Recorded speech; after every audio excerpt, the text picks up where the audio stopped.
the rules, he let the beats build, bitch. And we never switch. Even if I'm rich, I'll be broke like I'm Mitch.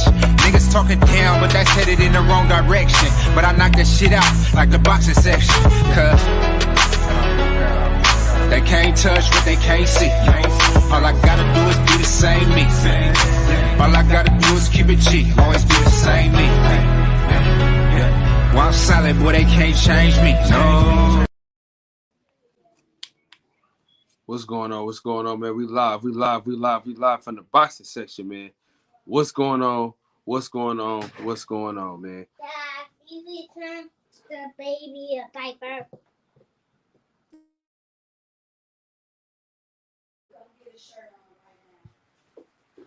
Hold on, y'all.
All right, man. We back, man. We back live from the boxing section, man.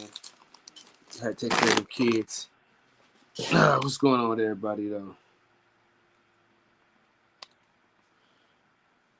Thought I appreciate you, big dog, for sliding through and showing some love. You know what I'm saying? Yeah.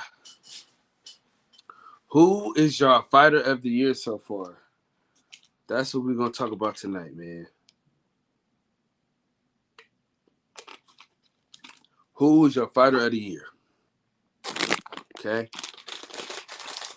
We can get the top 5, we can pick and things like that. So my 5 is Bam, Charlo,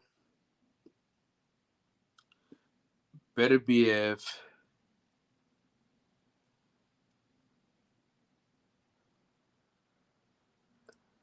I'll go Errol Spence.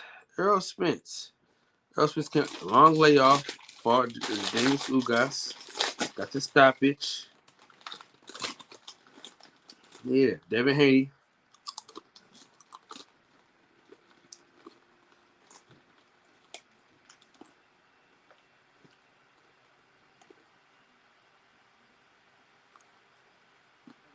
It was Cool Boy first fight.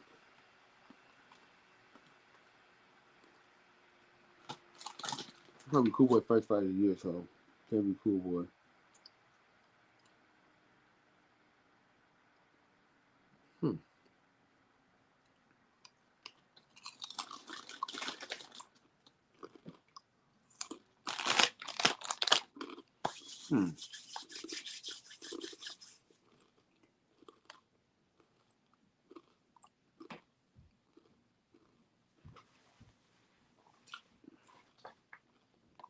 Let's do this.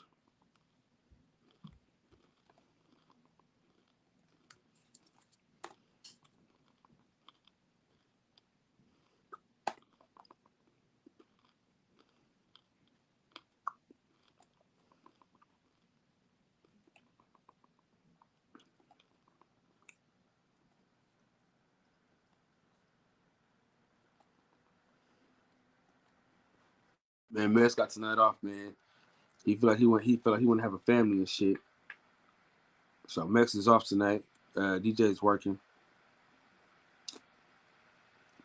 So Beterbiev. Let's see who fought this year.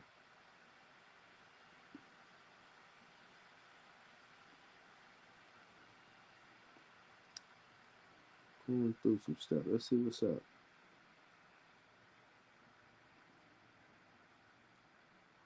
This should be a good fight, though. I ain't gonna lie. This Dog Bay and Joette Gonzalez should be a good fight.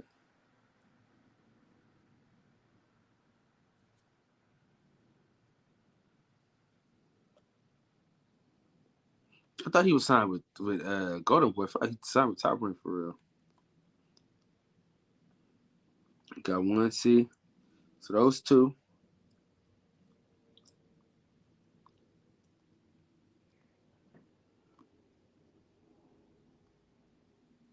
Let's see. This is a fucking knockout right here, though. Put that nigga in the dirt.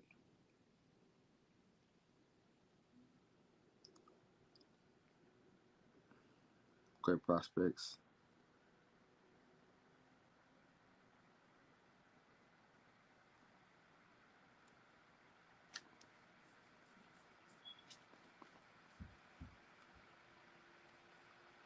Let's see.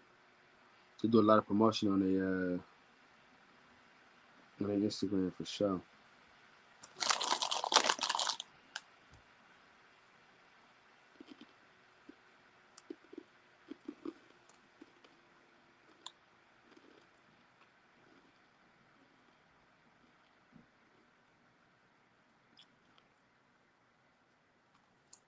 Okay, we're gonna watch it anyway. I guess he did get third belt, but he already beat Daniel Donair's ass already. So, let's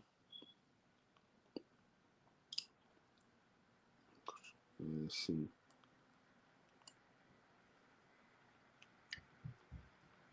So we'll take 3 from Top Rank. We'll take 3 from Top Rank. And then we'll take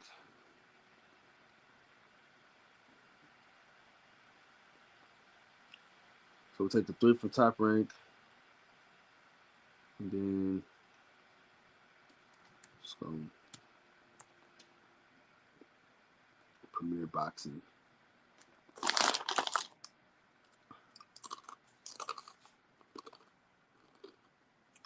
What up, big dog? My man.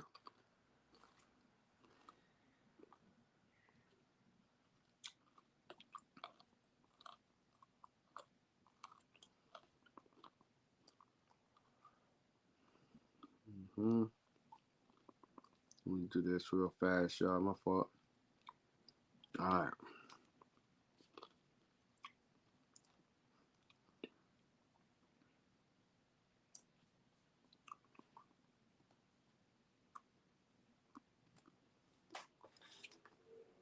All right. Let's get it moving and grooving. Let's see what we got. Jermell Charlo and Errol Spence.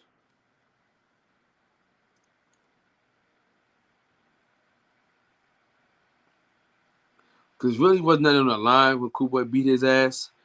But the way Cool Boy beat his ass, you could put that. You know what I'm saying? The way Cool Boy beat his ass, you could say Cool Boy Steph. But it wasn't really nothing on the line as far as like gaining. So I would have to say we had to say somebody else. Yeah, it's gotta be, man. It's gotta be. Yeah. It's gotta be Errol Spence, Jermell Charlo, Master Inoue, Bam Rodriguez. Yeah. And then Devin Haney. Let's do it. Let's do it like that.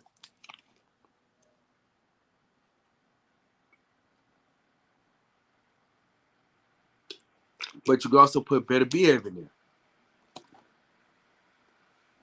So much stuff you can do with that. You know what I'm saying?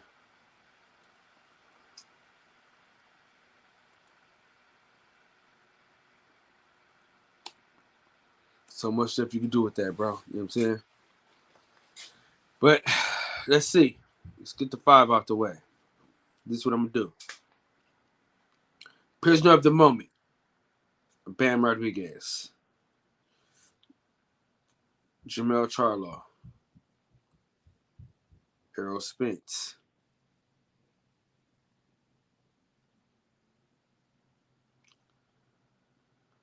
As much as it pains me to say Master Inoue because and then Devin Haney. Those are my 5. Those are my 5.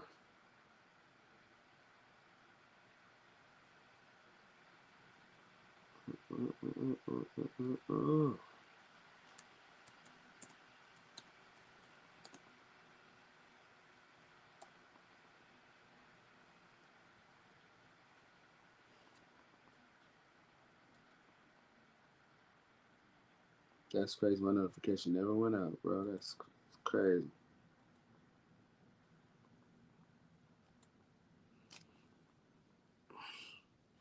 What's going on? What's going on, Centos? Man, what's up, Centos? Damn.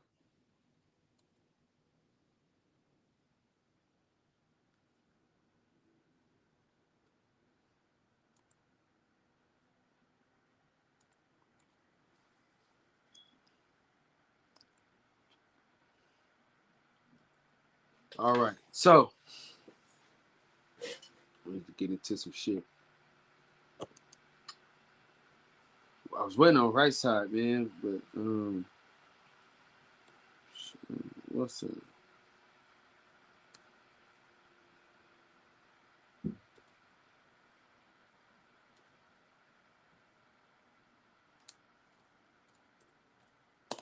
We're supposed to break down some fights tonight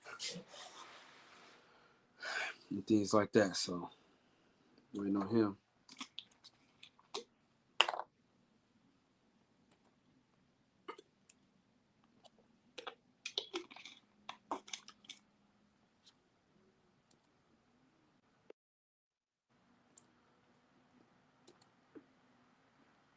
Yeah, man, my old ass partner, man. Sitos, what's going on, old nigga? Riding in this truck, man, trying to get it in. Headset still not connecting. Background noise jacked up. No, we can hear you perfectly. I'll be in and out. Bro, I done been live 5 times today. You ain't been on one. Say it again. I done been live 5 times today. You ain't been on one. That's a negative, sir. That's a negative. Now, this morning when you called me, I didn't see it until later, but I wasn't awake at that time because I wasn't working. And some of those other card things you've done, I wasn't present. But I know one time you did one. You had called me before, but I jumped off and I was on a phone call. Remember? Yeah. And you went in. But I work all night. I'm awake before you go to sleep, and I'm awake when you wake back up. You know how that works. I get off at 2:00 on Sunday nights. If I'm not working in the truck, I might be working on a female. Right. As old men, we got to get it at different times of the day. Or either we getting it or we giving it. You gotta change your profile picture too, man. Huh? You gotta change your profile picture on Instagram too. You got the back. I got background noise. Your profile picture on Instagram, you can change it. I can understand what you're saying. I said the background. I mean, not the background. Your profile picture on Instagram. You need to change that. Can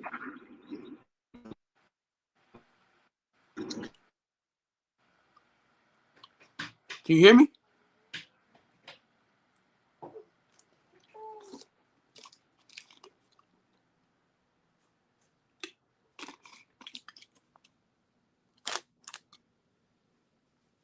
Can you hear me? Sitos. Yeah, what up? Yeah, I said you gotta change your Instagram profile picture.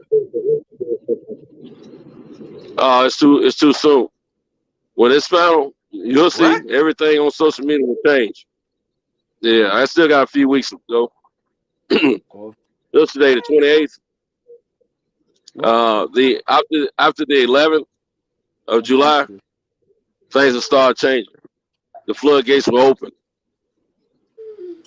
When I start getting tired more then. Because I'll be working. That's what I'll be doing. Not stroking, but working, you understand? Bro. There's a difference between stroking and working. We're gonna do your divorce part. There's a hesitation between strokes. But when you're working, ain't no hesitation. Just rapid fire. Blah, blah, blah, blah, blah, blah, like automatic. Stroking is like a pistol. A revolver, that is. Working is like an automatic weapon. Oh, shit. I thought it was his day off. Gang. Oh, man. I thought it was his night off. He came in. No. Yeah, he came in the other night with all that nonsense. I'm glad he did better tonight. I'm still on it, Santos, and we on it whenever. I'm ready. Nah, man. We ain't doing no girl talk tonight. No girl talk tonight. All masculinity. Nah. That ain't masculinity. That conversation. That wasn't masculinity. That was some sucker shit. It wasn't on my behalf. Yeah, it was on you. Everybody got hot at you. I don't give a fuck how people feel. You killed the whole chat. You killed the show that night. I don't care. You should care about what Cal is trying to do for everybody else out here, bro. It ain't your platform. It's his platform. Nobody cut off Southpaw when he was talking all that reckless shit, but people want to cut me off. Don't be selfish, bro. Don't be selfish. Nah, that man's trying to build for people to be fair. That's it. You came in from work not knowing what was happening, and you came with that woman talk, man. We were done with that. Wrong but attitude. then I looked at the whole video already, so now I know it. Now I know I wasn't in the wrong. Fine. That's what you should have done, but you wasn't there when it happened. So we were tired of. We were past that point. I feel it. We gotta respect the fact that this is somebody else's platform, and we're not the only ones that's involved with this platform. It's his platform, but we have people in the chat that want to hear something else. We gotta understand that. That's what this is about. People in the chat either. It's not about us individually. It is sometimes though. It is. No, it's not. It's never about us individually. We're supposed to help Cal. We're supposed to help Cal push this show, and if Cal don't want to sit there and talk about a certain subject, we shouldn't be trying to force him to talk about it. Okay, we're trying to push a certain subject and cater to an audience. That's what we're supposed to do. It's too late for that though. That's what I'm saying. If that's how people felt, they should have never let Southpaw get into the combo as he did.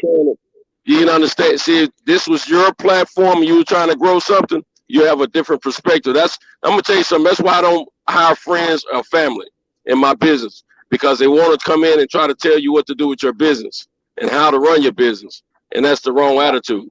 No, I'm not trying to tell Kyle. If you don't go on the next man's job and perform or act a certain way, you shouldn't go to your friends or your family members' job.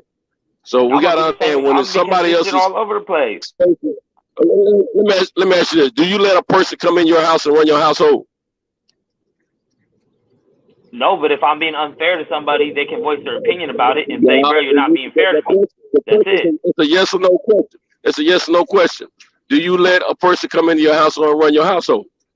Nobody runs nothing. I wasn't trying to run nothing. That's a bad comparison. If you don't let a person come in your household and run it, you can't be going on other Don't insinuate that I was on here trying to run anything, though. That's what I'm talking about. You don't realize you were doing that, bro. You don't realize you were doing that. That's what you were doing.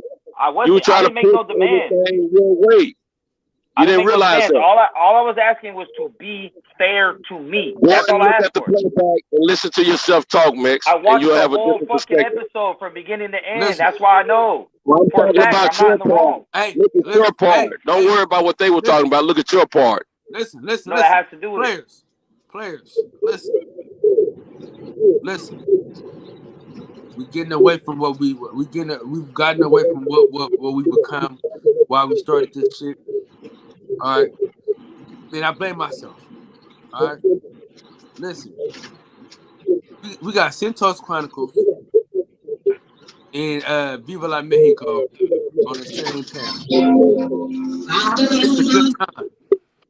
I can't allow you niggas to go. I can't allow you two niggas to go back and forth with each other. I try to do the little softball shit. No, it's never bad with me and Santos. You already know. No, we good. That's my brother, man. Yeah. I love Mick, man. But I just got trying to educate him on some things that he may not know about, man, because I understand I can learn from him, he can learn from me. But when it comes down to people dealing with an audience, certain things, even I get out of line.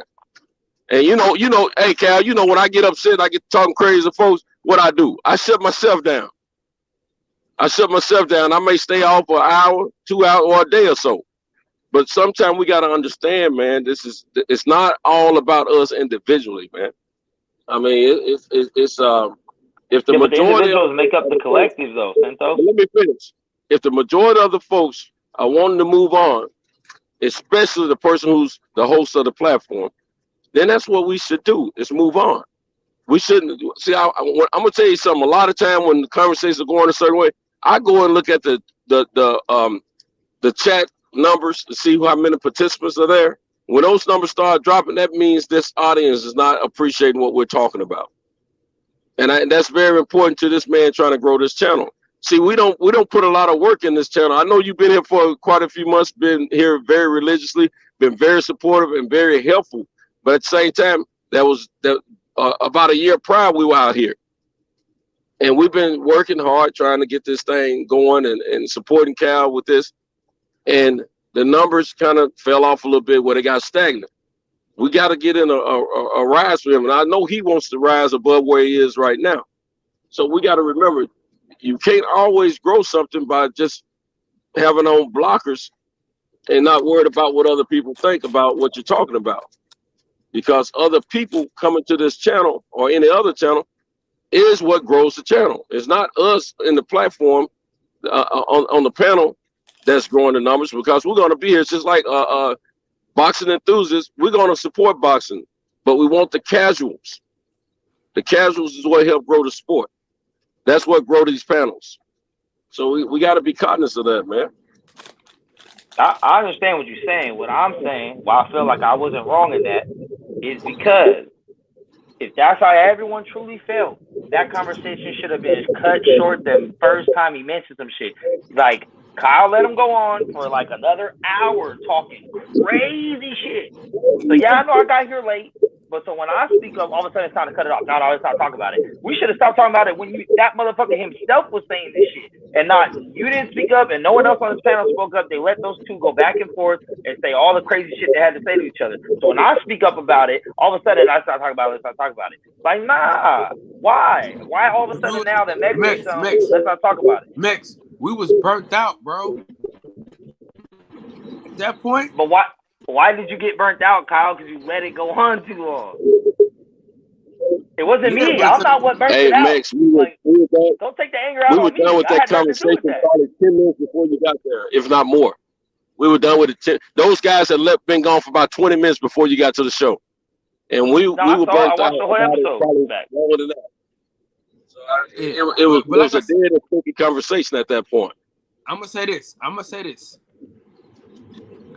gonna take full responsibility for the conversation that happened with Mex. And I do feel like I should let Mex talk and shit like that. But at the time, we were so burnt out on that shit that we didn't want to talk about it no more. You know what I'm saying? Because them niggas, like, I understand that. I really had to take them niggas out the show for it to stop. You know what I'm saying? And the thing about it was, when I thought about it and I watched the show myself, I realized I fucked up. No, Kyle, you didn't kick him off the show. That motherfucker Major Keys left, and then crazy ass snapped back in. Oh, so Mayweather can still. I think like nothing happened, and he stayed on for like another 5, acting like that shit did not happen. Then was copping pleas, and that's the thing. Like, I'm not gonna lie. Like, sometimes Southpaw come in here when he's talking boxing, he on some cool shit. But the fact that anytime he gets in an argument about something, he goes straight to kids and mothers and fuck your mom and fuck your dad and I'll piss on this and I'll do that. That's too much, bro. Like, and that's what I'm saying. Like, to allow that to go on. But for real though, Max, I feel what you're saying. He is an out of line type of cat, because I'll be waiting in the cut, wait for him to get out of line myself. Because I'm telling you, I came in guns are blazing on him. But when I sat back and relaxed for a second, after I said what I had to say in the beginning and realized what they were doing with each other, I chilled and I let them flow. Because this is the thing, though. A cat like that, you just got to catch him on the next run, man. Catch him on the next run, especially when haven't been a part of that segment. Catch him on the next run and straight. If he get out of line, then check it, but right there on the spot. That's the point, Santos. There shouldn't be a next run after some shit like that. We didn't need to hear more of that at that point, because like Cal is saying, we all were burnt to the fullest, man. We were trying to move on and talk about some other stuff, man. So that the dead and sticky I watched conversation. The whole show. You guys are not being accurate. Nobody came in and said that shit. Like, nobody said, "Hey, y'all chill out." Whoa. Maybe after it was said and done. This motherfucker all positive after everything said. Hey, what you ain't hearing what we said. Like, you ain't hearing what we said.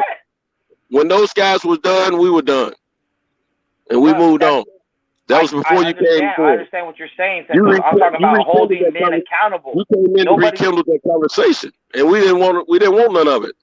Bruh, that's fine. That you guys can be passive aggressive about shit like that. That's not me. I'm not gonna sit here and be like, okay, they're done talking now. They're like, hey guys, let's talk boxing. What the fuck? This fool said some crazy shit about someone's kids. And honestly, if you were my homie and he said some shit about my kids like that, I would expect you as a friend to stand up and butt in and say, hey, bruh, chill out with that shit. Now, it was entertaining for a little while when they were talking their shit. But once he hit a certain level, nobody checked him on it. Everyone kind of was like, ah.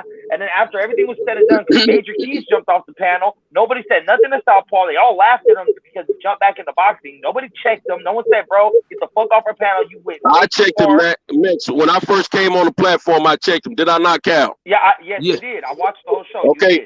Now, so don't say no one thing. Now, this is the thing. You came in way late, bro. No one said anything about your child. Then on top of that, Because we're all fathers at the end of the day. Then on top of that, those were two grown men, and a third or fourth thing. These guys are not talking street beef, man. This is the internet, bro. This ain't no hood thing. This is the internet. 817. It's a whole different situation, man. 88. I don't care, man. That's on you. Hey, that's your style. That's your style. Tom Brown. That's your style. That's not mine. It ain't my style, but I don't. You know me. I don't get down with all that internet bull crap. But that's what they were doing. Guys. I already apologized to y'all already about this. No, you good, bro. Listen. I'm just about it. I ain't arguing with him. I'm trying to get him to understand what we're talking. I'm gonna tell y'all. I lost myself for a second and I almost sold my soul. Okay, you having a good time, bro. No, listen to what I'm saying though. Too good of a time. Listen. This is what I'm saying to y'all. The numbers was so fucking high, guys.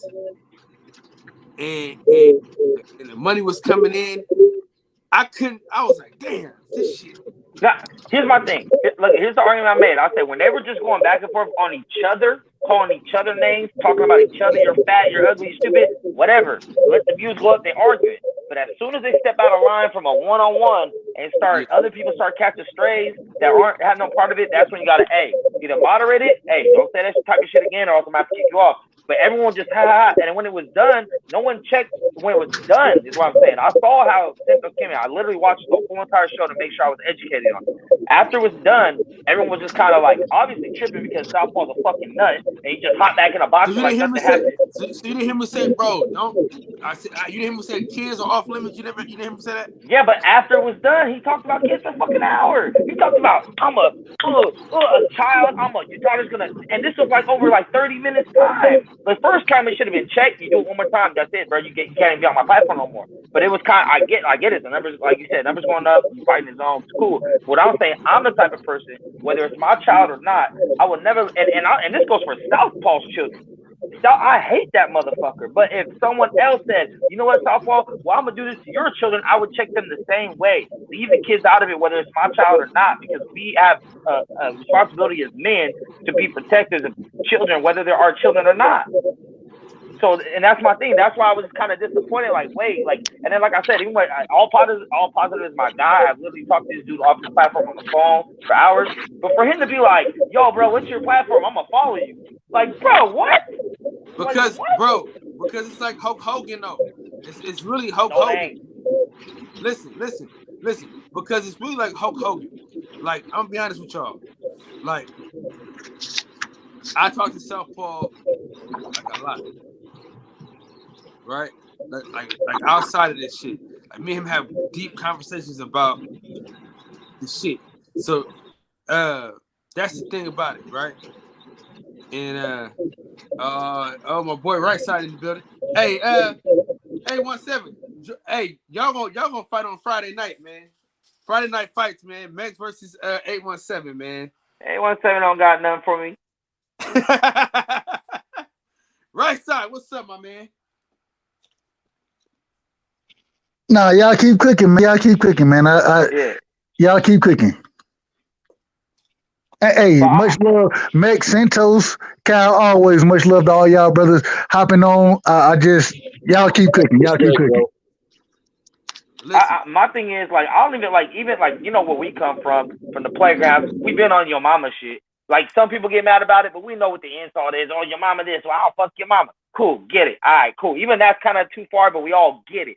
But the shit he said about the kids and the veracity in which he said it and the actual what he said that he was going to do to these children, that shit was just so off. Whether he was going on some WWF shit, whether he was trying to go viral or wherever the fuck it was, that shit is off limits as a man on this earth, bro. That I just don't see how anyone can excuse this shit. Period. That's me though. Maybe everyone don't feel that way, but that's me, bro. And I don't care if I see that shit in person. Just like the other day, like you saw Kyle and you didn't think none of it because it was just a random ass motherfucker in the chat. But motherfucker put up a hard R on you. You know what I'm saying? I was like, hey, kick that motherfucker out immediately. I don't play that shit. I check shit that's not cool. I check all fuckery. Period. I don't care. I hold everyone accountable. So if other people are like, it don't bother me because there's things that are said to me that I'm like, I don't care about that, bro. I've seen you guys try to stand up. Hey, leave Mex alone. You kind of going, nah, it's cool. Like, okay. and vice versa. But I appreciate the offer. I see y'all step in like, hey, y'all going a little too hard right now. Cool, but nobody stepped in and said this shit to that motherfucker, and no one ever has. Even the last time he came on here with Right Side's fucking dead grandma bullshit, no, everyone just thought it was funny too. And I can't entertain that shit. And I can't entertain men like that, and men that co-sign that shit is just funny to me, bro. We must be talking about Southpaw, man. We must be talking about Southpaw. Yeah. It's a goddamn. It's a guy. Next to voice his grievances. Yeah, I've been waiting since Friday. So. Real quick, man. It's a goddamn shame, man. Ain't no. Hey, at the end of the day, bro, I get up here. I'll talk my shit. Max, you'll talk your shit. Cento, you always respectful. You gonna talk your shit. Kyle, you go. You know, but we ain't never We gonna talk about the shit as far as the topic goes, bro. I ain't gotta go out my way to disrespect nobody, and I don't know, bro. Like, I'm not finna disrespect your family. That's not how I rock. And then it's crazy because for somebody to say, "Oh, I support black fighters. I don't like Canelo. This, that, whatever you say," but then you get up here talking about niggas' grandma, bruh. And it's crazy. My great grandma raised me, bro. That shit pissed me the fuck off. I ain't even gonna lie to you. You seen I jumped off the panel right when the nigga said it. I ain't even want to respond to it. It is what it is. But come on, bro. Like let's keep it boxing, man. Let's keep it boxing. That's all. Because matter of fact, this is how much research I did because I don't really know Southpaw like that. I saw the interview you did with him one-on-one like a year ago when he was out here in Richmond. Like I seen that whole interview, and once again. He made some really valid points about boxing and about giving back to community, all that shit. And I said, okay. But even within that interview, oh, fuck all Mexicans, fuck LA. If you don't like it, I hope your mama die. Like, bro, what are you on? Like, you can't live life like that. And if you do and don't get checked, that's why he keeps doing it. Like, it's crazy to me. Like, I just feel like somebody like that should be shunned. And especially, I'm going to put this on, and I ain't no pity party for me, especially the way these motherfuckers come for me, and I ain't said nothing, not even 1/10% that bad. So motherfuckers talk to me talking about Mex shouldn't be on a platform. Mex shouldn't be talking about regular ass issues. I ain't never disrespected nobody on that level. But when Southpaw comes around, everyone just that's Southpaw, that motherfucker crazy. Nah, bro. Like, but you know what? I don't know where they do that. I'm gonna tell you something, Max. I hear what you're saying, and I know you get a lot of heat from a lot of the brothers. I'm gonna tell you what the deal is. Sometimes in life. You have people that are family. And then sometimes you have people that are friends, and sometimes you have people that are foes. All right? Now, when people see you here on the panels night after night, chopping it up with everyone, laughing, talking, having a good time, and then we're also sharing our views and opinions about life, that becomes a growth of a family connection. All right. When it comes down to most families, they have a way of communicating and talking to one another and holding each other accountable differently than they do the outsiders. All right. This YouTube thing is not too much difference from that. When regular people are here on a nightly basis, it becomes a family. Even if they don't get on the panel, if they're in the chat every night, they become a family member. So you feel you can chop it up and talk to your family with love and understanding that something that you may not be able to get through to the next person. Southpaw is cool with Cal, so he allows him to come on the panel from time to time. But a lot of us out here, we know how Southpaw get down. So we don't all out trip about it, but at the same time, some of us will check him in his mess. But we know it's temporary. He's not here every night. He's not part of the family. He's an addition that comes in from time to time. But we already know to expect whatever. So, when it comes down to us that are here night after night, chopping it up with each other, no matter who agree or disagree, it's a matter of family at that point. Real quick. I gotta tell you this. Hold on. Let me do this. The single drum. Don't fuck with this. This the worst shit I ever tasted in my life, dude. If you get some body armor, this ain't the one. Body armor, that should be nasty than a motherfucker. Body armor. This shit, my speech for a commercial. Hey, this is fire. This one is fire as hell. That's a commercial, man. That's hell nasty. I was trying to have a heartfelt conversation with my brother Mix, man. I had to warn y'all about that though. But Santos is correct, bro. Like, you know what I'm saying? At the end of the day, a lot of times we jump on the panels. You know, we showing love. We done me just speaking on myself. Done been on panels with you guys multiple times. It ain't never been no disrespect. It ain't never been nothing like that. For a nigga to come up here and just be so disrespectful, bro. Like you can want smoke with whoever you want smoke with. I ain't got no problem with that.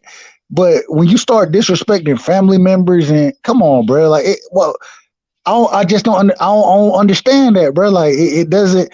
Ain't no way I'm gonna ever get up here and say, Santos, fuck your mama. I ain't never gonna say that, bro. That ain't how we rock, bro. We gonna be respectful to each other, even if we disagree with each other. And the lack of respect, bro, like it's flagrant. And I don't know, bro. Like at the end of the day, we all been on here enough. We all know Kyle's one rules when he goes to sleep when we going at it. He always says the same shit. Don't call nobody a bitch. Don't talk about nobody's wife, mama, and children. But then he got off for an hour doing that same shit right in front of his face. Like, what? Hey, Mix. Hey, salute to everybody. And Mix, no disrespect. And check this out, homie. hey, Hey, bro. 17, what's up, man? What's happening, man? What's happening, everybody? I was That just ain't gonna 817, bro. Let me see your face. Man, we know that's 817, I bro. done We took know my beard that. off and We took know that's 817. What you talking about? Nah, but What's up, check it out. Check it 817? out. You Yeah, know I'm fucking with him. yeah. Say, but check this out though.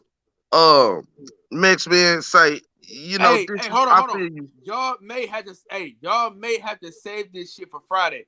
Cause y'all gotta We can run it back. Yeah, we got a Friday night fight between y'all two. This ain't no Now, smoke. hey, let him go and get off, Cab, because we can forget between now and then anything can happen. Plus, you go to bed a little bit before we do. I say, man, y'all. Oh. Sit up. Hold on. Let me say this though. Keep it solid. For the Man, last 2.5 weeks, nigga, I've been Hey, up, Kyle nigga, been on the and I've been shit. doing hella videos. Yeah. But fact. this a new week, though. We don't know what you're going to do until tonight. Till it happens. Fuck out of here, nigga. I just did 5 Hey, videos Cal, today. bro, Cal doing his goddamn thing right now. I ain't gonna lie Yeah, to he you. been grinding. I caught his interview. I caught his interview with who was that? Not Troy, because I missed Troy. The Ford, one before. Ford. To Baby my mom. Ford. Lil Ray One Ray. second. Lil Ray Ray. Oh, Raymond Ford. Yeah, you did the Raymond Ford shit, and I Yeah. came through and was watching a little bit of that. You know what I'm saying? So I see you on your grind. So let 817 get his shit off. What was you gonna say, 817? Nah, bro, I was just gonna say, fam, I get you with Southpaw. You feel what I'm saying? He abrasive as fuck. We all know that. We all know Southpaw abrasive. You know what I'm saying? And I mean, personally, he probably got some medical shit going on. You know what I'm saying? Some extra shit going on. You feel me? But I understand. I can kind of understand his anger and vigor when it comes to certain shit. But I think it's misdirected. You know what I'm saying? I think he hasn't been in an environment as to where he can be heard, but that can also be controlled as well, and that energy can be pushed in the right place. And I'll say this: disrespect, whether direct or indirect, you know what I'm saying? You have to decipher if it's coming from a place of ignorance, if it's coming from a place of anger, because you in just your conversational way and discussing things with no malice or intent have indirectly offended a few people throughout your tenure here. I have as well. That's the nature of this space that we in. You feel what I'm saying? Some of the things that you said indirectly in regards to your life and your experiences has offended people in the chat, me included. You know what I'm saying? And this wasn't. Miss B, I appreciate you. G Trey, what's going on? Chef, what's going on? That's And not a this good ain't been comparison. I ain't never right. said No. someone's daughter's I'm gonna not. suck my fucking Listen, dick to pay for their listen, funeral, listen, bruh. Nah, that's crazy. listen, bro. Don't Listen, try to bro. compare, Listen to bruh. me. That's wild. Listen to me. Listen to me, Max. Listen to me, Max. Right? I'm just making sure that you You separate me telling and me? that Listen, motherfucker. That's it. listen, Let a All right. listen. man out, man. In a See everybody Go literal, on. in a sometimes Keep going. literal, in a literal sense, somebody can tell you to suck their dick in a couple of different forms, and your ignorance or education level will allow you to understand what the fuck they telling you. I don't care if you tell me to suck your dick like I'm used to hearing it, or you say it in a fancy ass way. It still means the same thing, whether directly or indirectly. So all I'm saying to you is, Mix, you can see Southpaw shit coming from a mile away because he carries it like that. I'm just saying, he carries it like that. He's no different than a disrespectful, indirect motherfucker. It's no different. Where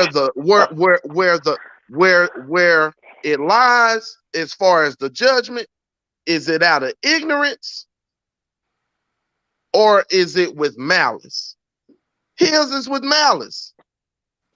It is. I agree with you.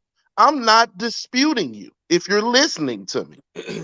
He's ignorant. His is coming with malice, bro. And he hasn't. See, that's what I'm saying about this platform, this arena, and our ability to discuss stuff with intellect. You feel what I'm saying? We discussing this with intellect as men. We using our intelligence to discuss this, right? Me and you right now, right?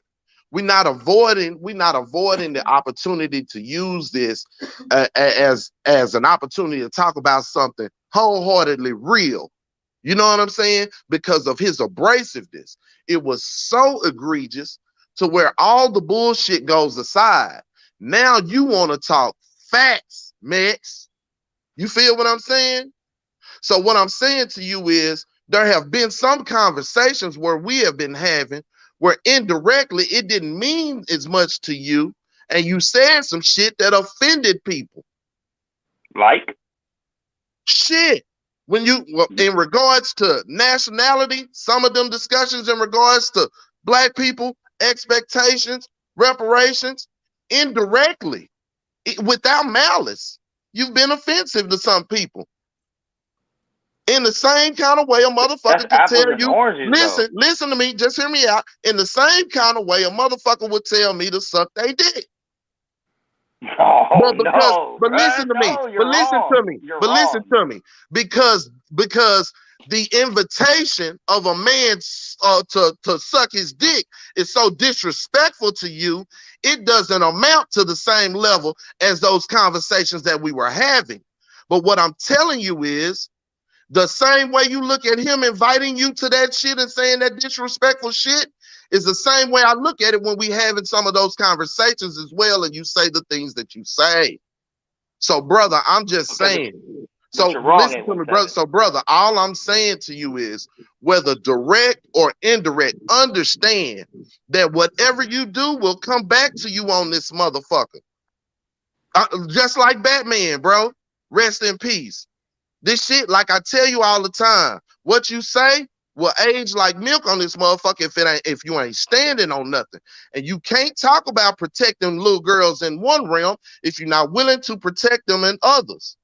We've had conversations. We've had conversations in regards to abortion and things, and you've been very shallow in your view.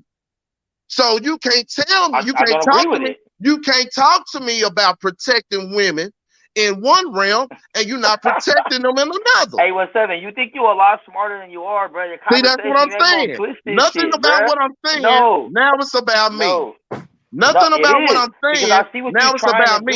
I'm not talking about you, Max. I'm talking about what you said and what you've done. And this is why we have that issue. You just said specifically. You don't like being pointed out. Look, let me talk about what you said specifically. If we have a conversation on a subject matter and there's a difference of opinion, there's no way that can be compared to someone directly saying, suck my dick.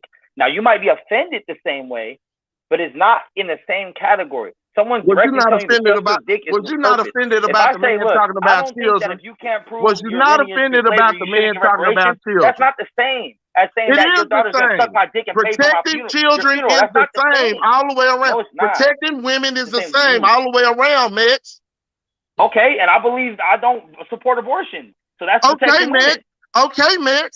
So when I say this to you, when I say this, that if you had a daughter, she could go out there and be raped and be forced to have the child. I don't believe hold on, Max. I know you don't, but let's talk about it. Let's put it out here so we can really know. So we can really know as a family if you willing to protect women or not. Go ahead. Yeah, let's do this. Let me talk unadulterated for a second. Okay? Because personally, this is personally something I motherfucking dealt with in a responsible situation. You got women out here who have been responsible and went and got their tubes tied so they don't have no more children. And then married sex, get pregnant with the baby in the fallopian tube. And these are pregnancies of complication. The woman putting her life on the line, the baby life on the line. They can both die. In some situations, some can be born, and somebody gonna die. Mine was married for 19 years and had 3 children. After her third, she had the procedure. 2 years in our relationship, she's pregnant.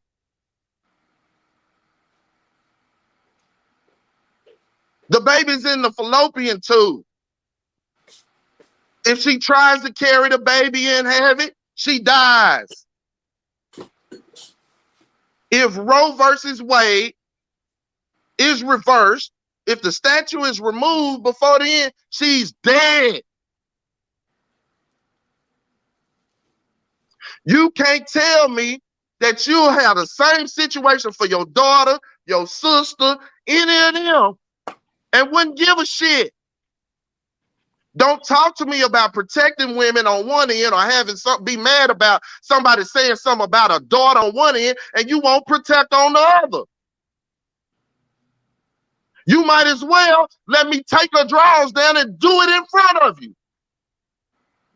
It's all the way around, Max. No. See, you can't make statements like that, bro. You cannot make statements like that. You can't get down like that. You cannot tell me you might as well let me take leave her open on the other. What are you talking about, bro? I'm talking about you, man. I'm talking about you. I'm talking about you having a problem with a motherfucker, and you do the same kind of shit. It's just indirect. It's the same. I ain't never seen a wild shit like that indirectly. And it's why people get offended with you in the chat. Nah, first of all, okay. You're ignorant to a lot of shit that you speak on, and you offend even states people. that outlaw abortion have exceptions for rape victims and ectopic pregnancy. And there are states so what are you that talking do about? Not, you fucking idiot. So when you vote for abortion all the way, you give everybody the power. Not just those few states that have protection. The power goes back to the states. Guess what? Everything else does. Indiana wants to remove Indiana and Texas got officials that want to remove interracial marriage, Max. But have they? Will they? Motherfucker, they didn't do Roe versus Wade for 32 years, and they did it too. If they took away the protections and the statutes for that, what other statutes are on the table? Do you know why they took away the statutes for that shit? They're going to take away birth control, you fool. They even talking about taking away condoms, idiot. I mean, birth control is very destructive to women's reproductive shit. What are you talking about? Women take birth control to regulate their fucking periods. It just ain't about kids. You fucking idiot. You're so shallow. That's what I'm saying. You're saying shit right now that is offensive to a lot of fucking people because you're ignorant. No you're ignorant. You don't even know what the fuck you're talking about. No different than Southpaw. I know exactly what the fuck I'm talking about. That's why you don't have a comeback. Because I know exactly what the fuck I'm talking about. You have none. I just gave you statistics. In other words, you're getting mad at Southpaw for being direct, but you're an indirect, ignorant dick. I gave you statistics. You ain't gave me shit but personal experience, which is fine. I'm sorry you went through that. I will tell you you're full of shit and a sucker dick, man. I won't go around the corner. I have done it constantly. I'm telling you now, you indirectly offend people because you're ignorant as fuck. You're talking about. I just gave you statistics. I am telling you, You are So what state? ignorant Tell me as what fuck, state. and Go a for it. lot of your 817. If opinions you're so offend fucking people. smart, tell me what state don't give exceptions to rape or ectopic pregnancies. Go for it. Tell me what states do, Max. All of them. Bullshit. Then tell me the difference. Then tell me which ones don't. If I'm wrong. Bullshit. Go. Which You're one? You're not even worth it because you don't know which ones. There you go. You ain't telling me which ones do. I just told you all of them. My Utah, state Colorado, is one of Indiana, them. Texas. My state is one of them. There's no My exception for state, rape. my state has no protections, you idiot. For rape. None. I keep telling you, a child will have to have a rapist baby. We are number motherfucking one in rape. California has 10 million more motherfuckers than us, but we are number one in rapes. Number one. And Governor Abbott tells us he's going to eliminate rape. You fucking idiot. The fuck does that even mean? That's right. That's right. But Okay, the we got a way fucking that you, dumbass but governor. listen, But now Max, the but power is listen, back Max, in your hands but as a listen, Max, citizen that shit to sounds vote 'em stupid, out. right? You didn't know that For shit, sure, right? for sure. But you know No, why I you did don't it. know There that you go. shit? Because you don't care to know. But what you do care to do is talk about shit you don't know. And that's what I'm telling you. By your ignorance, you indirectly Bruh, offend people. Less than He 1% was of just abortions direct. are rape He just related. offended Less your than 1%. fucking. He just offended you Less in your than fucking 1% face. It's no of fucking difference. abortions.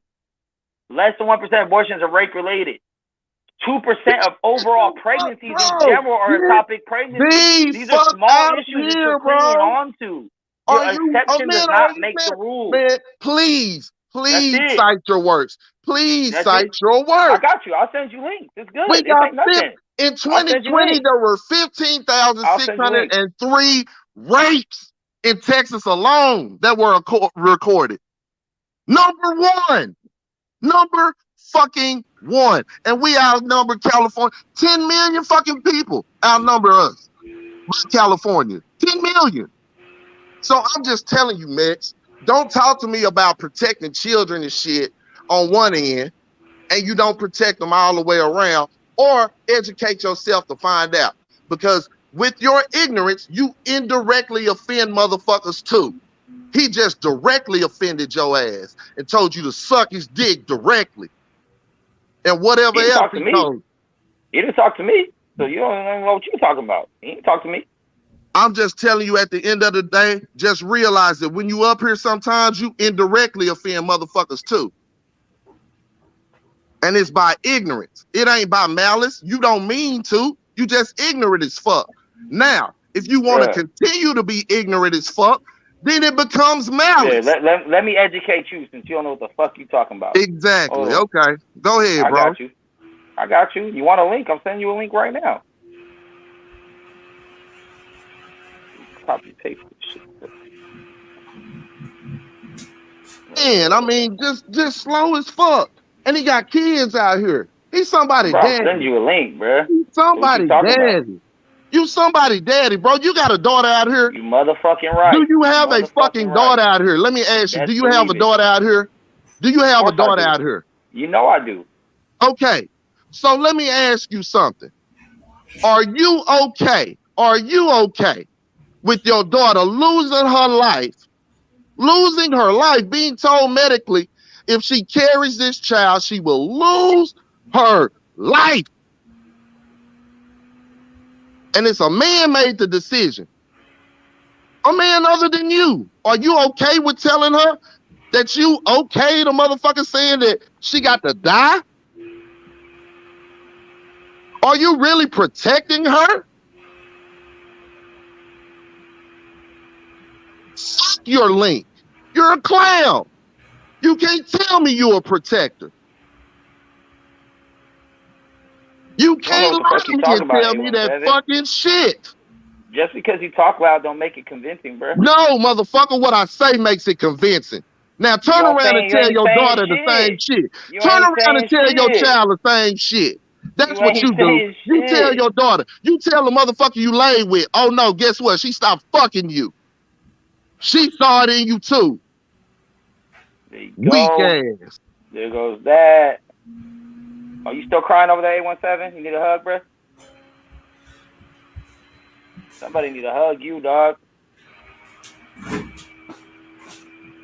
What's up, fellas? What's happening? What's going on? Max, you at it again? I just popped the Damn, hop you back back? on here. Read that link. You're Damn, welcome. I left to go to the restroom for 1 second. He got up out of here on me. Say it again. I said I went to the bathroom for 1 second. He got out on me. Oh man, Max do what he do, man. Hey, listen. I gotta lay out. Listen, Max man. do what he do, man. 817 is an abusive father, man. Abusive father. Why you gotta be abusive, Kyle? Kyle, why you gotta be abusive? Cause that nigga leaving, don't even say goodbye. Cause he just leave, man. That's because he don't like hearing response. He want to get his shit off and run away like a fucking female, bro. He does it every fucking time. He gonna come in here, yell, overtalk everyone, not state no sources, not state no links, and then run off like he did something, bro. Like the fuck. Matter of fact, I can't even share this shit. This is a PDF with all the statistics, fucking annual number of clinically recognized pregnancies in the United States with every fucking statistics from the. Yeah, Mex shit fucked up right now. Nice shit. Yeah. My bad, my shit fucked up. Yeah, it's fucking up. Pittsburgh, what's going on? On my web browser. What I'm saying is I got an actual PDF, bro, from the like. You know what I'm saying? Like, this ain't just off top me spitballing shit. I actually research this shit because I hear everyone's arguments. I hear the women's arguments. I hear dudes' arguments. I see YouTube channels. I don't know who's telling the truth, so I'm going to look the shit up. Like I said, I'm sorry that 817 went through a personal experience where he has some emotion attached to his decision. So I'm not going to speak. I was not going to speak on his pregnancy. I'm not going to speak on his kids the way he want to speak on mine. So we ain't going to go there. Once again, we ain't going to go there. But my thing is, don't come over here and try to tell me some shit. And I tell you I got links. I dropped the link. What happened? Did he read it? No, he ran out the room. There's a link right there that tells you 1% of abortions are rape-related, and only half of that 1% is incest-related. So this ain't a good talking point of a reason why we shouldn't do this shit. Like, it's crazy. And as far as the topic pregnancy, where you have a risk of dying, it's only 2% of all pregnancies in the fucking country. But Max, I'm gonna say this because I wasn't listening to y'all. I was outside of the tractor, but that's what I'm gonna say about that. Those are very personal issues, and like those are things that stats they're not gonna be registering with everybody. Because if you had a personal issue, you could throw all them numbers out, and that's just what it is. And I can understand that. Those are situations. I understand that. That's why I didn't talk back to him about it. No, I'm not. But wait, hear me out, Max. I'm not saying what you're saying is wrong. I'm just saying that people have very strong views when it comes to race, religion, Roe v. Wade. All of those issues are very emotional, and people have a lot of emotional feelings towards those. And some people go overboard, and some people get to a point where they just can't talk about it no more, and they have to get off. I can respect that more than two dudes sitting up here arguing for an hour about the same thing. Nah, bro, he does this shit all the time. It don't matter what it is. If it's Bud Spence, the motherfucker makes a statement, yells over everybody, and runs off the panel. He does it every time. Well, I don't know that, Max. I'm just saying for this particular instance.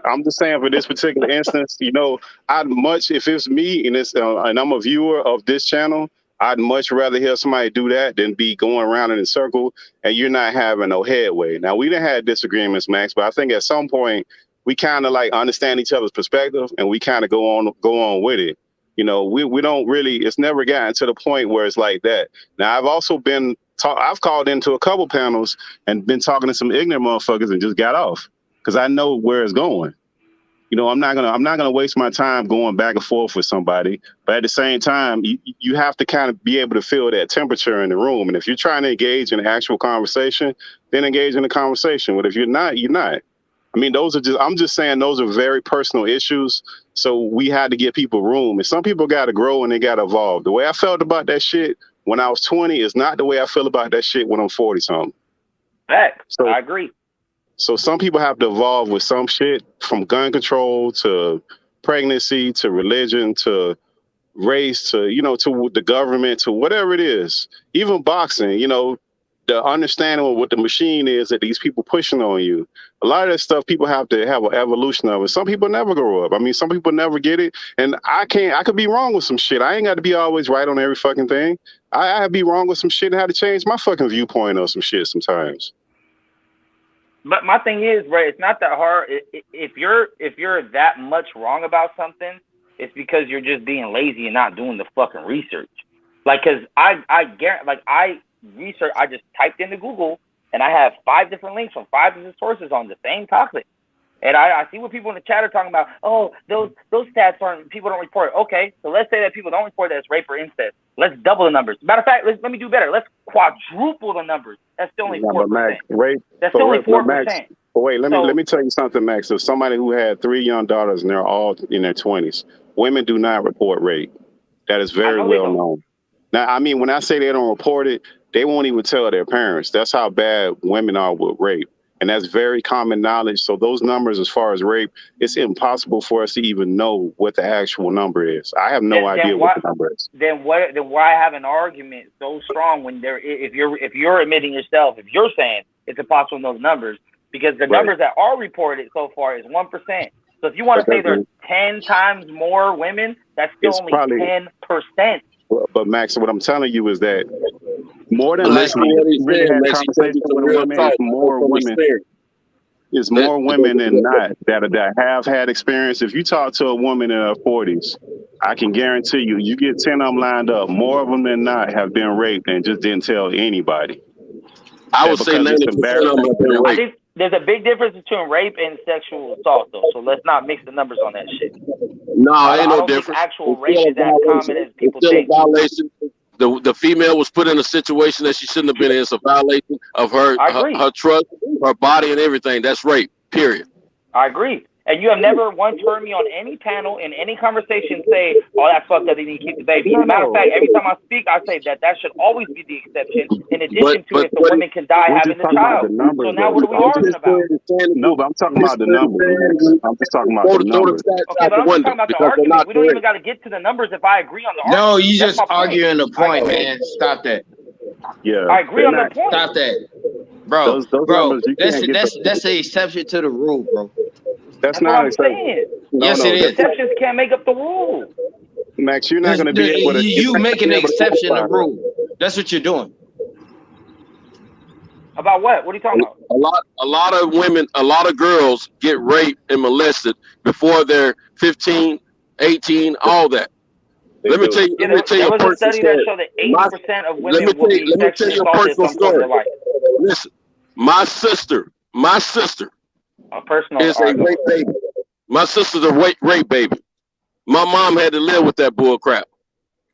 So you looking at these numbers and all that, what the folks have put out there, like the man is telling you, forget those numbers. Those numbers are skewed. A lot of women will not admit to the fact that they've been molested, raped, whatever you want to call it. I'm gonna tell you something. Every woman that I've had a serious relationship in my life with as an adult have been raped. Every last one of them. Me too. Yes, very true. I have personal beliefs about that. I was raised against abortion. My mother was raised against abortion. That's why she had my sister. But it put her in a psychological situation. She had to be admitted at one time. She don't even know. My mother's dead now. She don't even know I know this information. But I found out. This stuff is serious, man. And the stuff that they put out there when they fighting about and trying to tell us to believe certain way, bullcrap. I was raised in the church. I was raised to believe that abortion was wrong. And I'm not saying it isn't wrong or right. But what I am saying is a woman should be able to make her choice depending on the circumstances that she gets pregnant in. Okay, a woman should be forced to have a child with a rape, period. Santos.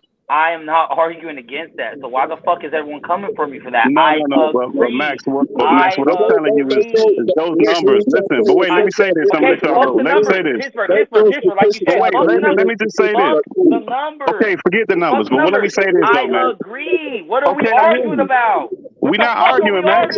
We're not arguing, Max. We're not arguing with you. Like, I agree. If you are raped or sexually assaulted or incest, you should not have to keep that baby. You should be able to have an abortion. I agree. Does that happen nowadays? We're not arguing that, Max. What I'm telling you is, Max, listen, before you even go there, most women don't report rapes because those rapes are done by family members. That's normally what happens with those situations. I agree. And I agree no, with but this, wait, I'm not. This isn't even directed towards you. This is Okay, just in all general. right, okay. This isn't That's it. what I It's not thought. My bad. directed towards you generally. All right. So, in generally, it's hard to quantify if they should be higher, lower, and all that. So we starting off with a false premise. So it goes back to really your morality, your religion, that kind of stuff, what you believe. And people not gonna come off of their square in what they believe. They believe what they believe. That's fine. But I'm just saying, like, those numbers, that's one thing. Those stats and those numbers are one thing that you'll never, ever, ever be able to quantify, because every woman I've ever been with has been molested, has been raped when they were younger, and never told anybody. So that's a fact. I know that for a fact, me personally, in my adult life. So I know there's plenty of women who don't report anything, and they go to the military, they go to these jobs. If it don't happen at their houses, when the mom dropped them off to the uncle house and they got the little creepy little cousin over there or whoever the fuck, it happens a lot, and nobody says anything. So those numbers, it's impossible for us to say right or wrong. If it's too much, too little, we don't fucking know. So that abortion stuff and all of that, I think it's weird that dudes is trying to tell women what to do with their body. Because if you look at that shit, most of the time it's old white men trying to tell women what to do with their body. I think that shit is weird. If it was a bunch of women saying, hey, we shouldn't have no abortion, that'd be completely different. That's not what's fucking happening. I want to have a conversation. Hey, so for real, this is what I think about Roe v. Wade. I think it's a long time coming.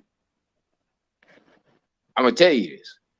I think it's a long time coming, because the simple fact is that these women have been murdering their children inside their bodies, right? But at the same time, they've been producing these other kids, you know what I'm saying, that they allowed to exist. And these are the ones by their righteousness who come to exist, who come out of this woman who actually took a life out of her body. You know, so when you think about these motherfuckers, you better be cold-blooded in the motherfucker, bro. Because they cold-blooded as shit. Because if you can take something out of yourself, scatter it to the wind, and think you ain't gonna come out scarred, nigga, you were over. As soon as they accept it, they actions, what they do with their own bodies, beautiful as shit. The coldest ones, coldest piece, nigga, I always select. You know what I'm saying? So when you see this motherfucker, and then if they can make a decision, they gave them all this freedom to be able to make a decision without you, nigga. Without you. Nigga, you are out of the question, nigga. You know you fucked up. You know you gave her that motherfucking baby. And she deleted that motherfucker. That's what they call it, to make themselves feel comfortable. No, that's murder, bitch. I know you cold-blooded as shit, nigga. Let's take that gift away from you.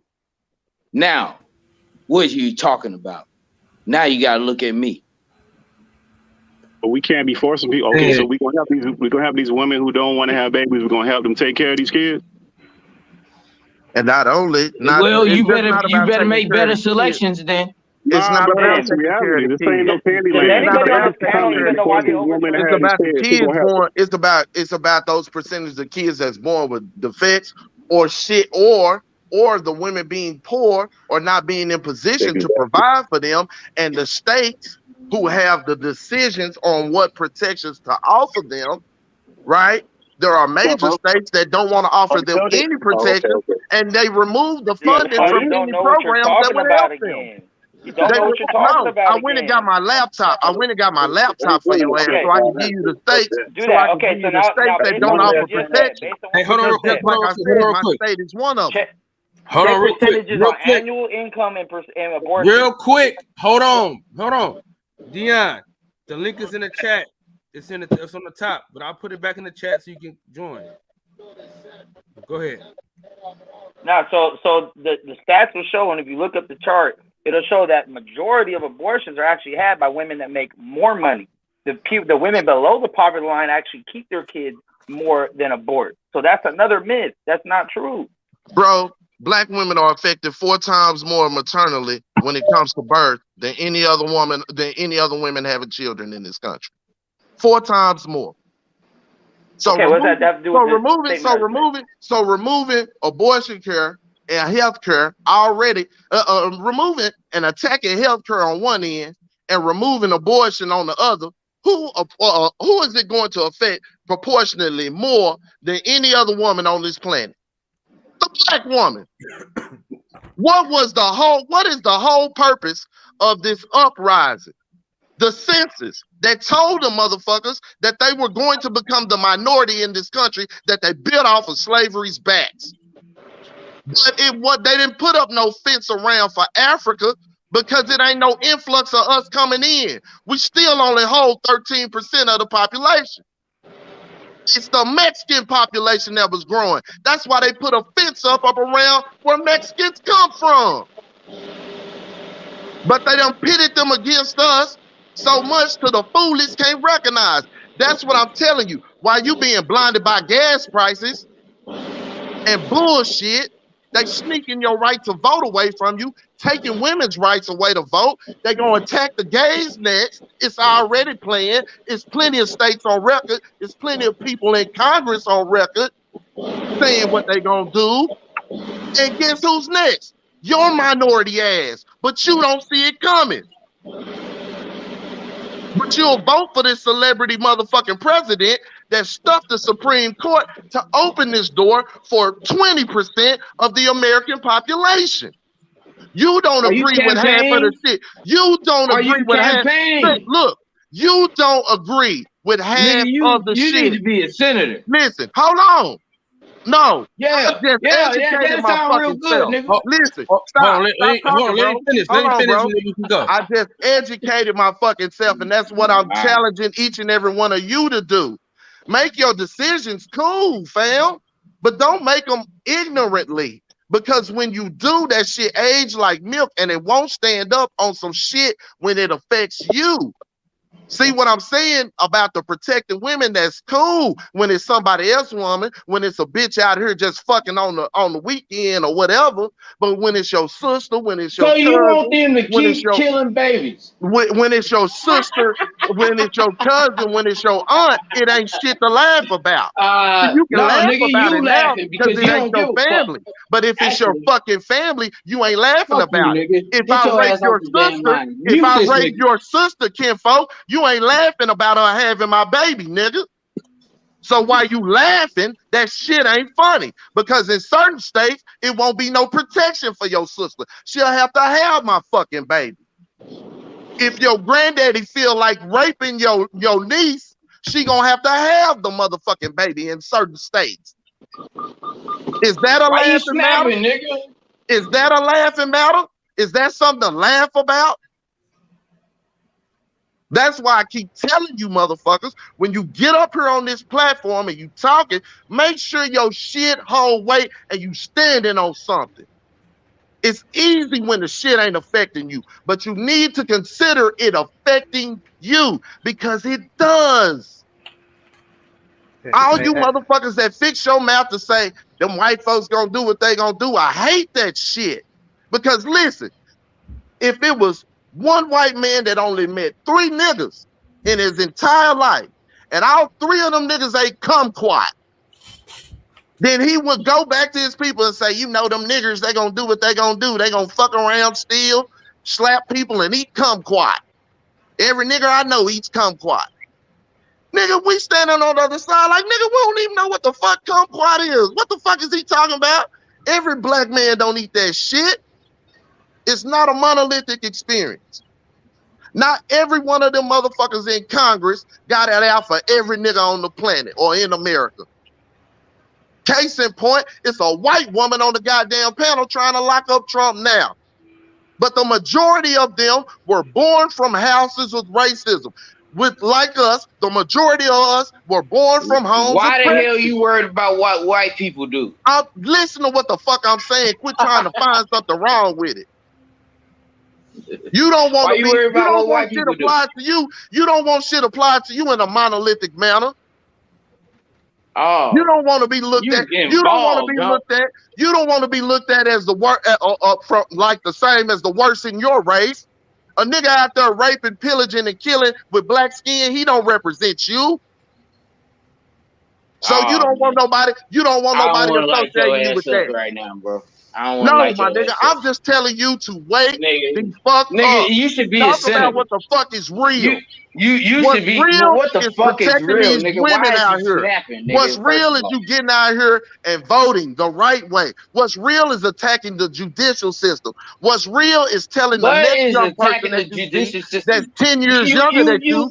you. But The no, my court nigga, said listen. that you. God damn it. I will not Listen, God damn it. sponsor We you had enough killing your time of baby no bullshit. more, nigga. We've had enough time of bullshit. What's All right, That's imperative what. upon your That's old what ass, just happened. let him nigga, get what's his push imperative off real quick. upon you 817. is to bump into the next young person and Nigga, tell them get the your same ass the shit. fuck out of here, Because nigga. your ignorant ass Hey, wasn't thinking like 817. this 10 years ago, like Let I him was. go. Let him finish. You Welcome to the wasn't, my nigga. 817 You wasn't show. thinking like Here this we 10 years ago, and go. neither was I, bro. I was in the same place. Do you hear me, brother? Are you Bro, listening? personal experiences don't make the law, bro. You No, gotta go by understand everybody what in I'm this saying country. to There's you. At 333 some million point, people some of this here. shit is going to happen to you, and it's going to become Bro, serious it to already you. happened to me. I already told you. The doctor asked me if my baby mama That gave birth. If you your can only save the you mom and the wouldn't even daughter, who do be you want to the save? fucking family I had that experiences, choice. the fucking family experiences you have now. Hey, you If know the if fucking the family senators in experience? Indiana, if Nigga, the shut your senators ass in up, nigga. Indiana I'm and done Texas talking to you. have their way, I'm saying, and just there's talk, no talk, talk, talk, interracial talk, and then when he's done, relationships, he's gonna your run home. motherfucking ass don't grow up how That's you it. grew up. All right, listen to me. Man, look. You ever had You a niggas baby? slow. You ever Hey, yo, had a baby? Kyle. Listen. Then my man, hold on, Have you ever had a child? hold on. God damn it, hold on. I No, lost answer the one, question, fool. nigga. God damn, hold on. Listen. Have you ever had a child? Technically, I lost two. Fuck you, man. Do you have a child, nigga? Technically, I've lost two. Do you Well, hear me? Technically, I yeah. lost two, and I've I'm been sorry about that. responsible for 6 for the last 15 fucking years. I've been more of a fucking father than any man that voted for abortion. All right, well, listen. My man Dion, this is his first time on the panel. You know what I'm saying? It's like my little brother. Welcome. He's a community activist. Go ahead, Dion. Yeah, man. So if we talking about Roe versus Wade, you know, you got to look into other factors outside of just personal things. Like, I agree with 817. When you put that shit under your niece, your auntie, your grandma, your cousin, your sisters, like the women of your family, you think about them and how this law could affect them. Like, you take it a bit more personal. You know, somewhere I think about with the Roe versus Wade. I don't think about those who are just mad about people having abortions. You know, there's an underlying factor to these situations. Like, you can get mad at weak people, you know, taking abortion off the list, or you can get upset at, you know, promiscuity. You can be mad at the fact that we don't have a say-so in abortion. You know, there's all types of reasons why it bothers everybody else. But if you want to get to the real issue, we didn't have so much promiscuity. Plan B and abortion wouldn't be much of a problem. You go back a couple hundred years ago, this wasn't an issue. You go back into the feminist movement, pushing on to today, allowing things the way they happen to be. We have these issues at an all-time high, where men are now upset about women not being able to abort. And also, we got women mad about men making the decisions. When the ultimate choice comes it kind of comes down to, like I said, your morals, your guidelines, and your religion. You know, like I think as men today, we look past all these things and try to figure out our own solution when the solution's been already made for us. You know, if you hold your kids down the right way, you don't allow your daughter to go out and hang out with a bunch of dudes. You don't teach her to go out and hang out with all her friends on the block. You don't teach your son to go out there and recklessly fucking bitches, bro. So if you teach your kids a certain way, these rules won't even be into effect. We can cry about the rules all we want, but just like the teacher told us, the problem starts at home. So you can get mad at the white man, you can get mad at the judge, blah, blah, blah. It's not going to make a difference. You can even vote. It's not going to make a difference because the same thing is going to happen again. They can overturn it. It don't matter. So if you're going to be upset, I think a lot of the time you got to look back at our people. I mean, I don't see everybody getting mad about Roe versus Wade. I mean, if you're not really promiscuous Dion, out you there, said a lot of good shit, but the only thing I only got a caveat with, the only caveat I have with that is you saying ain't shit gonna change. I mean, Listen, our people, okay, hold on, our Let me, people let me, got let the me, let me ability to rephrase be that. conditioned to Let me that rephrase shit that. Let because me of our rephrase that. condition in this state, and I understand it, my brother. I understand it, but I always go back to if people that look like you that was here before you felt and truly felt and thought that way, you wouldn't have the ability to be talking like you talking right now. There, And then it, there, I have there something. is I a mean, way. Let me you There you is just a let me way. put. It add. is not. I It's mean, not and easy, that's the but there thing. is a way. But what they depend on is Just age go over talk 20 you. between 39. What they depend on is for you motherfuckers not to care, for you not to pay attention. And But let me that's I why I mean, said it's incumbent I could upon say us let that. me to, say this to, You though. to sound like you got spread a this shit. vagina in that I Because 10 years 817. I didn't give a fuck. 10 Hold years on. Let ago me. I didn't give a fuck. I talked like Mex. I gave a fuck about burn out the boxing and other shit, and I really wasn't paying attention. I wasn't paying attention to FICA and what was coming out of my check and what was it coming out for and why this stool didn't look like the other stool. I didn't give a You fuck. just found that out? So, wait. Does anyone on here even know why they overturned Roe versus Wade? What the decision behind that was? The Or are you just original talking with decision was a emotion? lie. The original decision was based off of a lie. It was. The It was based original off a lie. decision was based off of a lie. The lady wasn't even pregnant. But let me say this part to the other part of it where I can't remember. I don't know who said it, but somebody said about raising your kids. Raising your kids has nothing to do with race. You can raise your kids correctly and they can go to the military. Military got a lot of fucking rape. These jobs have a lot of rape. Thank you. Your family members do a lot of fucking rape. So you could try to protect your kids as much as you want to protect them, and we're all going to do that as men. But there are certain situations that you're not going to see. You're not going to be around. And in certain situations, you're not going to be able to protect. You would like to believe you can in a fairy tale world. But as you get older and you get in the 20s, you have a lot of exuberance about what you can do. When you get a little bit older, you figure out what your limitations are. Hey, my lady just said, Hey, my lady's sitting over here listening to this, and she just said men are used to hearing the word no and being okay with it, right? Yep. Any man on this panel, if we tell them no or say something different, they always got something extra to fucking say, including me. How many of them take no? She Not when been it comes raped to before. rape, Fuck bruh. you, man. Not when it comes and to then you rape, gotta, bro. then you gotta look back. Say, look, bro. What's the ultimate Say, problem? bro. The problem Y'all When it shallow comes to as rape, fuck, bro, bro. ain't no Y'all way you're finna tell me shallow I as can't fuck her and fuck, I'm not bro. okay with it. And I'm if not there are listening. any You're women crazy. listening in this chat, bro, if there are any women listening in this chat, they are ashamed of what the fuck you are saying. If any of if the women in your family had the guts to stand up and to tell you, they would be ashamed. You don't really give a fuck about them. You making bro. an exception to rule. Bro, That's you don't all even know what doing. you're talking about. The All only right. reason Roe vs. Wade got overturned is because they figured the 14th Amendment protected privacy, and they say that Bro, they it is, consider bro. abortion Bro, let me murder, ask you and they say something. Let me killing is ask you not something something. you can Let me keep ask you private. something. That's Let me it. ask you something. Did Left it up to the abortion fit state. the American? If Hold your on. state don't, if you don't like your state's Did abortion, then abortion fucking fit move. when the That's it, or vote differently. Constitution was made? Who was the Constitution made by? And why you keep Who talking was the about rape and it's fucking a small Constitution percentage of made by, shit, bro? Max? You're trying to pick an Max, emotional topic to drive home a point when that is not the let me majority ask of you what a is going question. on. Who was the Constitution written by? They took it from an Was Indian the white tree. man? Who was The it white man? written Was it the by? white man? White slave owners. Abortion was never written into the Constitution. You know why?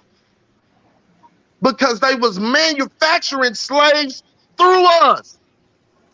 Women was having children, having them snatched away from. They were being breeded. Bro, you gotta make it from mind where you stand on this shit, though. So listen, essentially with that, the very idea of abortion was quote unquote un-American because it didn't support them and how they was building this motherfucker. Education was what side part are of you the on? What motherfucking side are you on? Constitution. Hey, So 17. listen to what the fuck I'm What side telling are you you. on? Some shit is antiquated. Some I'm shit is tired of listening old, what the bro. fuck Some you have to shit say, bro. All you fit do is when talk, white dog. You slave don't let owners nobody was else running fucking talk. everything. No, you don't let nobody If else you talk, wanted dog. You to don't let go nobody else back talk. You to don't let that, nobody else talk. You don't your let nobody talk. You don't let motherfucking nobody ass talk. You don't let won't nobody have the talk. You don't let nobody talk. protections and Nobody liberties wants to fucking that hear your you mouth have. anymore, bro. Abortion You're not is gonna a run the whole statute. fucking If panel, that dog. statute There's can 5 be other people removed, on here that's any not others you, can dog. be Nobody wants removed. to just hear what you have to say. Let Fuck other people you. talk. Picasso You're hasn't said one ignorant. fucking. Picasso hasn't said one word. Can he get something off? You want to talk, Why should Picasso? you be You allowed want to to talk, say dog? any fucking You thing? want to talk? You want to talk? I heard This them motherfucker talk don't even know too. where he They've stands. been talking First of too. all, Suck a first, dick, if man. I'm abortion telling by you parent is directly. Suck racist, a dick, right? man. That's the Be first offended argument. with listen, And me. now that we're getting listen. rid of God abortion, damn that's it. racist too. Hey, Which one is it? Which one hold is on. it? Real quick. Ignorance. Real quick. Y'all can have this boxing match on Friday. God damn, hold on. Fuck Let him. Picasso get a word in real quick though. Okay. Uh, excuse me. I appreciate y'all. Hey, my thing is, I took history 1 and 2 in college, and one thing I remember uh, uh, about the history is I don't know what order it was, but uh, uh, human rights was attacked probably first, right? Then women's rights, and then civil rights, and every time it gets down to it, they're taking your rights away, right? And you can see who the let me get out from behind this dude. You can see who's basically attacking you, and and all they want us to do is to sit here and argue. It don't have to be a certain color behind it, but it is. Um, because a certain color went said it's easier to go one color to go against the other one, right? So some people they get when they're born, they don't have that same mentality. It's learned behavior. When they come into the world, I've seen these little clan meetings and stuff. They teach the youth uh, to come up under them and perpetuate that type of behavior because kids don't grow into the world looking at each other with hate. You know what I mean? They want to Facts. play. They want to play with each other. They want to get along with each other. And then when they start seeing that shit going on, it's a shock to them. I've seen it in kids, not even just mine. And I think, and another We thing is, indoctrinate our own kids, Picasso. Tell the right? truth. Be honest about black people. Our black Yeah, parents told us the same kind of shit about white folks in our house till we yeah, had different experiences, and the ones that didn't still feel the same fucking way. yeah. And that was because we went into protection mode. You have to tell your kids to watch out for that cop. Don't go here. Don't. I was in the medical field as well in the military, and we were taught don't ever close when you go in there with a woman or they never said anything about another man or whatever. But when you go in there with a woman or a kid, you got to leave that door open or have somebody else in there oversee you. Matter of fact, when I go see my daughter's 16 and a half, uh, even when she was like 8 years old or whatever, I would go to North Carolina or Florida to visit her, and I would keep her at the hotel with me. Sometimes I look at her mama like, do you trust me enough to have my own daughter in the hotel with me? And I look at her face and it looked like she might trust me, she might not. But then at the same time, you know what I do? I would bring my mom with me just to make it all comfortable because I know how some people do get down like that. They mess around with when the opportunity presents itself. But uh, we just have. I didn't learn. I didn't. My mom didn't teach me that way to be some kind of pedophile deal or whatever. You know what I mean? But at the same time, I didn't go learn it from nobody else either. What it is that I stayed on the how you say the right side of the deal. I learned that's bad. This is good as I was coming up. You know, so Anybody stop driving, by the way? Anybody? Is uh, anybody walking? Has anybody bought a bicycle since gas prices went up? oh, I'm I'm about to just buy I'm, a I'm just bicycle. saying, I know it's a major motherfucking issue. I know it's a couple of more cents. I know it's been another 20, 30 cents, whatever. But has anybody Whoa, sold whoa, a whoa, car whoa, and whoa, bought whoa. a bicycle? Nigga, speak for Texas, nigga. Kyle, have you California's bought a like $1. bicycle? Kyle, Yeah. have you bought a bicycle? Can't afford it. Have you started walking? Yeah, I've been walking like a motherfucker now. You walk back and forth to work? That's too far. Did you already use city transit before? I don't want to be with them niggas. Okay, so what I'm saying is, Taylor Bell, fuck you. That's some bullshit. Yeah, it's a major issue, but it ain't that motherfucking major. It ain't gonna cost no lives. Oh, We you know talking what? about shit that 817. cost lives here. You know what? 817. Not 30 more cents in gas. Fuck a tax break. A lot of the way Man, you they sound like building these somebody projects. auntie. Yeah, I a lot sure of the, do. I you sure hear do. me? I sound like your auntie. You know why? Because she has some motherfucking wisdom. She lived around this motherfucker long enough to see some shit and start telling young people the truth. You know how they building these houses, apartments, and all that stuff? It's more apartments being built now because it's so many people. I guess the population or whatever. I don't know. But what they're doing is they're also adding trolleys and trains and everything, public transportation. And if you go over there to Europe, the same thing is already over there. And they live the way they live. You know, it's a poor economy, right? So I think they're trying to bring that same thing to here, and they're forcing us to do to live a certain type of way. Do you know where the Republican Party had their last convention? They had their CPAC convention all the way in fucking Hungary. Do you know why? Because they applauding the Hungarian government and want to model their shit after them. Authoritarian ass shit. To where we couldn't even have this panel. We couldn't even be talking like this. This is what I'm. Why this you what I'm worried about saying. white folk business? See that's what I'm saying. That's one of them. He'll be a Herschel Walker. You feel me? It's the same type of ignorance. It's the same type of fucking ignorance, bro. I'm trying it's to the same type of understand ignorance. what And it's side the you on, ignorance that they depend on, bro. It's the ignorance that's dependent on. It's the ignorance that's dependent on. See, here's the problem, Max, right? These lobbyists, right? The problem is you spewing this shit all over the internet. That's the problem. You're right. You so fucking right. When somebody rapes your daughter or your sister, I hope you in a state that's protected. Hold on, I have a genuine question, bro. I have a genuine question. Why would I need to be protected? I ain't gonna get no bitch this prize that come out of my motherfucking balls, nigga. Let me ask this shit. So originally before this what the Roe fuck versus you Wade talking shit, about? You think we ain't out here like this, right, nigga? bro. I'm crazy than a motherfucker. I got 3 kids, nigga. Hey, this what happens. This what happens. Nigga, shut your ass up, nigga, with that old weak ass shit, nigga. I'm about to call you something else, though. Before all this Roe versus Wade shit, Tell me what you want, but you it was ignorant said as that fuck. abortions and Planned Parenthood was a racist attack Alphabet boy, against black go ahead, people, right? keep talking. Listen. Hey, right, shut the fuck up. Let me talk. Man, y'all do your thing tonight, bro. This is what it is, bro. Like, it's. Go ahead, finish, Max. How about y'all get each other's numbers and talk to each other? Max, go ahead.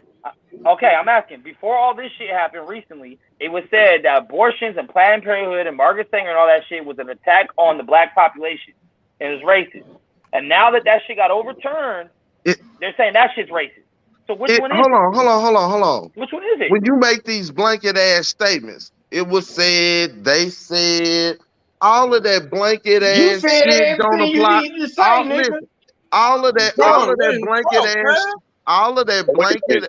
Let me say this about that Margaret Sanger. That lady was racist. That's not that was said. I agree. That's not no that was said. That's a true fact. And that's the one of the biggest was that they was arrogant enough that they never changed the name of that foundation. 817 made a point earlier that by overturning Roe vs. Wade, it was harmful for the black woman because of the health problems, all that shit, and it was like a more or less a racist attack. So is it racist to have abortion, or is it not racist to have abortion? No, I did not. I did not. I gave you a fact in regards to pregnancies and mortality in this country when it comes to black women. That's what I said. I did not say it was and you're racist. Saying this I didn't say that shit. Black women disproportionately. I said yes, it will. Okay. It will. So which one? So what? So you what? Ain't getting none pregnant. So what you worried about it for? You bitch ass. I get your girl pregnant. Fuck ass nigga. I done had more pussy than you done seen. sucker. So hold on. You see what I'm saying here? Abortions affect black women disproportionately, but appealing abortions What up, It disproportionately Kyle? affect affects black women. all So which one women. is it? It affects all women. It affects your daughter. It affects my Bruh, girl don't daughter. move It the affects goalposts. I'm any asking you a woman. specific question. I'm asking you a specific question. Stop It's gaslighting. specific. It's specific.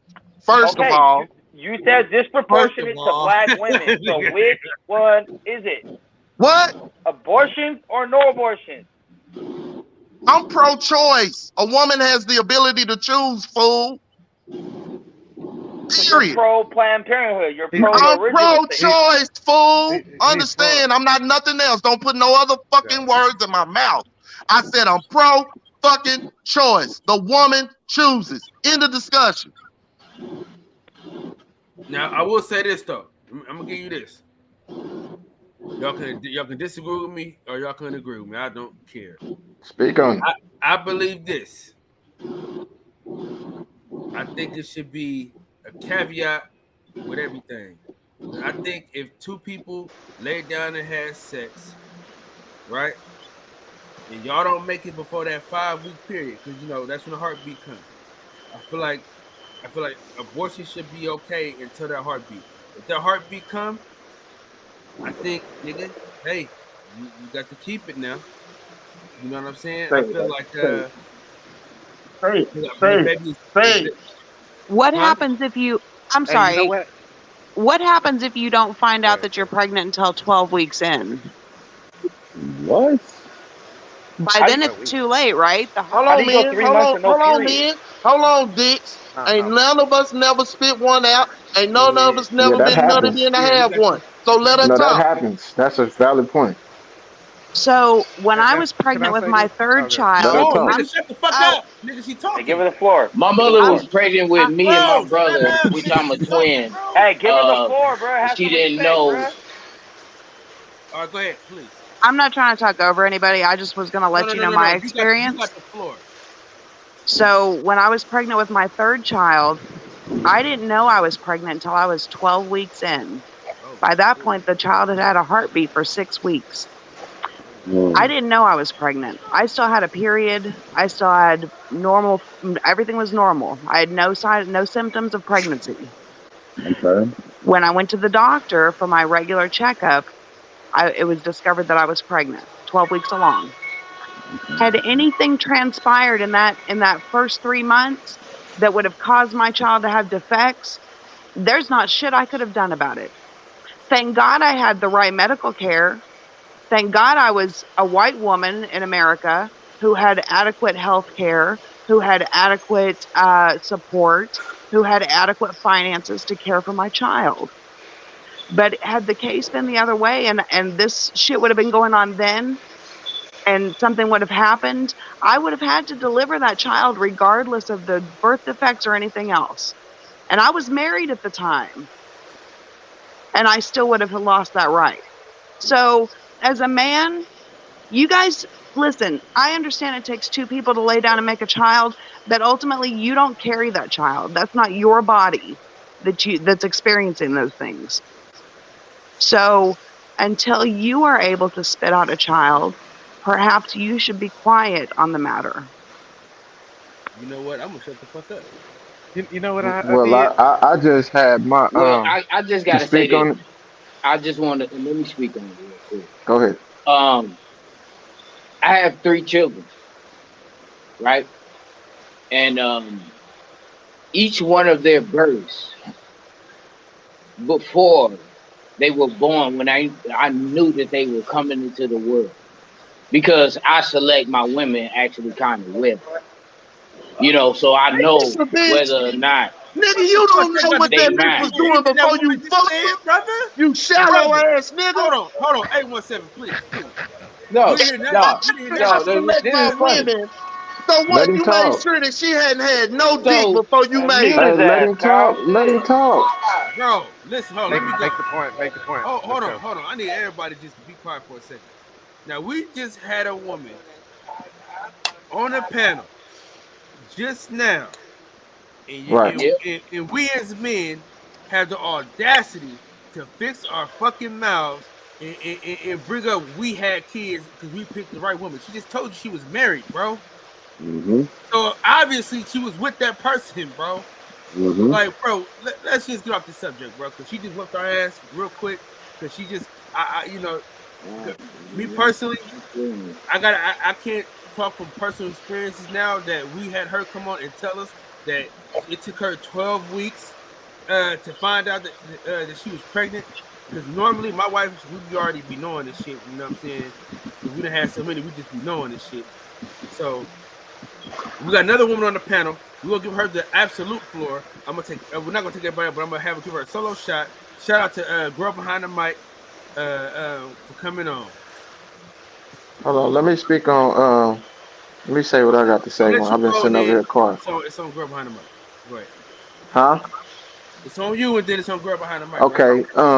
Now I'm listening, and short and sweet, man. Long story short, I got 4 kids by the same woman. We all in the house right now, but my last 2 kids was born while she was in her 30s, right? And I was able to live through her. Don't get me wrong, I've been there with all of my kids from the beginning when she was pregnant to the end, till she had them, all of that type of shit. But these last 2 kids, it was complications with her life. You get what I'm saying? And we have a family.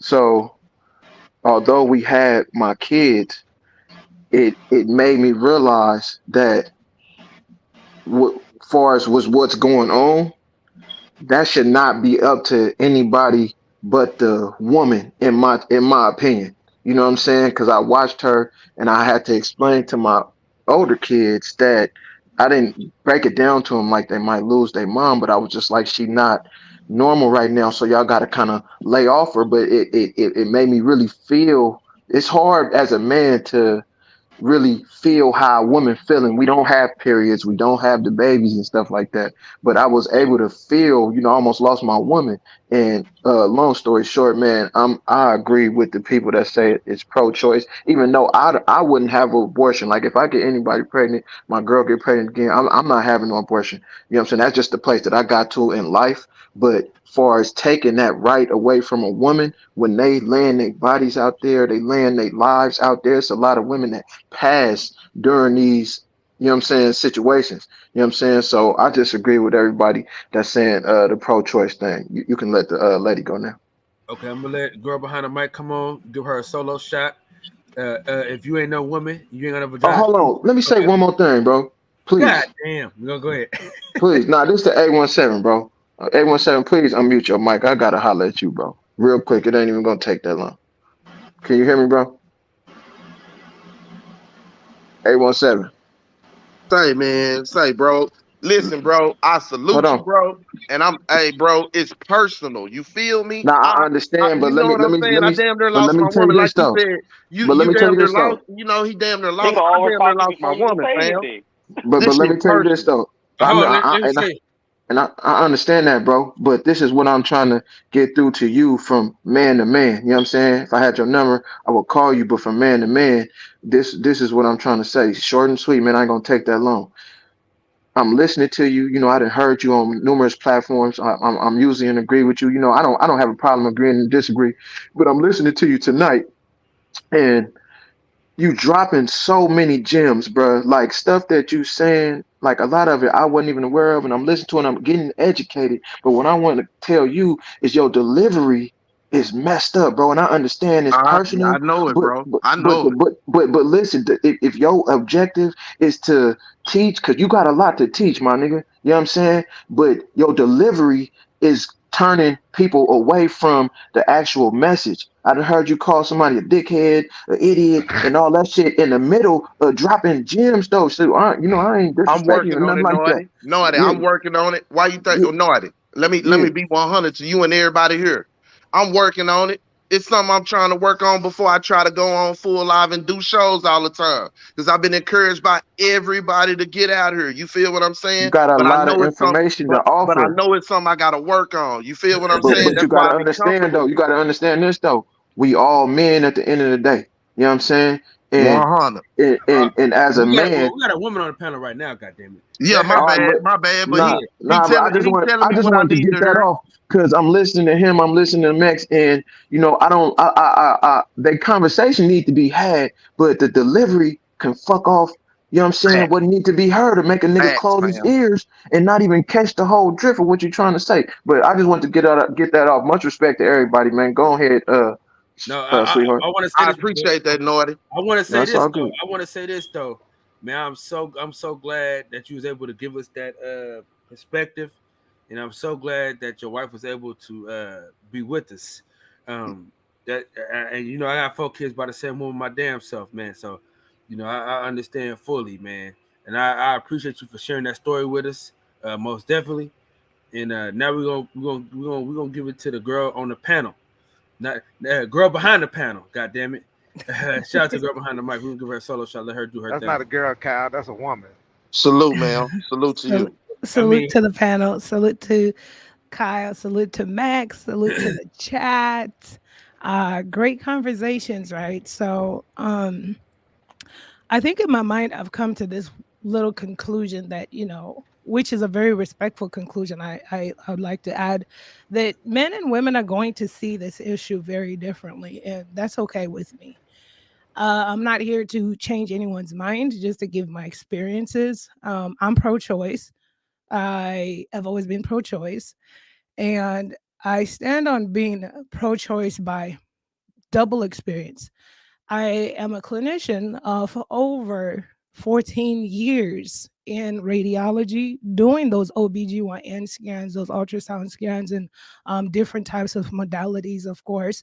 So I know more than anything the abnormalities, the complications that are associated with pregnancies, and why some women, whether it's single women, divorced women, married women, end up choosing an option for abortion. And so, with that said, from my own personal experience, I was about 14 years old. I got raped. I didn't know how to articulate it until now that I'm an adult because my parents took me. And I just remember getting there. Nurses were there. They laid me on the gurney. I had something that knocked me out, and I woke up in the back seat of the car. So at that age, I didn't know what it was, but I could tell you this: I wouldn't have wanted that baby because I was raped. I didn't like the experience, of course. It was a nightmare. And so that was a hard time in my life. I'm able to talk about it because I've had healing all throughout my early 30s and so forth. And then when I was about 23 years old, bad choices. When I was 14, I blamed myself. I snuck out, went to the club. I shouldn't have done that. I lived in the guilt. I lived in all of that. I started seeking therapy when I was about 33. But fast forward at about 23 years old, I was a alcoholic. I've been sober since 2011. And I was a functioning alcoholic, had a great career as a clinician, but I was drowning myself in alcohol. I was in toxic relationships, and I got pregnant. And even the guy that I was with, it was a toxic relationship. And he was Russian. Don't judge me. I was all over the place. And his father, one part was his father didn't like Black people, but that wasn't even it. It was just the fact that I wouldn't stop drinking. Okay. Understand the power of addiction. I wouldn't stop drinking. And I knew that I didn't want to give birth to a child. I knew the complications. I didn't want to give birth to a child with fetal alcohol syndrome. So we made a decision. But at that point in time, as a woman, I'm not perfect. I've made mistakes that I see and look at. From that moment on, I went on strong birth control regimen because in that moment when I was hanging out with that guy, 23, of course, in addiction, your judgment is not right. I was thinking, I'm not going to be doing anything. And that's why I always tell young ladies, it doesn't matter if you're celibate or if you're waiting for marriage, just put yourself on a healthy or on a some kind of form of birth control, because I also do agree that birth control is cheaper and better than having to go to deal with the psychological effects that come with abortion. So I give an example of me, okay, in 2 cases, 14, rape victim, and at 23, an addict. So I give myself an example So people understand that people that are having abortions are just not women that get pregnant and choose to go terminate a baby because it's the first thing they have. People that have abortions have all kinds of reasons. Like I said, especially when it comes to what people don't understand is, especially being in the medical industry, that there is so many abnormalities that come with pregnancy. And people in those measures have a choice, whether you're married, whether you're a single pregnant woman or divorced, you have a choice. Physicians will offer you a choice. Do you want to keep this baby? If you do, maybe it's in anencephaly. Maybe they're born without a skull, so the long-term care for this baby is going to be astronomical. So people have choices. So so I just wanted to personalize that on both aspects. And then I want to say I empathize with what some men go through, because I have thought about the fact that what if it's a man that is in a relationship with a woman and they get pregnant and he really wants to keep his baby and maybe she doesn't. So I see that spectrum. I see that. I understand that and I empathize with that. But I think even going down that rabbit hole, I think sometimes with women it's a scary thing. And the scary part is, okay, he wants me to keep this baby. And sometimes, I'm not saying this is all the situations, perhaps there's no commitment there. A woman may fear being a single mother. You could say you want to be all in, but once the baby is born, are you all in? Maybe those are some of the fears that go through people's minds. But in my adult life now, because growing up is evolving and looking at things, I realize that, you know, yes, in a perfect world, what I would say is, men, if you're not ready to have children and you're out here playing around, you like to go raw, you don't like to use condoms, maybe you could think about vasectomy. They're reversible. Okay. Women, if you're out here, you maybe are hanging out, kicking it, just want to have sex, you're not committed, then maybe you might want to think about contraception. So we still have that. I wouldn't offer a hysterectomy because they're not going to give it to you unless you have a child. But there are a lot of great birth control measures that are afforded to everyone. You don't have to have health insurance in the United States of America to get on some contraception or some contraceptive path. What's the step forward? That's the only thing I could think. But it's also empowering your households, even men. If you have daughters, it's empowering your daughters to know that they're loved, to give them that assurance, to be their first love, to know that when they grow up, they'll make the right decisions. In the Black and brown community, there's a lack to be transparent with our children. I'm a clinician. I see this a lot of times. I've seen kids coming in, going to Planned Parenthood, getting abortions at very young ages with their mothers because we don't want to talk about tools, but maybe it's time now to start talking about tools. It's time now. You get sex ed in school, but it's time now to start talking about tools. People cringe, oh, because my cousin did that. I don't want to talk about birth control with my child that's in high school. And then she found out months later her daughter was having sex.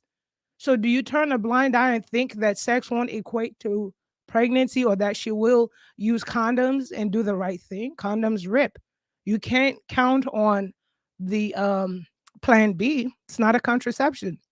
It's an emergency pill.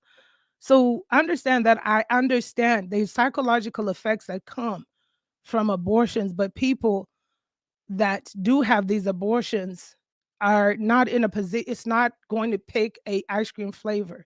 They're tough decisions that come with that. And I also understand why some men don't like that, because it is part of their seed, it's part of their child. They want to have more say so in that. And perhaps legislation could come up with something, I don't know what, but I do understand both parties. I do. I just think that sometimes it's tough because I've now seen this with personal friends where a man gets excited, convinces the girl to keep the baby, and then he's shipped off to the Midwest. My friend is in Southern California. You can't find the guy. He's gone. So now she's a single mother. So we got to look at all of that stuff. Yes, there's a lot to do. There's no one size fits all solution, right? Yes, I preach to sisters, younger women. require commitment, perhaps get married if that's the route you want to go through. Swallow the pills, do the contraception thing. And I tell young men that too, because a lot of men are like, well, are they in situations where they're like, well, she told me she was using contraception and I thought she was, and you're now having a baby procreating with the wrong person, wrong energy, and you're stuck with that energy. But you also have a solution. A vasectomy is a solution, it's reversible. So that's just my 2 cents. I'm open for questions. I buried my heart out. Look at the And that's chat. it. Look at the chat, sister. And salute to you after being so strong and being eloquent with that. But look at the chat. Don't look at that bullshit. Don't look at that Look bullshit. at that shit. Look at that shit. And see that. Look, I will say you want us not to look at it, but it's important to see it. It's important to point out ignorance. Why? Because when you isolate ignorance, when you put it on the island, it ain't got nobody to high five it, co-sign it, whatever. Sooner or later, it just dies. So yeah, it needs to be highlighted. So are you saying that this woman at 23 years old, are you saying that's what she was, fellas? Out there in the chat, your last two, King Jimbo, B Cherry. Is that what you're saying? That's the totality of that woman? And let me say this to B Cherry, SMH, unfit to be a mother if you choose to have an abortion. B Cherry, you are absolutely correct. You're right. I was. That's why I had an abortion, duh. Because let me tell you something. I don't ever want to have children. So I would have been the type of woman that would have had a child and given it up for adoption and ruined somebody's life. So B Cherry, you're on it. I am. I was. And even up to now, I don't have children. I don't want to have children. Period. That's my option. That's my choice. You selfish. You said I'm selfish? Yes. Excuse me. So here's the thing. I grew up with a woman that had 5 children that hated every minute of it, took it out on us, and she probably realized later on in life. What they got to do with anything that had to do with in your belly? It's got everything to do with my life. I'm not selfish. Just because I'm a woman doesn't mean I have to have children. Here's the thing you don't understand. We have choices. I love my life with no children. I love what I do. My husband and I. We have. No you sound children. guilty to me. Guilty for what? So you want me to have little crumb snatchers out here so I could be fussing and yelling and be miserable? No, thank you. You might have been better off if you took it seriously. Take what seriously? I don't want to have a child. Why you want to force me to have a child when I don't want to have a child? It's not. Did nobody force you to have a child? You laid down and you got some dick. And you had to pay the consequences for it. And I took care of it. Crumb snatchers? I took care of it. I wanted to touch up on that. I took care of it. I took care of it. What would you teach the women who live a promiscuous life? Would you teach them the consequences, the pros and cons of living that lifestyle? That's what they gonna have to. That's what they gonna have to understand today. Hold on. If you listen, she explained it. I'm talking to her, bro. Hold on, I'm talking to her, bro. So what would you teach the other young ladies out there? Because I got women in my family as well. I got babies in my family who, goddamn it, they met on Tinder.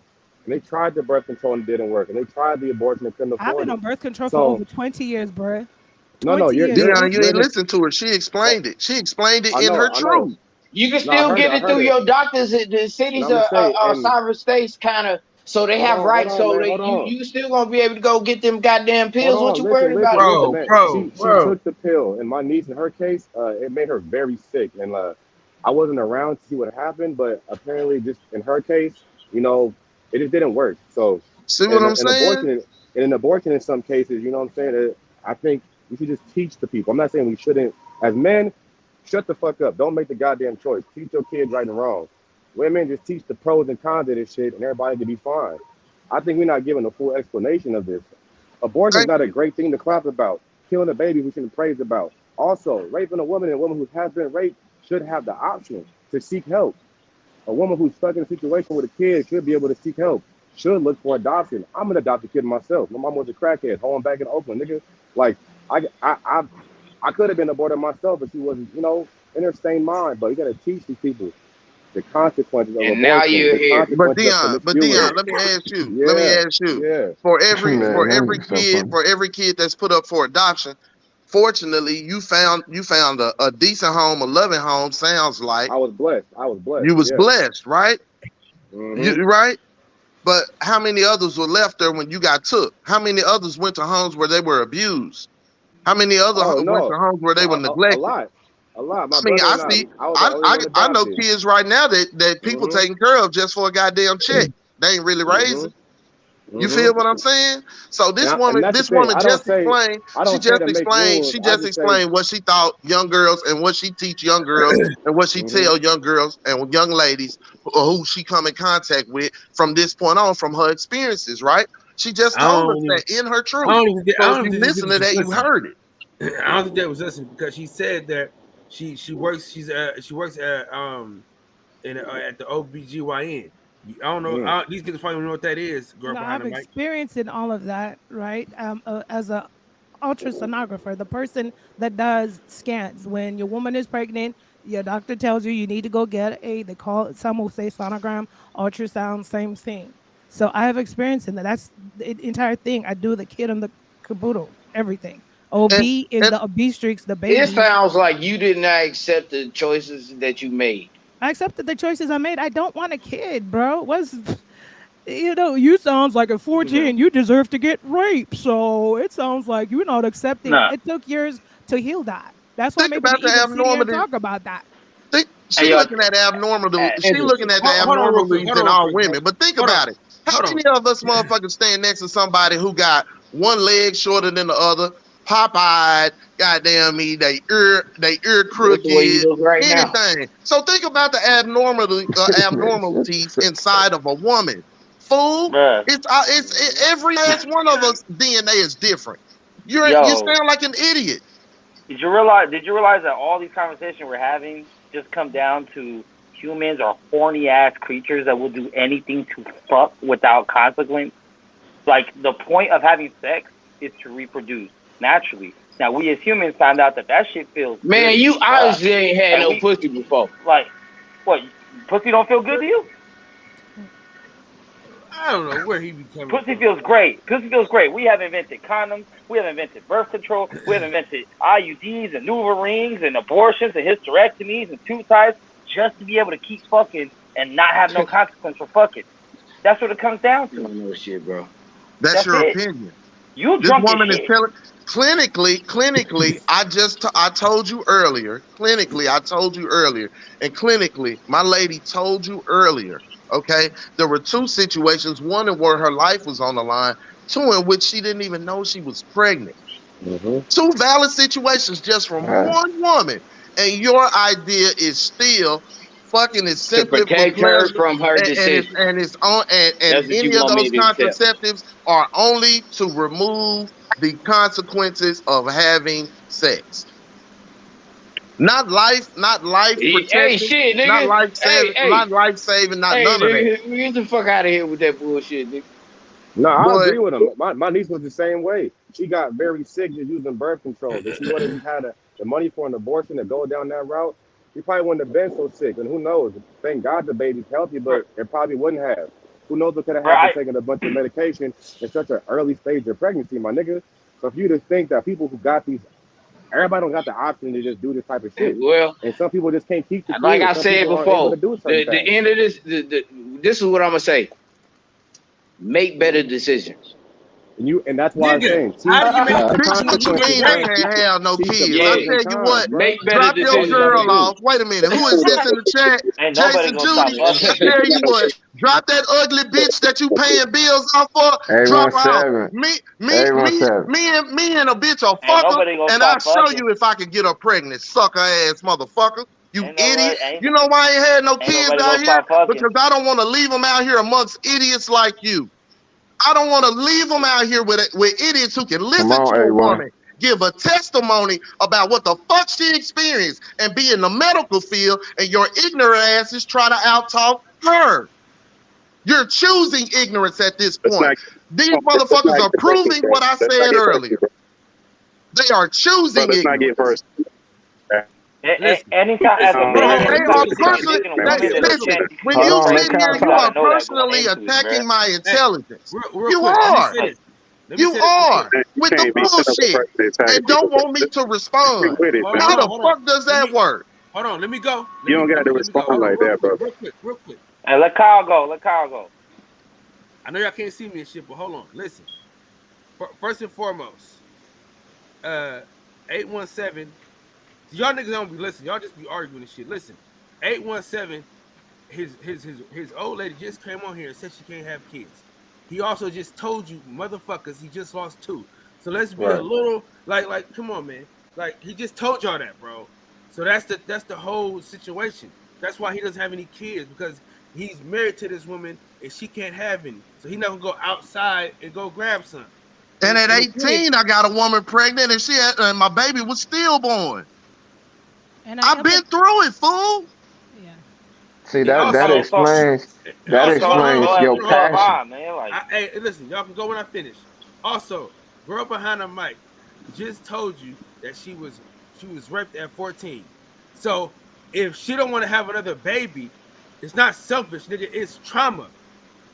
The fucking God damn. And I don't get why y'all so comfortable with the government telling y'all what to do. Why y'all so comfortable with the government putting restrictions on y'all, and y'all cool with that? Because when the government do it, it's not going to be with all these caveats like if you get raped and if you get this. Because look at all those bills that they have. It's almost like I don't think they're cool with it. To me, what it sounds like, it almost sounds like you cannot control yourself.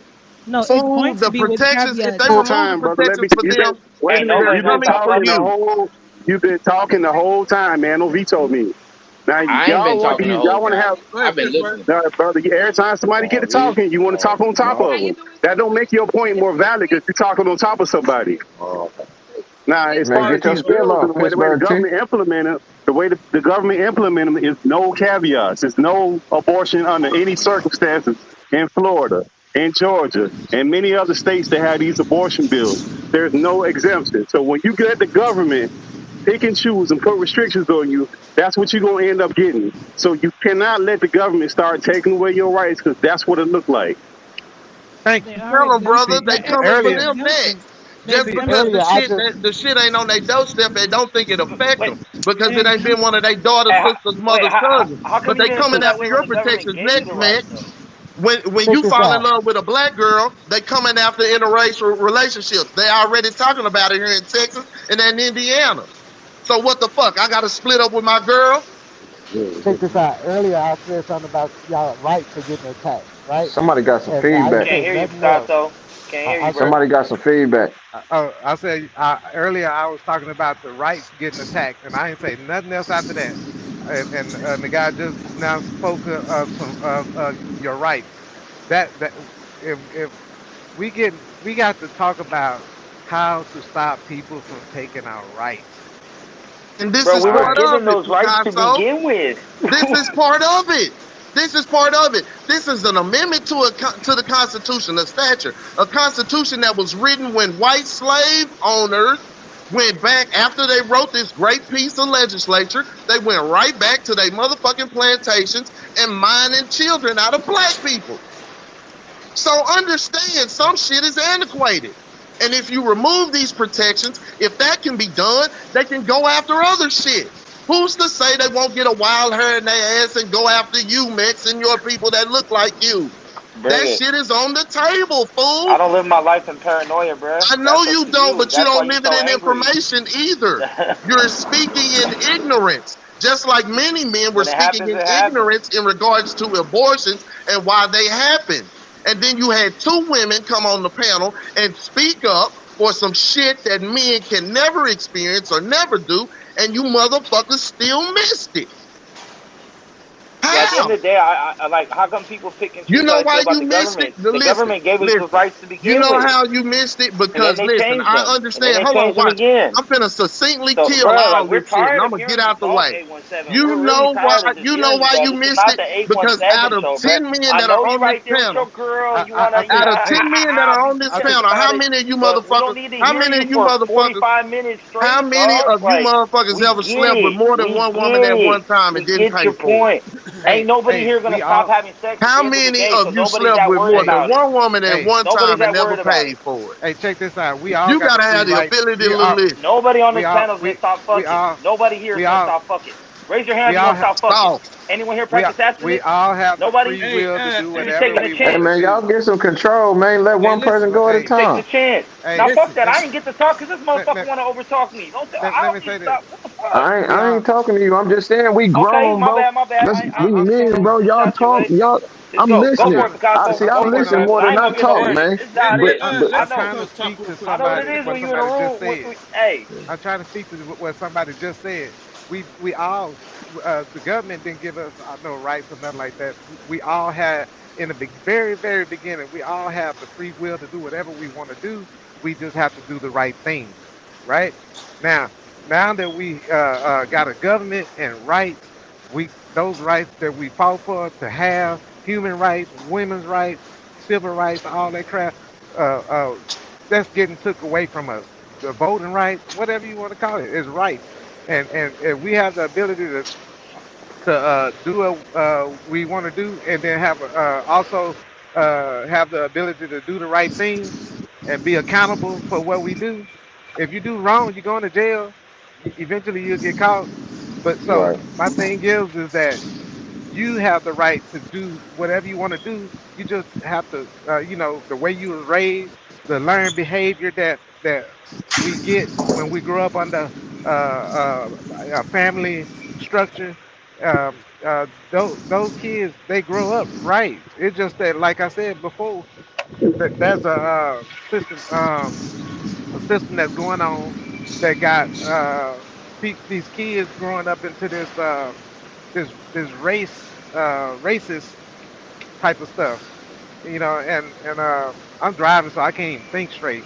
But y'all get You making what sense I'm. though. Yeah, that's my point. I'm gonna cut it right there so somebody else can talk. yeah. Go ahead. I'm just I saying. think that's why I think earlier Dion said something that was real important, and it started at home, man. So it's time as parents to buckle down and really, what I'm saying, give our kids the information they need to be careful out here. You know what I'm saying? So what is Yeah, that information, Marry brother? before So you what? So carry, don't what? boy. put yourself So in listen. position So to have an listen. Let's. abortion. You know what So I'm saying? listen. Like, don't put yourself Huh, in that huh, role. So right. what? So What you what? So saying, Your what are A1? those daughter, get things, your my sons brother? So right. what are those things? What are those things? Oh, I'm thinking. This is just my thinking, right? Mm-hmm. What's on the docket right now? What's on the table right now? What's one of the things they don't want taught, right? Critical race theory, right? Right. They already tried to remove sex ed out because they thought that talking about sex ed would make kids more promiscuous when kids is already motherfucking promiscuous, right?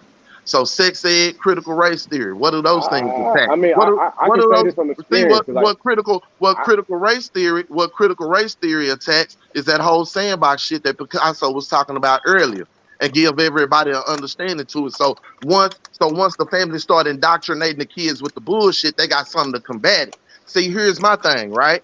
Just like I said, I was raised up in a household and taught the same shit that every other black man was taught that came up during my time. Watch them white folks. Don't fuck with them white girls. So on and so forth. You motherfuckers done heard it. Don't lie and say you ain't. But I'm gonna tell you what happened. Evolution. And by experience, by me having to move into another motherfucking school district with shit going on with my family, I had some different experiences with some different people to where I questioned what the fuck I was taught. And then I was able to make my own decision. Then I was Right. able to understand what I was taught and why I was taught and where it was coming from. Was it coming from a place of malice or was it coming from a place of ignorance? It was coming from Mm. a place of ignorance because my people didn't have them experiences. So they went with what they was taught, and so on and so forth. That way, therefore, I understood that's what was happening with them. So the few mm, that was having the experiences with me, like me, and questioning the same shit that they was taught, they start doing different. That's what this whole effort is for, to stop that. You So, still so sound when like I be talking somebody about auntie, this shit, I'm nigga. just saying, wake up all the way around. That's it. Bruh, I'm just saying, at wake up the all end the of way the around. day, ain't nobody here gonna stop fucking. That's the only way to You just right. avoid the whole thing. You That's right. it. It's the only way, and nobody's gonna do it. So as a man, you have to know and teach your sons. Anytime you even bring your dick around a woman, you don't even got to put it in her nowadays. Anytime Next, you you think you have a motherfuckers gonna chance stop raping that people? could be like, all right, go. You know what, A17, I can't even get a word out with you tonight, bro. Next, do You you on think women something? gonna You stop getting on one raped? tonight, bro. Do you think women gonna Max, stop getting finish raped your again? point, man. He just responding to what you saying. Finish your point, man. It's good, bro. Like, Don't be so Max. Max, listen to me, bro, bro. I've been trying to Don't. talk for the past like But 45 we minutes. I let listening. everybody get their shit off. Hold As on. soon as I start Hold talking, on. motherfuckers want to start talking, But bro. I'm Like, listening to fuck. you, man. You can't be so like I don't know the correct term. I don't want to say light in the ass, but to where if a nigga cut you off, bro, that don't mean don't finish your point, man. But Sometimes like you I don't. gotta just We keep can't. going. But no one can understand what people are saying if Yes, two we people are can. talking at I once. was That's listening to it. everything you was saying, and to But be it's not. honest, he There's was other he people was listening to he this was shit, just commenting on what you were saying. So bro. finish what you're saying, bro. I am literally getting messages on my IG right now of people watching this panel saying they can't understand shit because everyone's over talking people. That's why I'm just like, fuck it. But what I'm saying is, at the end of the day, as a man, anytime you have sex with any woman, one night stand, your wife or whoever, you are running a risk of that woman getting pregnant. Period. Now, if your wife can't have children, unfortunately, or if you don't want some, or now the choice is up to her. Yeah, the choice is up to her. So unless you're just gonna keep your dick in your pants and not use it, you're always gonna run this risk. And as far as women, if you never just close your legs, because sex feels good and we want it. So at the end of the day, no one's gonna stop fucking. So unless you're on the side of I'm not fucking because I want to avoid then you're part of the problem too. Well, I feel like I had another experience. My two younger kids. Before them, I ended up. Let me see if I can sum this up real quick. I ended up having two abortions before my two younger kids, in between my two older kids, and I'm a strong believer from that situation. So what ended up happening is I had my two youngest kids, they 3 and 1, and I'm spiritual, I'm religious, and what I truly believe is that those same two kids that I didn't keep came back. So what that put me in the mindset of is what is meant to be will be. Now I'm not speaking on far as the raping and pregnancy stuff, but to me, when kids come to this earth, like what's meant to be is gonna be. It's not nothing you could do about it. They coming. You know what I'm saying? How do y'all feel about that? It's possible, man. Like I said, I had a miracle baby. My daughter came out 1 pound 7 ounces 3 months early. My baby mama had preeclampsia. She was at risk of dying. The doctor asked me if we could save the baby or the woman. Who do you want to save? I picked my baby mama, and I wasn't even with her. Like we weren't together in a relationship. So I understand the pressures on that shit. But at the end of the day, if I would have never fucked her, I would have never been in that position. If she never fucked me, she would have never been in that position. So I understand that when you get to the point of the trauma of like, damn, we here now, and now the situation comes up, and obviously rape aside, because rape is the easiest topic to put in there emotionally, get charged, and win an argument. So let's put that aside. I think we all here agree on that point. Put it there. But I think what I have learned throughout my life is most women I know that have had an abortion very rarely have two. It takes a toll on a woman emotionally, physically, mentally. They be fucked up forever, a lot of them. So I think that in itself shows that most women, yeah, they want the choice to be able to do it, but most of the time when they do it, they don't do it again. So why not just avoid the shit to begin with? So are you saying that you are with what the ruling that just came down? I personally am I would prefer to see babies live, but I am pro-choice, Okay. where I think everybody should have their own decision to decide that for themselves. My But thing you is just yourself, admit you that don't you're want to have killing no your abortion. child. Just admit you're killing your child. Admit that abortion you are killing your child. That's it. If you want to make that choice for you and your family and your life, so be it. That don't affect me. That affects you and yours. But don't act like you're not killing your child because, this time period, well, it's not a fully developed, it doesn't have a hand. No, if it has a heartbeat, which we decided at 5 weeks it does, then you're killing your child. And if you feel that's the best option for you and your family, so be it. That's not me. And I've had a couple. I was 16, got my girlfriend pregnant, had an abortion, and I had another one at 19 with a random bitch in LA. And ever since then, I had my kid at 23, and ever since then, I've been very cautious about who I deal with, who I fuck with. You know what I mean? I be out here every now and then. I still be fucking these hoes, but I wrap my shit up and I pray for the best. But I don't be fucking hoes like I used to.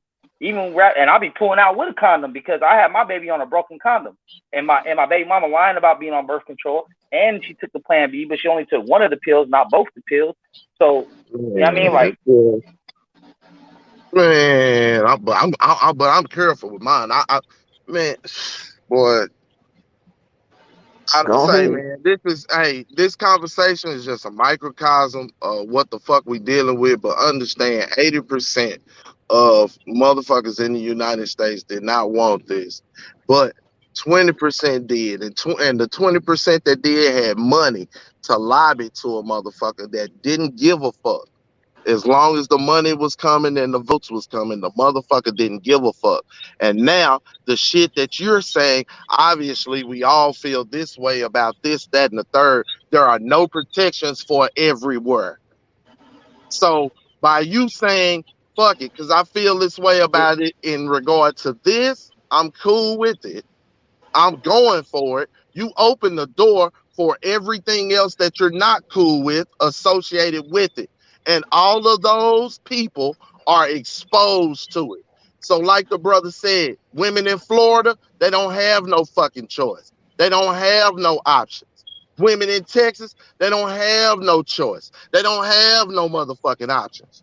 So, how you felt about that and how you feel about the other situation, it don't fucking matter for them women.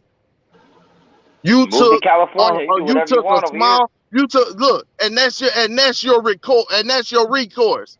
And these women don't have money for healthcare, but they got money to pick up and move across the country and live in California, which already got a high cost of living. See, you playing with people's intelligence when you say shit like that. Because you can only think so far. You only allow yourself to think so far. You only allow yourself to think about that bitch passing out pussy on the weekend. But you'll make the percentages of the other women very, very fucking small. It's shallow in thinking. It's ignorance. And it is offensive. And it's not intentional. The same You shit I sound like said the when I Baptist came preacher on. when my grandmother made me go to church, nigga. What the hell are you talking about? What the fuck? My boy be drunk as a motherfucker, dog. that Listen, boy name should be left field. Santos, you here? Yeah. Yeah, what's up? Who just dropped off? What's up? 817. Nah, he right there. What's up, Yeah, Cal? I say what's up. 817 just dropped off. No, I was just saying, where you at in your load? Say it again. Where you at in your load? I'm past that bad spot. Oh, okay, cool. So, You get ready to go. You get ready to go in there and do some Roe v. Wade. We was talking about to do some Roe v. Wade. Turn that mic off, dude. Turn that mic off, Kyle. That sounds like ice cream or something. Hey, I just want to make this point in case y'all forgot. Just remember, this whole conversation came from a motherfucker putting his cape on for a bitch ass Southpaw talking about making people's daughters suck his dick to pay for funerals and punching little kids in the face.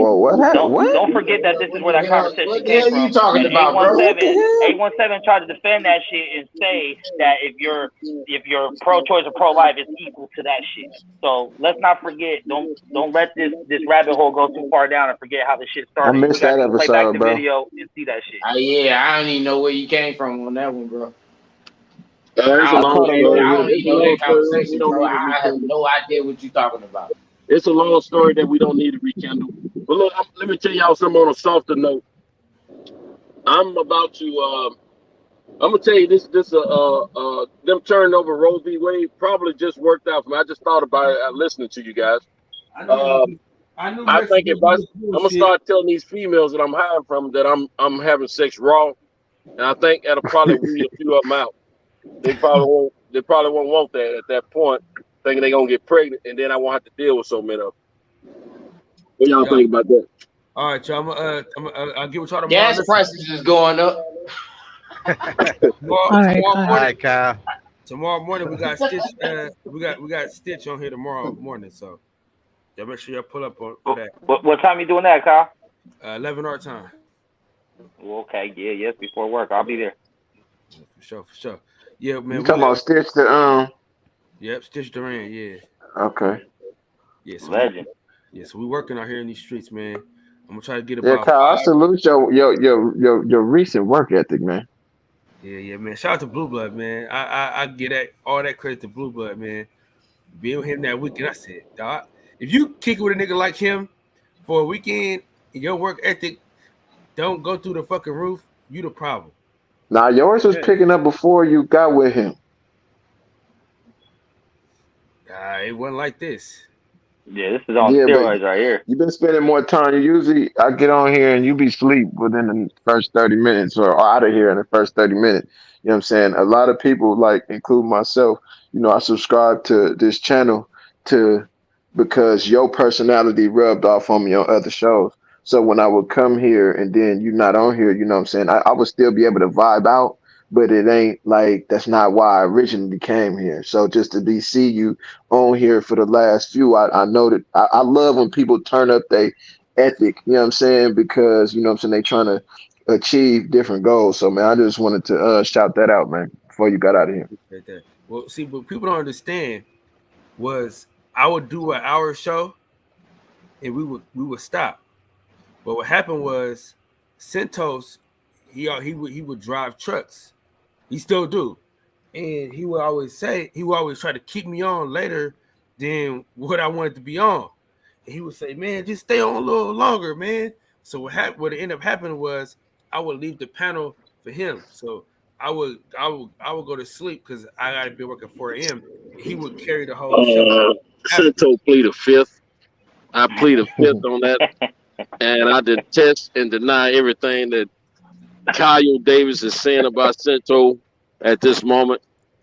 And at the same time, I'm penetrating. What? Hey, you know what? I'm gonna take myself out so somebody else can come in though, because it's not Okay. letting anybody in. Hold on. Have a good night, there, Kyle. Appreciate you. Peace. All positive. What's poppin'? Next, what's popping? You ain't been causing trouble tonight, have you? Hey, man. Hey, I got a question for you, my friend. What's I know up? you my guy. What's up? But how come I know I don't give a fuck. I'm bringing this shit back. That night that show with Southpaw Major Keys. Why the fuck would you ask to follow a guy like that? Look, man. I understand these guys got problems. I don't agree with everything everybody say. I don't agree with everything Cal says. He I said don't some agree with wild everything you shit said. though. I understand it, but that's their beef. It's not my beef. It's why I don't agree with anything any negative thing anybody does. I mean, I know it's their beef, but I ain't got a beef with. I like Southpaw. I like my man. I keep forgetting my man's name. God damn. Yeah, but I've been on both of their pages. I follow both of them. Like, I don't agree with it. Major Key boss. That's right, Major Key. Yeah, but I'm cool with both of the guys, man. They got beef. That's Yo, their beef. I don't agree. I understand when it comes to opinions, not agreeing, but this motherfucker said he was going to have his daughter suck his dick to pay for his Look, man, funeral. I'm not into talking about kids. I'm not into talking about Okay, kids. I don't have like to that follow either. him You know, after he made but that's their that's beef. a whole different subject topic. And at the end of the day, man, people follow who they please to follow, man. It's nothing I'm just personal. asking, friend It's to all friend. about I wasn't asking you. Saying just I'm like not positive. He can speak for okay, himself. just like you said, your pregnancy that for your daughter came out of a broken condom. I broke a lot of condoms. I didn't get them pregnant. When I got them pregnant, I was bareback, and I think I'm going to get out here and threaten these women that I'm gonna be bareback if they want it, and that way I ain't got to fight and argue with. I got women now arguing with me about me not taking their literally phone have a lady calls and calling them back and all that book, and I'm not even their man. So I think I'm gonna start telling them, look here, when you mess with me, it's gonna be meat, not You late. got to put And some what they bleach gonna on do? your And dick, then that's Cinto. gonna get rid of them. That's gonna get rid because they know they can't get rid of the child now. So I got a new plan out here. Keep a At least you up front. keep a hot, wet towel around there. But all positive. I'm not coming for you like that. I was just, Yeah, I know. I know you a cool ass dude, so I would think I that know what you're hearing saying. something like that would be like, I don't fuck with that I guy. understand what you're saying, but I was totally against it, and he knows that. I'm not with all the kid talking, but it was a spur of the moment thing. I know this guy really wouldn't do that, but it was a spur of the moment thing he was saying. I try to look at it from But that point that's not. of view. Hold on. That's not all he said. All positive. Then he went on to I was demonstrate that he will grab his daughter by the hair and stalk the shit out of her like this. Look, man, I looked at the whole thing. I was there that night. I was there. I know. Yeah. And then Yeah. after all these things are said for about 30 minutes to 45 minutes before everyone gets off, you like, yo, bro, what's your page? I want to follow you. Like, Well, I said both of them, not just him. I said both of them. I know both. I You said did. both. You did say both. But Yeah, I said both Major of them. Key didn't say no wild shit like that. I agree. So, I agree. I agree. Southpaw 773 was out of line. He crossed the line. But like I said, that's their beef, man. Look, man. I'm what was I about to say? One of my favorite rap groups of the early '90s, man. They had there was called Too Much Trouble. There's Rap A Lot group. The songs they put out back then, you cannot put them songs out right now. They had a song called "Take the Pussy." It was talking about raping chicks. You can't do that today. I mean, you just cannot do that. It was a great album, great song, but I took it like, oh man, it's just art. But even now, I'm thinking like, yo, that was wow. I wouldn't even consider doing nothing like that, being affiliated with something like that. But so I can understand where you coming from, Nick. I understand. Hey, yo, I listen to Brother Lynch on a regular basis. Yeah, I know Brother Lynch got some hard stuff. I feel what you're saying, but this was an argument among two men that kind of spiraled out of control, and then it turned out to shit. This wasn't fully what you're saying. I understand. This wasn't a movie. This wasn't a song. Yeah. And he's done this a lot. He's disrespecting people's grandmothers. Oh yeah.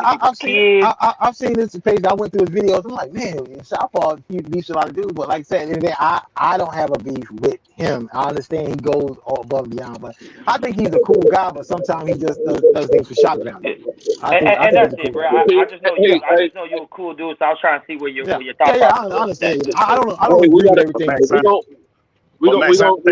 If we're gonna speak on that, we got to give full truth about that situation. That situation, because everybody that knows me, y'all know if I don't agree with something, I don't like the way something going, I'm gonna speak up about it on this particular panel. Okay, because this particular panel is special to me, even though it's not my panel. Sometimes I think it is, and I'm wrong for that. But at the same time, what I'm trying to say is, I came in with guns blazing that night, and I went right into Southpaw. I didn't, but then at the end of the day, when I sit back and things got calmed down after I spoke, I started listening to these cats. These cats were throwing daggers at each other. When they calmed down, one would spur up and get the other one fired up again. When Southpaw calmed down, Major Key dagged him. When Major Key calmed down, Southpaw dagged him.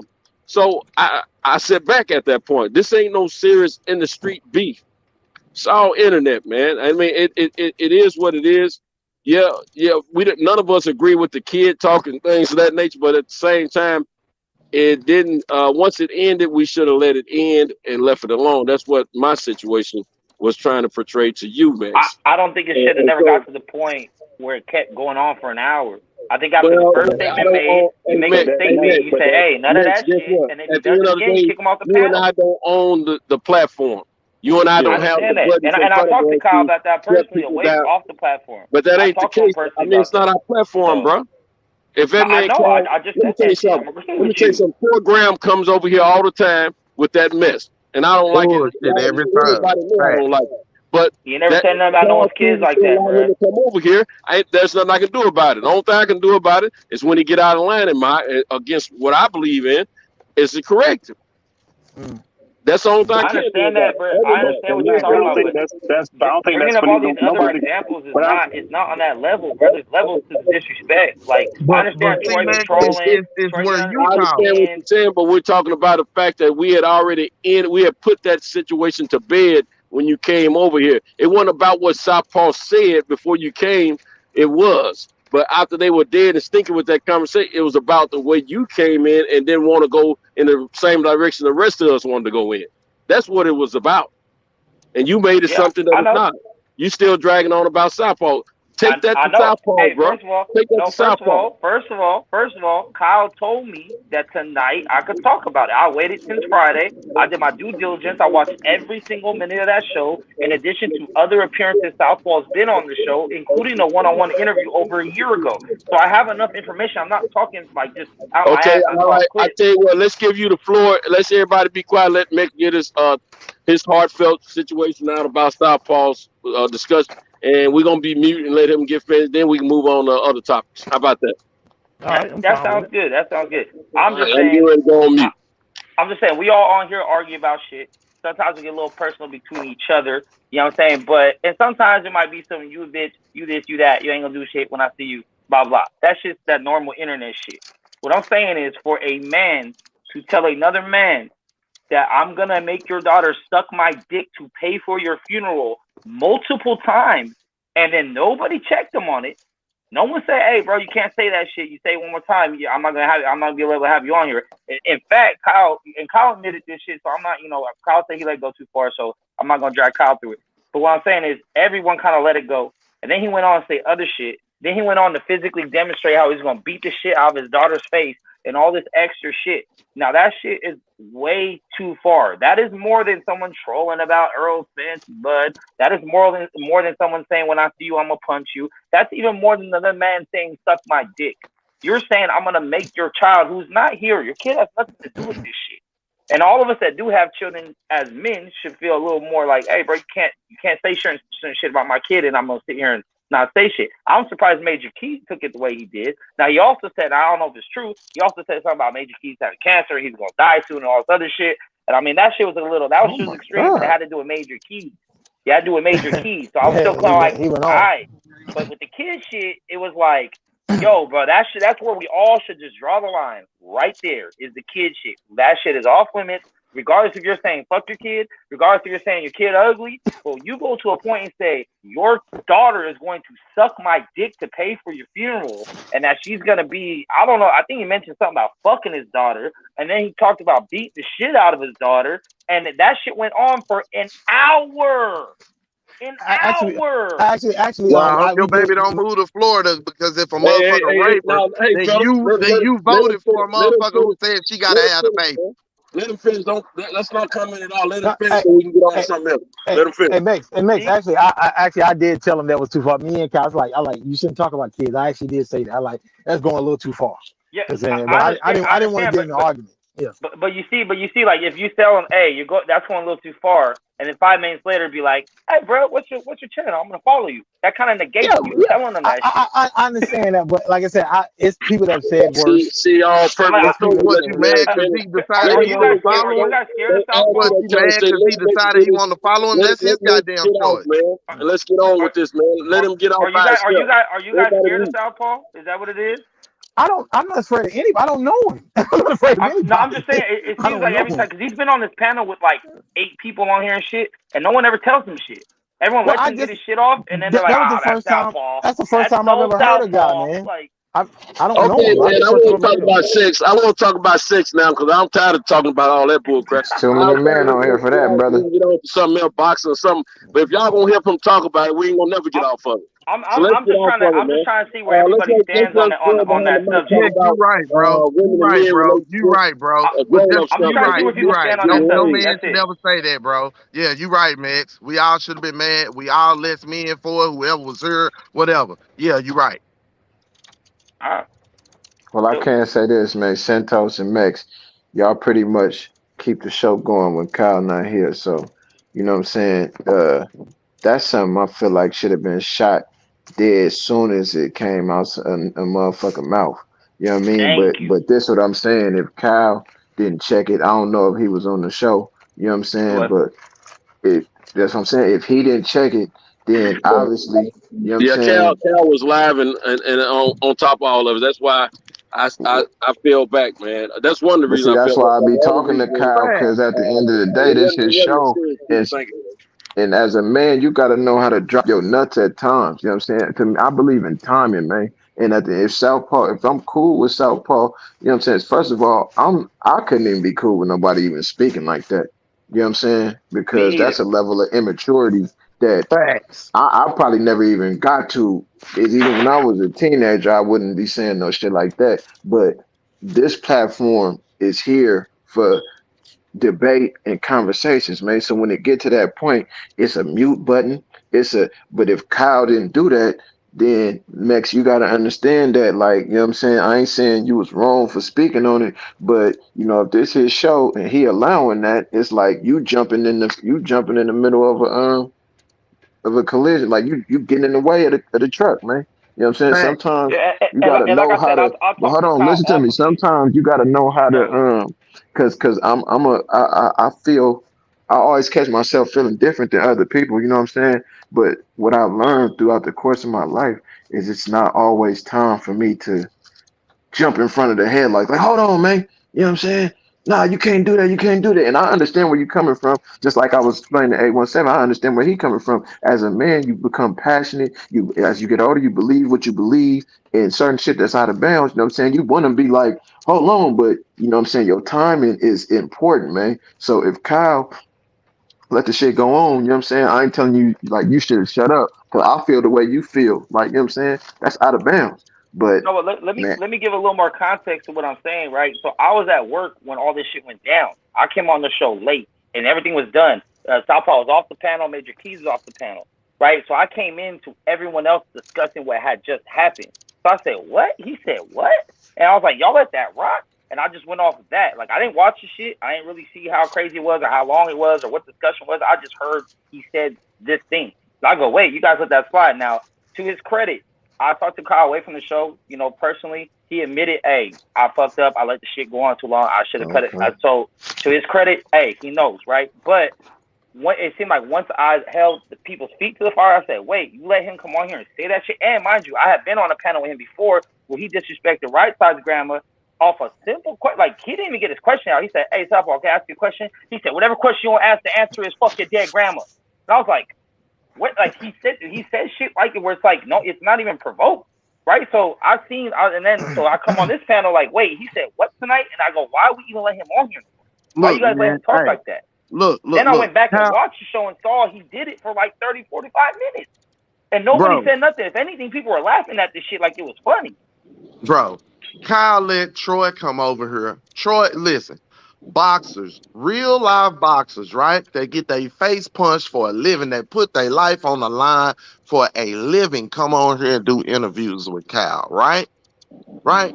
Troy come on here and disrespect him every fucking time, talking about how he still fights. You too, right? Right? Now, myself, right? I think Troy shits on the platform and the program and everything it stands for every time he get on here. He get up here and bullshit, right? I can't stand it. I jump off. I get away from this motherfucker. I have stopped coming by, right? But it's Kyle shit. If Kyle want to let Troy on the troll for 20 minutes and get his numbers up because he going to piss people off or whatever, it's Kyle shit. You just got to figure that out. You just got to roll with that. So I'm just saying this. It's many a time, like I told you, indirectly, you offend a lot of motherfuckers. Indirectly, a lot of times, with your stance, I want to walk away from this motherfucker. But it's Kyle shit. So if he keep inviting you up here, we got to be cool with it. Southpaw was wrong, but it's Kyle shit. But wait, let me say this part of it too. Done? Now remember, you need a dance partner to have that argument. At some point, they was going back and forth with that. Now the other dude went too fucking far, but that was the issue that I think me and a lot of people had. Like, bro, why you? I mean, so at some point, ain't nobody hands clean to this. But that situation is probably that. I think everybody learned from that situation. I would hope. I would think people learned from that situation. Yeah, Major Keys was talking shit. I'm 6'4", I'll do this to you, I'll beat your ass. And that's why I said that was still between two men, though. Is I'll beat your ass, I'll beat your ass. You ain't gonna do shit. But that just kept, it went too long. That's what the issue I had with him. Yeah. See, when you came in and you heard me going off on him, that was because it was too, like, if we get to the point where I say I'm gonna kick your ass, you say you're gonna kick my ass, that's the end of it. Like, what the fuck we talking about? Should be, yes. Yeah, that should be the end of it. But what I'm saying, like, Southpaw ain't got all his rules, man, ain't nobody saying Southpaw was right, fam. Southpaw ain't got all his marbles. No. Anybody that's been in any other chat know that nigga's crazy, bro. I'm saying the other dude's hands ain't clean. I ain't giving no excuses. I don't give a fuck about that shit. Man, I'm not giving him no excuses for it. Listen, ain't nobody giving I'm just stating a known fact. Ain't nobody getting no excuse. I'm saying the other dude's hands ain't clean. That's all I'm saying. No, I understand that. Clean they was going back and forth, but the other dude did not go to that level. So to try to compare that, He did, he but does you have can't responsibility in why it got to that point. I agree with you. Hey, But for it the sake always of gets to that point with Southpaw. It always gets to that for point. the Man, sake I of saw an interview. I saw an not interview with wasting Kyle time. and Southpaw 1-on-1. There was no one else on the For the panel. sake There was of no one else. This not dude wasting Southpaw just started time. talking about Mexicans in LA and fuck them and go to their mother's side out of nowhere. Max, let me educate you real quick. So, let me let you know what you're doing right now, and you don't realize it. But you're giving Southpaw so much publicity right now. Negative or positive. If you don't want the guy to always be around or whatever, don't breathe his name. Facts.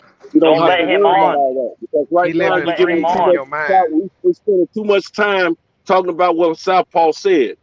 And if we don't want that situation to die, then we don't have to keep it alive. he living Now, free when in it your head. comes in front of us, we can check it accordingly. But right now, we're giving too much airtime to this man. We can This be. shit ain't gonna happen no more, Max. We can be talking about relationships. Right. That's what it. 817. That's what he want to hear. That's all I was trying to hear. That's all I was, because I felt like that night nobody really pressed the issue, and then when I started, people looked at me like I was wrong. Like y'all didn't even tell Southpaw he was wrong, but want to tell me I'm wrong because I feel he should have been on the platform. That's the crazy part. You already talked to Kyle about that. That's done. I did. Put a name out That's why there. I'm not throwing Kyle under the what bus. y'all gotta realize, man. You know what I'm saying? And that's And why Kyle I'm told not. me tonight I could talk about it with the panel. He told me. I told him I'm not going to talk to, when you're doing your interviews with your fighters, I'm not bringing it up. I'm not going to bring it up, whatever. But he said, okay, wait till Monday night and then air it out. And I said, all right. And he admitted on this panel, you can play it back, that he should have nipped it in the bud. And I respect that. And I take it exactly. So all I'm saying is, well, my main question about this is, why are people mad at me or holding me like, and then you because reading I'm this guy's addressing name every 5 seconds. You are building his channel for him. And this guy's sitting back I'm not the laughing one at to you let right him now. on. He's listening and laughing at you right now because he knows he's on your mind. I don't give a fuck about that motherfucker what he He's does. in your head, bro. I'm just trying to see. Hold on. Like what y'all brought up earlier, we're kind of like a little family, right, Santos? That's what you brought up earlier, right? Here. Right? We're like a little online community, right? So I'm just trying to see, how do my neighbors feel about this motherfucker in our neighborhood? It's a whole new day. Okay, man. And if you ain't feeling the way I'm feeling, then I'm kind of like, at least I know where you stand on it. We can talk about I'm just trying to see where people stand. Well, Max, we with you, bro. So because I'm gonna say this: me and 817 might not always see eye to eye, but if he said that shit about 817's kid, I'm gonna feel the same fucking way. Fuck that dude. Hey man, don't y'all like women? Don't y'all like? I like women, man. Let's talk about boxing of women, man. Right. I don't I got one more question I want to ask Max. It's not even about that shit. Yeah. Max, look, I know you love your baby, bro. All bullshit aside, all our conversations aside, right? I know you love your baby girl. However she came into this world, whatever, fam. You hear me? I'm talking to you man to man about your baby girl. You hear me? Right? No matter how I love the baby girl that I find myself somewhat responsible for now. You know what I'm saying? Like, let's just talk man to man, right? You said, and it's the truth, fucking feels good, right? People gonna fuck, right? Mm-hmm. All right. So if that's the case, no matter what you tell your child about sex, she gonna be curious about it. Am I right? Because we will breed. Yeah, we all were. Yep. Oh, okay. All right. So to say that her thoughts about or promiscuity or that is going to line up with the proper time for her to be a mother, the probabilities of that are slim to none. No matter what you teach her, no matter what you tell her, right? So with that being said, do you want her to have access to contraceptives before she has to even get to that choice? If she does not choose celibacy. You're changing the subject. All right, I thought we were gonna come back. No, I'm just, bro. I mean, it's easy to focus, Mix. Come on, focus now. No, I thought you were gonna end it with something we was talking about, but you changed the conversation. Okay, so you're saying, would I want my daughter to have access to contraceptives before she starts fucking? No. If when she starts fucking. when she chooses, because again, right?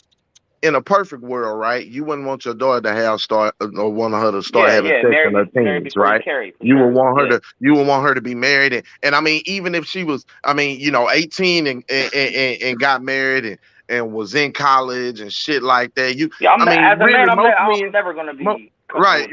Most parents want their child to kind of be in a certain position before they experience certain shit. You definitely don't want them fucking in high school, right? Yeah, I want my daughter to be 99 but more than likely, let's be honest, more than likely, like we said, promiscuity, you coming into your body, shit like that, more than likely she's going to make the decision before you're ready. It feels good. We gonna fuck. We were bred to fuck. That's what you said, right? Mm-hmm. So with all of that being said, don't you want her to have access to contraceptives so that living in this post Roe versus Wade world, depending on where she is, because with her being in California, thank God, by virtue of her being there, she'll still have choices. She'll still have the ability to have access to contraceptives. But see, if she was somewhere else, like such as Florida, Texas, or whatnot, right? Then, and she didn't live by your undying word and didn't, go by, ain't none of them little piss of tail ass boys got nothing for you. They ain't got no job. They can't do this. They can't do that. You don't need to be thinking about no dick. All that, while you don't fuck, right? If she went with your idea and said it feels good, I'm going to fuck, right? Right? Wouldn't you want her to have access to contraceptives that would stop her from getting to the point to where she would be pregnant and be on the precipice of having that baby? Yeah, in the situation you gave me, yes. Right. So, but listen to what I'm saying to you when I say this, Mex, right? By virtue of your thought about abortion in this one area, right?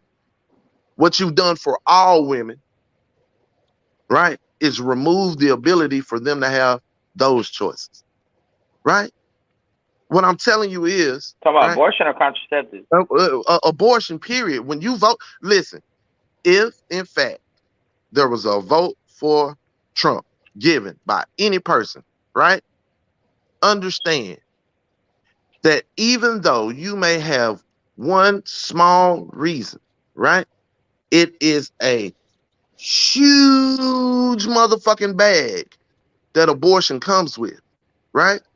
And by you doing that simple thing, you've removed protections for all of them.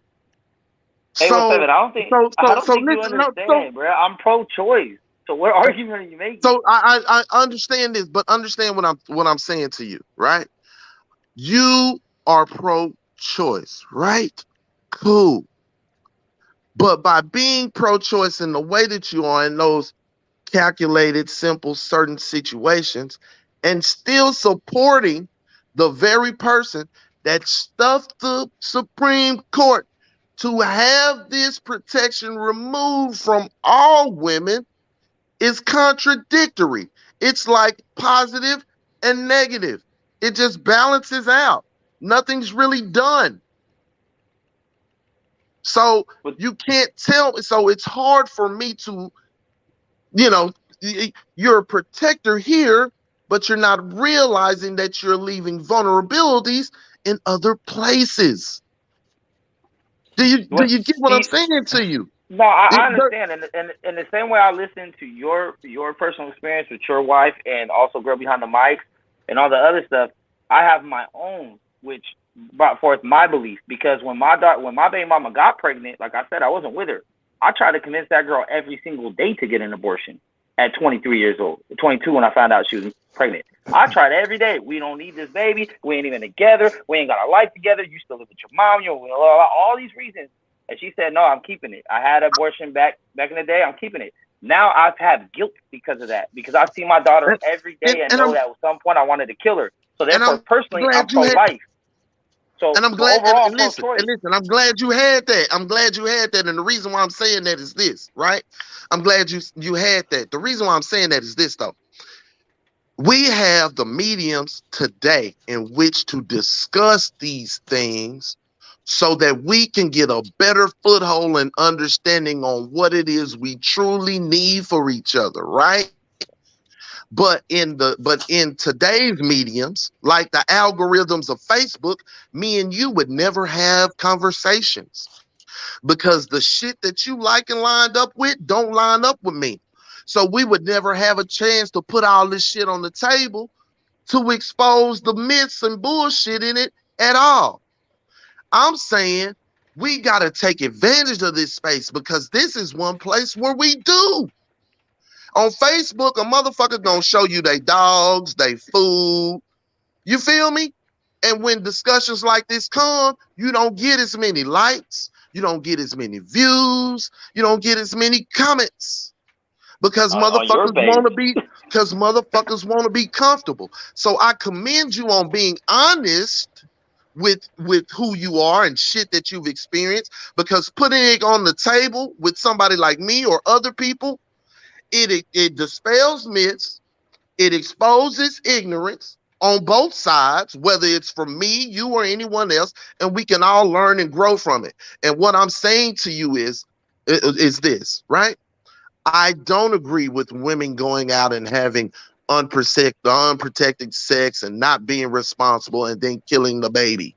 Nobody, I don't think anybody really is, you know what I'm saying, gung-ho for that shit, right?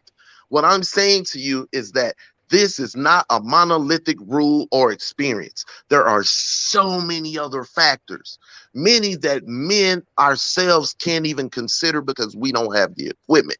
We've had 2 women come on the show and express just a very small part of the prism of things that come with abortion and the situation. A very small prism. But a slight decision opened the box for all of that to be removed. So I'm just saying, with the levity of shit that you say and do and the decisions that you make, understand, even though they may not be at your doorstep now, they are coming if you neglect them. Pay attention. And if you really want to be a true protector, then really figure out how can you help these women get their rights back, because their rights are akin to yours. And there is some woman that you love and want to protect, and you want to have the right to protect herself. Yeah, but I still don't. I don't believe that it is a right, necessarily a right, like that women should have a right, as far as what they stand on. And I guess, for lack of better words, but it's like a right to kill their baby for whatever, you know, oh, I'm not ready yet. Well, I just don't want one. This and that, or that. But you're still fucking. So you're still taking that chance. And if it happens again, you're going to do it again. And if it happens again, you're going to do it again. Just because I don't want it. Like, I don't, you know, fuck it. I'm cool off that. Now, there's, like you said, there's birth control. There's other ways of going about it. If you really don't want to have kids, vasectomies for men. If But men don't they want to want have to remove kids. all of that, Max. That's what I'm saying to you, Max. See, that's what Only I'm saying. certain states. They're giving the power back to the Max, states. understand, There's checks and balances. Max, fuck certain states, Max. If one woman is affected by it, Max, what good does it mean for some states, Max? That's fucked up, Max. Max, that's fucked up. Think about the concept of that. Women in California, you got options. Women in Texas, fuck But when you. you're running a country, you cannot go off, I know this one person this happened to, so I'm going to make a rule for the other 330 million people on these countries. 80% of the country did not want this, Max. Your point is not valid. Do you have a link? 80% of the country did not want this, Max. 80%, Max. Max, do you have a link? Max, do you have a link? Max, let me say it quiet. Do you have a link?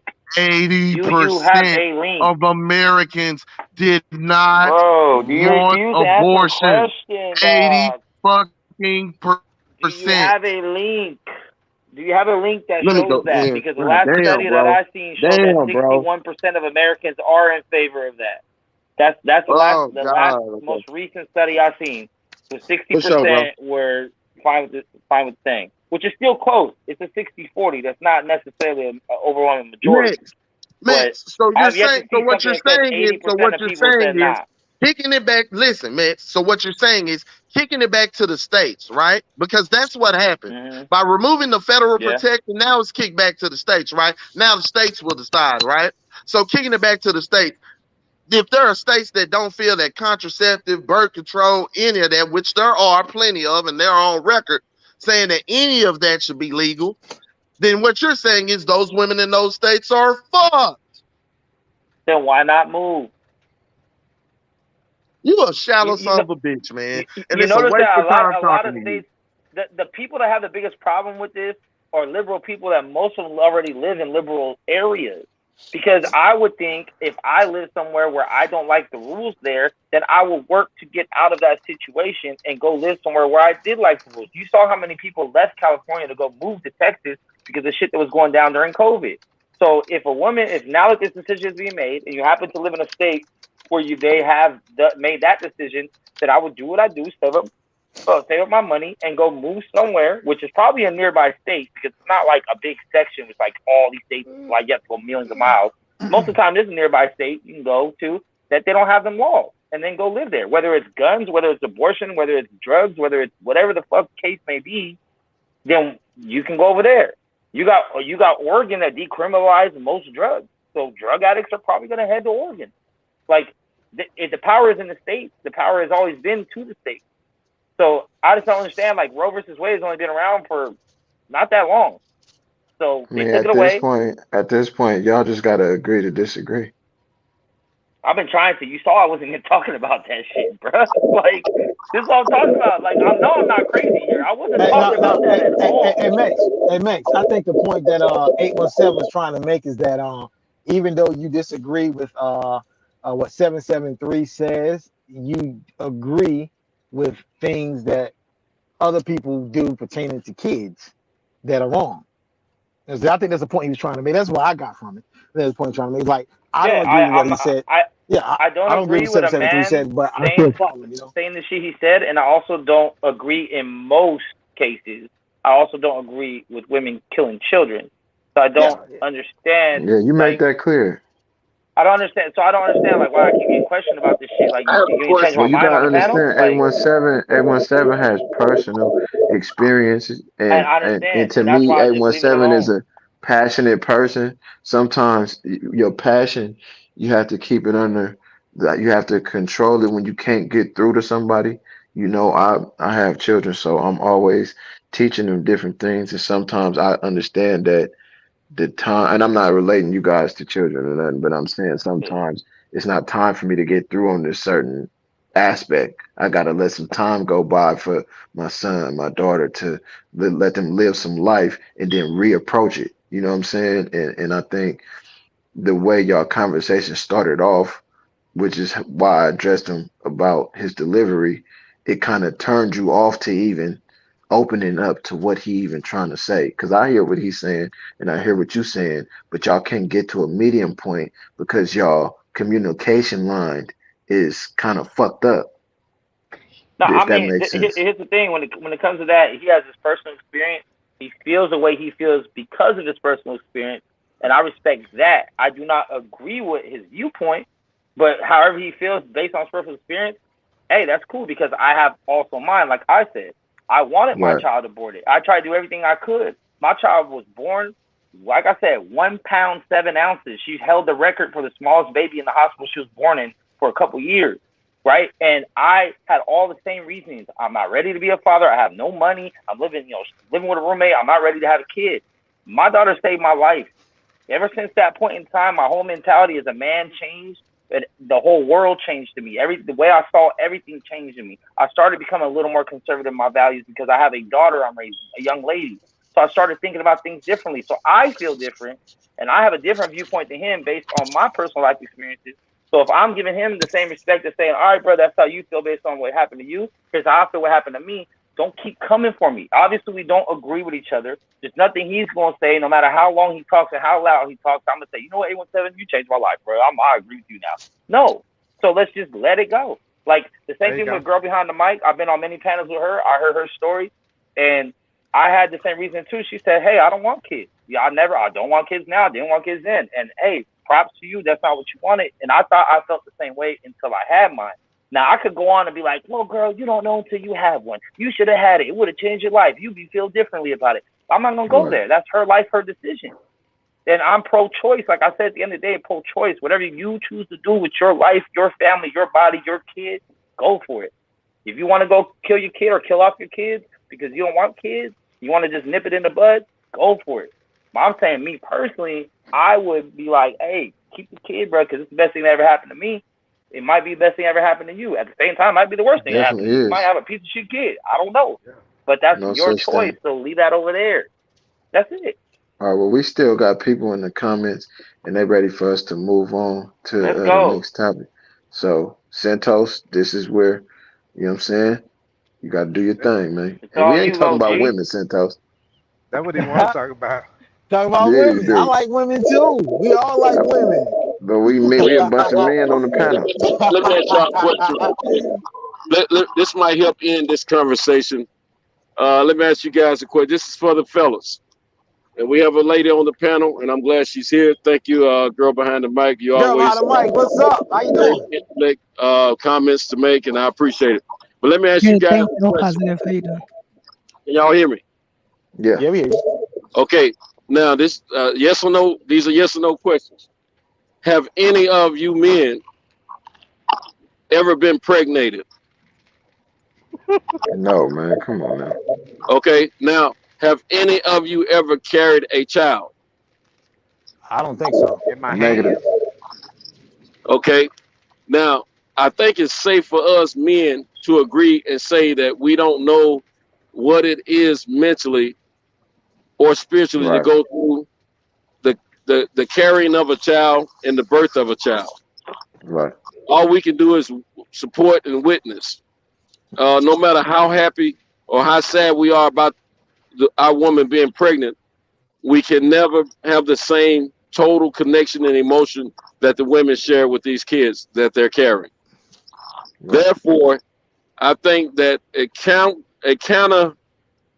of disqualifies us fully from making decisions in totality for these women when it comes down to Right. pregnancy, because we cannot ever have these experiences that these women have, because genetically and DNA wise, we're not made up that way.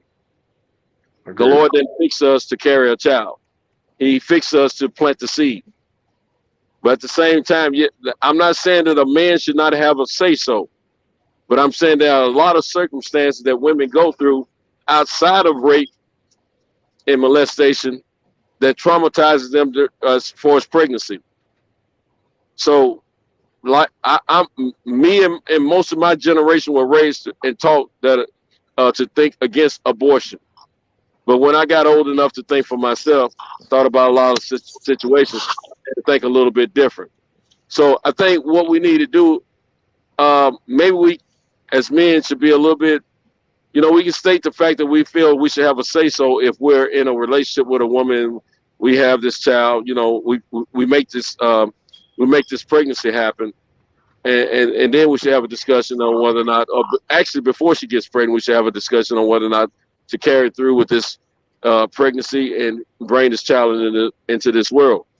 But under the other circumstances, when it's not that situation, I think we need to kind of listen to the women and put ourselves on the side and not always insert our own thought processes of how things should work, because we don't have the ability to carry a child.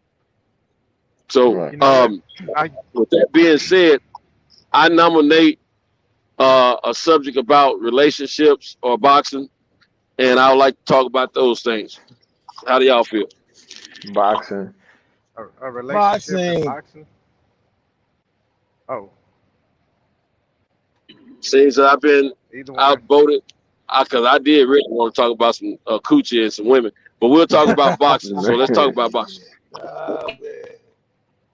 Yeah. So how y'all feel about the greatest division in boxing right now? Which one is that? Hey, you know what? Welter? 115. I know Mex don't like that. Mex don't like the little guys. Is he still up here? Yeah, nah, I'm good. Yes, Yeah. I know fuck with Mex Bam don't. though. Bam's a killer.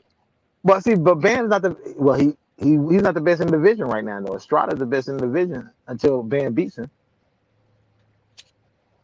I got Bam number 2. He does. There's a good chance he does. What's the guy named Norman? His name Norman. Which guy? And I think he won 35 or 140. Last name? Norman. He did a interview with BFTV. Oh, you talking about Brian Norman? I think he had Brian. 147. Oh, okay. Yeah. Oh, he had 147 already. I believe so. He give me Errol Spence vibes, except Me too. for his power. It seemed like the power in those little small, little short shots.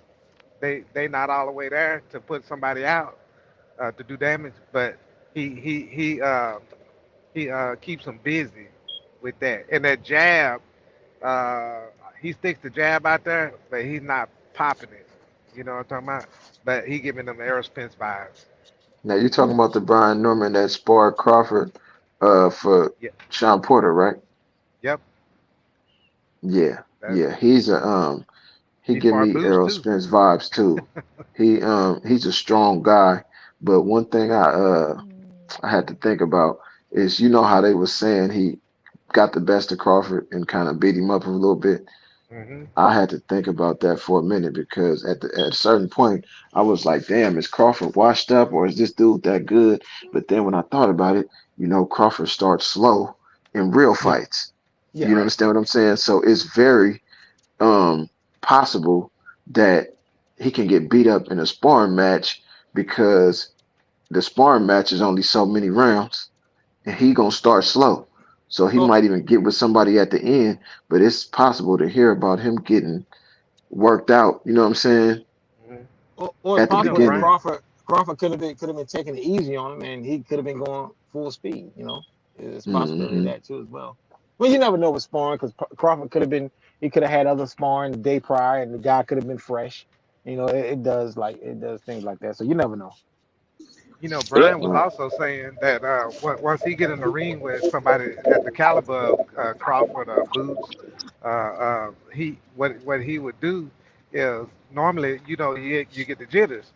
He said in his case he throw all that stuff out the window because he said he bleed the other person bleeds just like he bleeds, so all that celebrity and that goes out the window. He in there trying to survive, or put the other guy down. Yeah. So you know what though, these sparring, even if like Errol Spence said when he was in there with Floyd, the sparring matches were like 4 to 5 minutes because it was the doghouse, right? So I've seen people in the I used to train in the boxing gym and all that good stuff, and I if somebody had a fight coming up, they would have like 2 to 3 people fresh on the side, and they got to put him in there fresh on that guy, and and most of the time the guy that's fighting pro, he ready, he like dominating the sparring matches, ain't nobody trying to hurt him or anything like that because he got a match coming up, but way before, he in the doghouse, you know what I'm saying? So there's a certain, like even my training in Brazilian Jiu-Jitsu and stuff like that, when they get a week out, I think like a week out, in that second week out, I'm going over so much stuff, and I'm dogging it out with people. But then when that week comes, that week out, I don't supposed to do nothing. I'm supposed to sit it out and chill, But because you got guys like, go ahead, go finish. no, I was already, while I was training and everything, I had my weight down and to like within 5 pounds of where I needed to be, and that 5 pounds would like just slip off. All I gotta do is just jump rope or jog or something like that. No, yeah, but like you said about the sparring, man. I'm just so much against. I think Best Pugy was up here. He was talking about it. I'm against heavy sparring, and because that's where a lot of the damage is done in fighters. The damage isn't done in the ring. The damage is done in sparring, because you got a guy like Terry Norris. Terry Norris used to spar like 10 rounds a day. You know what I'm saying? When he was in his prime, and Terry Norris, he has what do they call it? Boxing dementia? What do they call it? Right. Yeah, Terry Norris has that pretty bad now, man, because he used to it's bad. James Tony used to spar a lot. I mean, he would go hard. So I mean, I'm just against a whole lot of heavy sparring. I mean, heavy fighting and sparring like that. I think you should work on things like that and save the heavy stuff for the actual ring, because, like I said, a lot of damage is done in the gym that you don't see. Yeah, I get worried about at times. I get worried about Errol in that case because he's been big on sparring for a long time, but then when you add in the car accident and the situations like the camp he had for Pacquiao that wasn't even a fight. He didn't even get to fight, so he ended up doing a lot of sparring for that, messed up his eye. You know what I'm saying? And his speech was already kind of lackadaisical Oh before. man, it was he sounded bad at that ringside press interview. You remember that? Well, he got his teeth. He got his Yeah, he teeth got his done. I teeth got a done. lot of friends who got veneers in their Yeah. mouth, and you got to adjust the way you talk. But even before that, he already kind of had the slow talk. But you know, I kind of worry about him because he my favorite fighter, and I would be sad to see, you know what I'm saying, him end up like with Fredo Benitez or Terry Norris. You know what I'm Yeah, saying? man. Yeah, but You know what? most of that, That's like I why. said, go ahead, go ahead.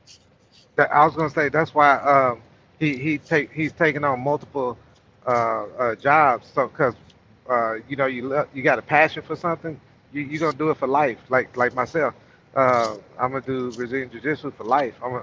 But I put myself in a position where I can teach it instead of being the one on the front line trying to get this guy ready for a match or something like that. Because I seen my coach. He was a jujitsu guy, but he trained. He had MMA fighters under him, but you'll see him off over there on the side, and you see blood and all this right here going on. You know what I mean? So I don't want to be one of those guys that got to be on the front line. I want to go ahead and just teach and let that guy carry on the legacy or do something good for the team or whatever the case may be. Because you represent your team when you go out there, and all that plays a role when they come down to the lineage and all that good stuff. So like if somebody is training under Derrick James, you'll see it. You'll see it in Charlo. You'll see it in Spence and all the other guys. Oh yeah, you know what? I was looking for a house. I was about to put this in Champside. What you call it? Them things where you do comments. The But super chat. yeah, but I think did Kyle do an interview with somebody from Aerospace Camp? Oh no, that was Champside did that, right? So because I seen both Kyle doing the interviews and I seen Champside do an interview where he actually showed his face, but the guy that he was interviewing was in Spence Camp. I was out looking for a house, and this was about a few weeks ago, and this lady, she say she was looking at, she's like she was surprised. She claimed she was surprised at me looking for a house and being single and stuff like that. She was like, "You ain't got nobody with you," and I was like, "Nah, I'm by myself right here. I'm trying to get a house." So she say, "Oh, that's shocking. I don't see that too much around here." And that was in She's the trying to DeSoto area. You she's think? trying to holler. She's trying to Ah holler at man, you. yeah, yeah. My realtor kind of say she just didn't know. She was kind of whatever in front of me, right? So All right. and I said, well, you got to come up, you got to come out, talk to me. You can't just play around the bush. But at the same time, she asked me what I do or something like that, and I said, I've been in the boxing gym and the jiu-jitsu or whatever. But I showed her a picture. I showed her the recent pictures that I took with Champside and Blu-ray at the fight, at Errol Spence fight.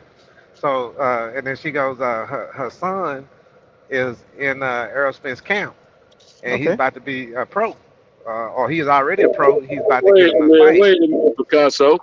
You were at that Uh-huh. fight, and didn't even reach out to us, man. You know all of us was at that fight, man. Why you? They sure was. Hey, I called G5. I That's some called cold stuff. G5, but I think he was high. Oh boy. Yeah, sorry about that. She said her He son is said, in the camp, I know what it and is. he's He said you don't want to be barred with those old ghetto-fied, ratchet-type brothers. You know what I'm saying? No one went in Dallas, Texas looking for all the homies. Hey, I was looking around thinking I was gonna see y'all. I even seen people. I seen some mixed martial artists in there that I trained with, and they. I didn't even say nothing to him. When I got home, I got on Facebook and I said, "Say, man, I saw you over there." He said, "Why you didn't say nothing?" I'm like, I just didn't feel like hollering. Like, hey, I was just sitting over there. The only person that really walked by me was Blu-ray and Champside. But I called G5. I was trying to get. I was like, I'm over here by the speakers, and then when you're over there by those speakers, you can't even hear shit. So, Hey, did you notice all the high level or quantity of booty juice? Booty. I knew that was coming. How did I know that was coming? Because he still want to talk relationships. Hey, them ladies was coming at me, but it wasn't for me. It was drinks. They saw me sitting there, just chewing on my gum and whatever, and it kept coming by. You want something to drink? No. I don't want nothing to drink. When I get in crowded places, I want to be able to take care of myself amongst the crowd. I got into some things, and I was a little lit. I feel like I owe the ladies of Dallas a revisit. There you go. I got to come down there when I'm 100% divorced, so I can really levitate and let them know that I really appreciate what they're doing for America's men in the way they're coming out of their homes. I appreciate it, ladies.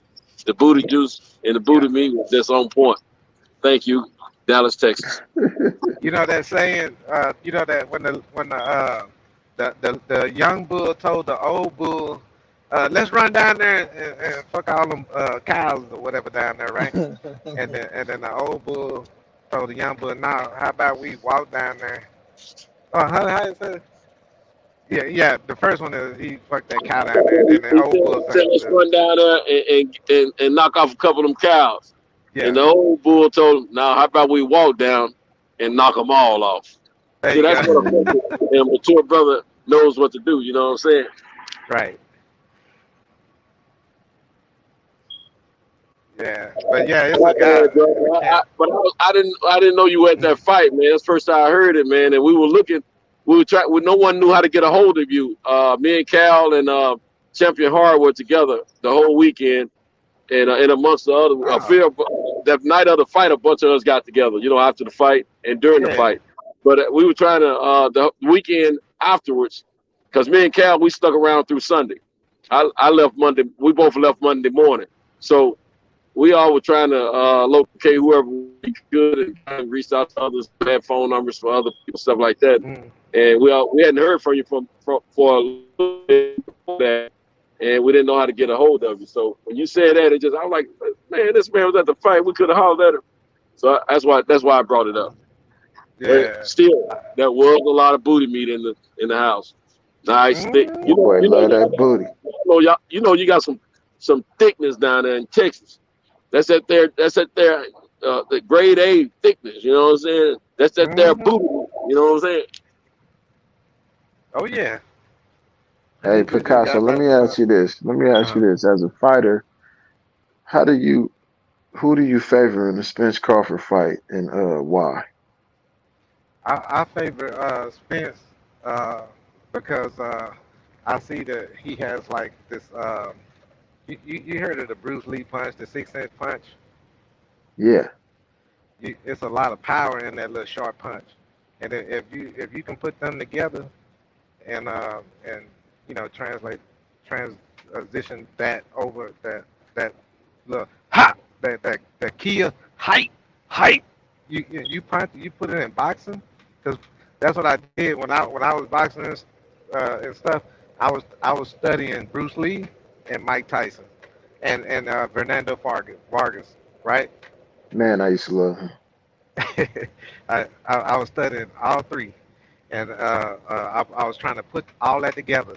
And the first time I sparred a guy, I knocked him out. So that tell you, With the I short do that shot. work. Yeah.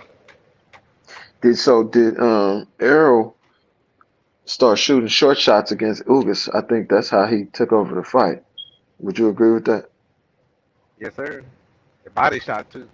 See Yeah. that little body shot is really how that 6-inch punch looks when Bruce Lee is doing it. It's right there. It goes into the body, into the gut, and it penetrates the gut. And I wish I had that because I wish I had that when like get in a fight in the street or something like that. I wish I had that. It don't have to be brutal. You can just pop pop pop pop, and then the person fall down and you can walk away. You know what I mean? So So yeah, see that's how I see. I feel like Yep.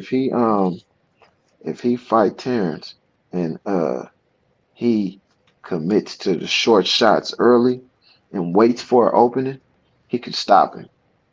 But if he come out trying to stop him, I think he gonna end up in trouble. I got him in the fight, but I think if he come out emotionally trying to stop him, that Crawford is gonna be able to use his feet and get him to miss until he get the right opportunity, and he gonna time him coming in and catch him. I don't know if he can hurt him.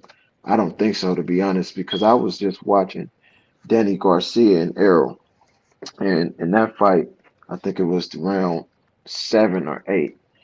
Uh, Errol was pressuring Danny in the corner, and Danny hit Errol with an uppercut, a right uppercut, left hook. Man, that was so hard. And when I tell you, man, he caught him flush on the chin and in the jaw. He caught him right on the button. And man, the way Errol took it and kept coming forward, you would have thought it never happened. So when I look at Bud um, power, I don't think there's a big difference between his power and Danny's power. I think he got a little more speed on his, but the thump is pretty, to me, it's about equal. And so I've really been focused on them shots that he caught Errol with right there.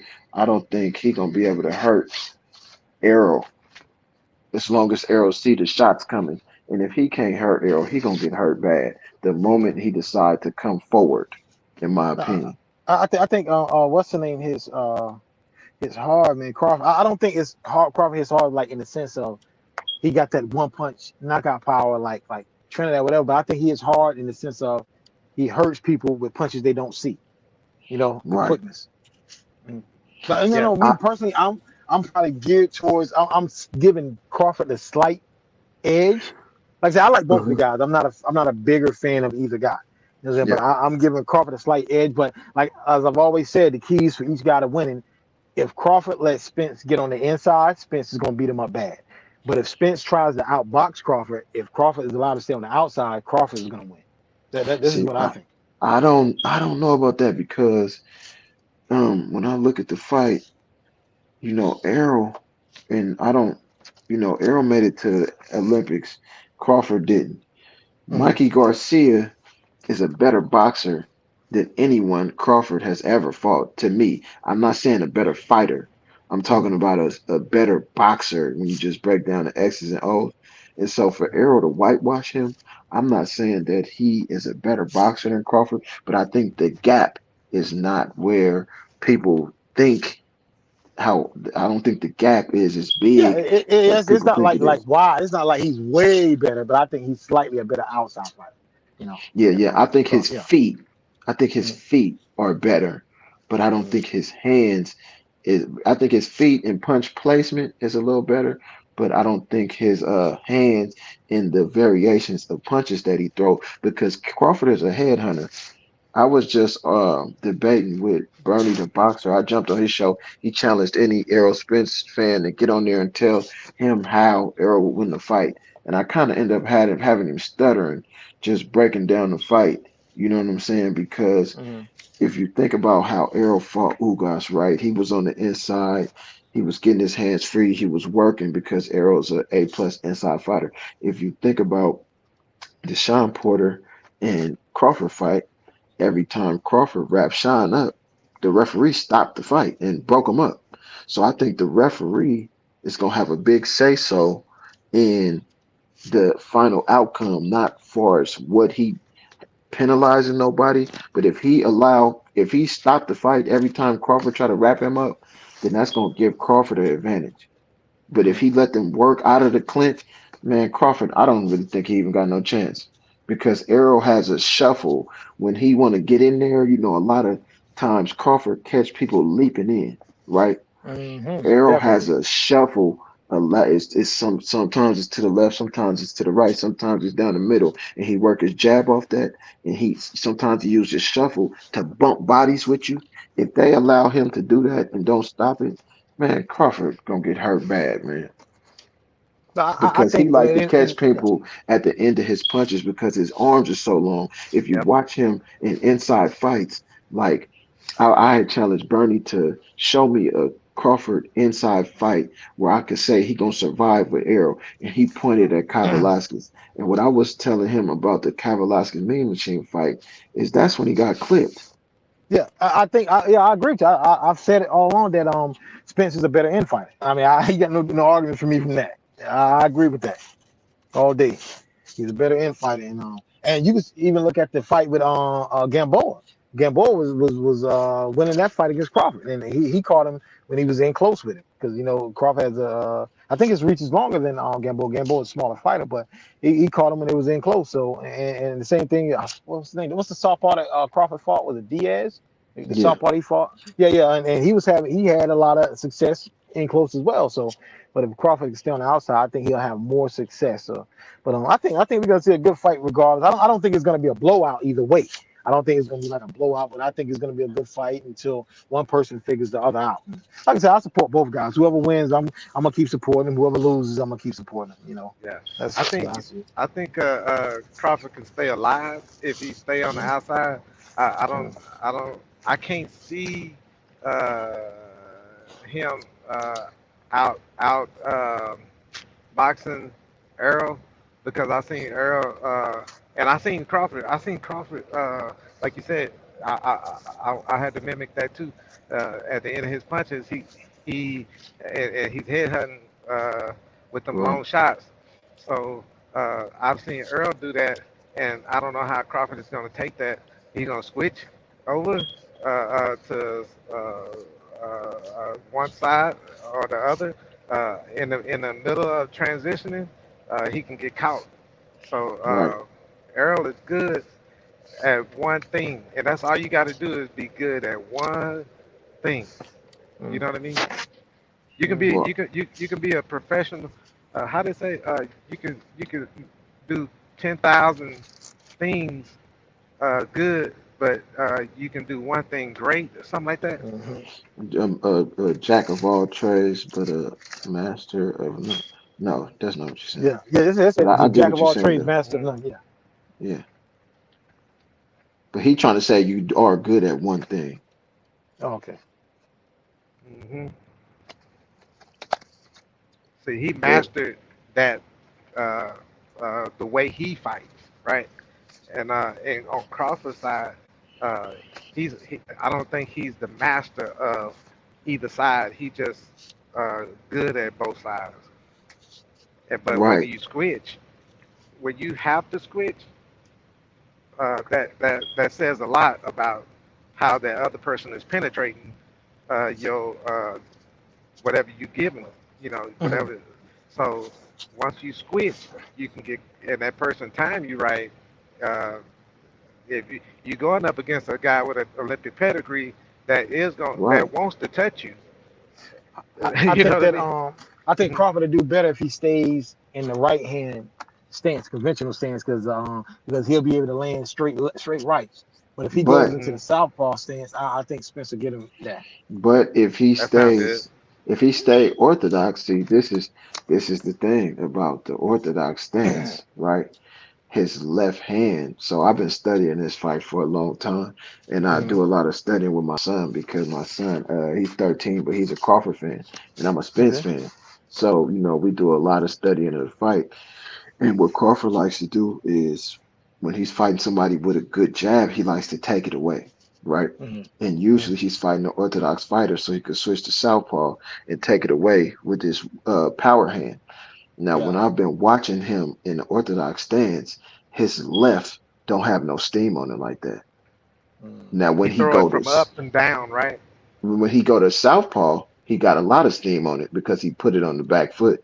You understand what I'm saying? Gotcha. So I don't think he gonna be able to take away arrow jab from the orthodox standpoint. And another thing that I've been really seeing is he is a headhunter. He can go to the body. He has a beautiful body game, but it's not a body assault, right?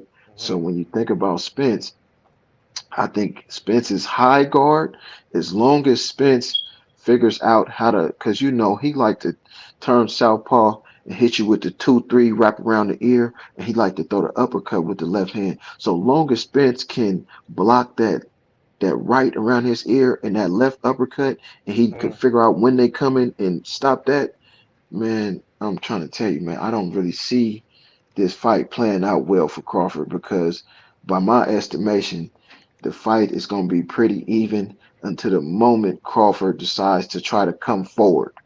When he tries to come forward, I think Errol going to hurt him to the body. I was watching the Ugas fight, and man, Errol really rips them flank shots to both Yeah. sides of your body. I don't, I don't disagree with you what you're saying about to the body, but here's the key thing about Errol going to Crawford's body.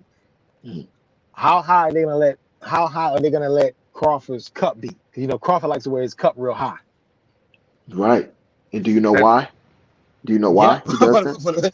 For the body shots. He don't like them. He don't like them body shots. Exactly. De La Hoya used to do it too.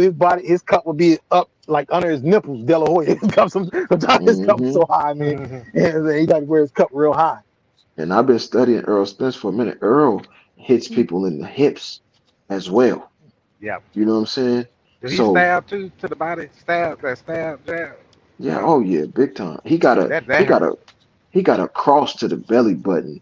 It's not a hook. It's like he'll jab you up top, change levels with the jab, and then he'll come across your belly button or your right lower area with his left. And man, I'm talking about he be moving people whole body. Now I do think it's things he have to watch out for, but I just feel like Crawford have to watch out for a lot more based on how he fights. Because the way I look at Crawford, I don't feel like he's a hype job. But when I watch him fight and I watch him lose rounds to Porter, lose rounds to Kell Brook, I just don't feel like he's the best fighter in the world.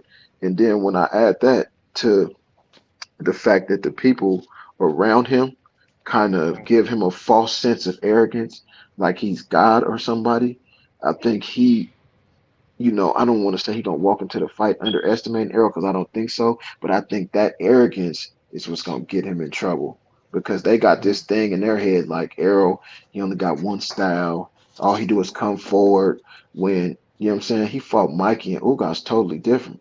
He fought Danny and Sean totally different. So for people in your camp to be saying that, it's like, come on, man, y'all got to keep it real with this man for him to have a better idea of what he up against, you know?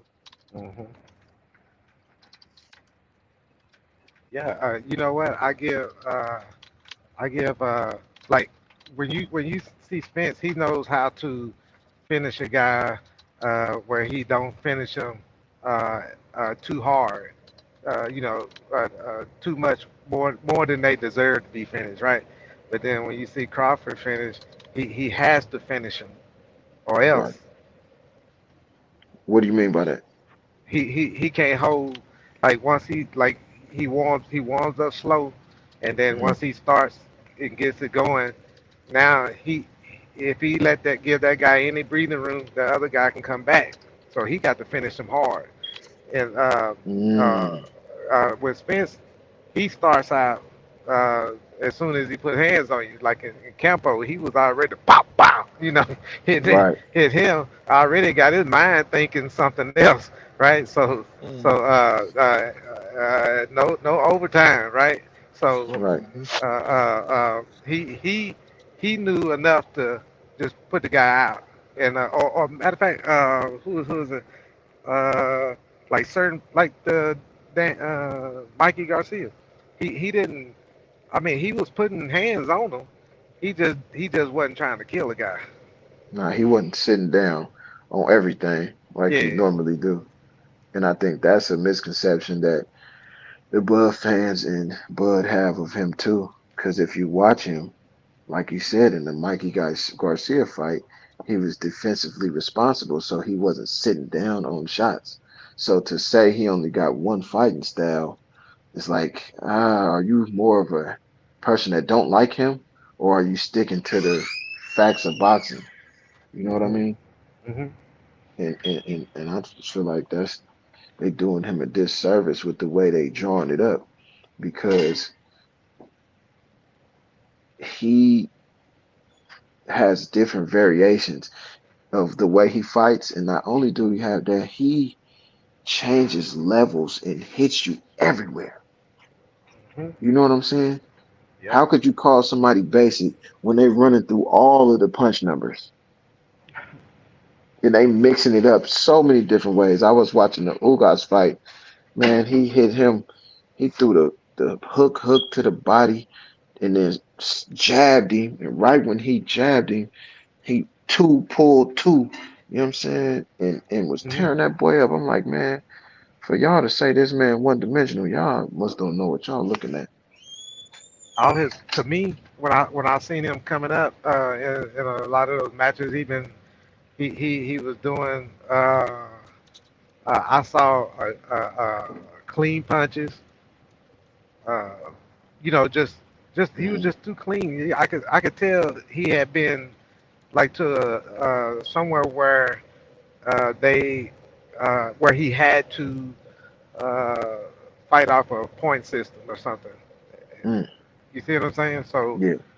you could tell he was trying to hit right where he needed to hit, and he wouldn't waste no punch. If he was not, I can see him when he's knocking down shots, and he's punching through the guard, or he's punching around the guard, or he's knocking down. You know, he'll do something to open the guard. Right. He's using them jabs to do all of that, and then he'll like stab down to the body, bam.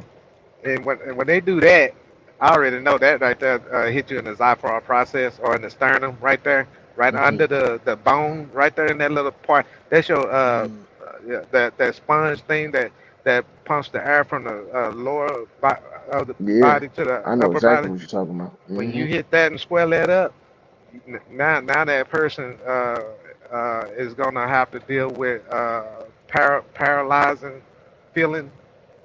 You know, just like I Ugas. didn't know that. Yeah, just like Ugas, when he was getting hit to the body, he wasn't gonna move he wasn't gonna go running around the ring no more. So where's that spot you was just talking about? It's right under your sternum. When you do CPR on the person laying down there on their back, you take your two fingers and you feel under the rib cage all the way to the center. Yeah. Right there in the center, it's a little soft part right there under the bone, where you take your palm and push down to make that person breathe, pump air into them or whatever. Make them pump. I mean, you know, pump their stomach or whatever, or lungs or whatever, chest, whatever. But in order to do the proper CPR, you're gonna break that bone. You see what I'm saying? It's like you're not talking the sternum, because you know you're not supposed to do CPR on the sternum. You know what you're talking about? Right. Yeah, because It said right under the sternum. Right But under if you the do proper CPR, that's gonna break. You're gonna break that. You know what I mean? It's like you talking like even the when you throw body punches. A lot of people don't like to throw body punches to the pit of the stomach. And I don't know why, but a lot of people don't throw like those straight lefts or straight rights. Because I remember it was Eric Morales when he was younger. And Eric Morales hit Daniel Zaragoza to the pit of the stomach. I don't know if you remember that knockout. And it's like it put him out, like it put him out. He just all he could do was sit up, and he just couldn't continue, man. And I that remember hurt. Charlo and Banana, and he was having a seizure. Oh yeah. He's like, I'm like, what's wrong with him? Oh my God. He sure did. I thought he was dying. Yeah. And another thing, I feel like But it's at a disadvantage is, man, I've been paying close attention to his instructions that he get in the middle of rounds, and I came to the realization that he basically making all his adjustments on his own, man. All they do is tell him to pick up the pace. Mm-hmm. That's all Look they at really Floyd. telling him. Remember Floyd? Mayweather? Yeah, Floyd Mayweather when he went out there, and then Roger, he was, whoop his ass,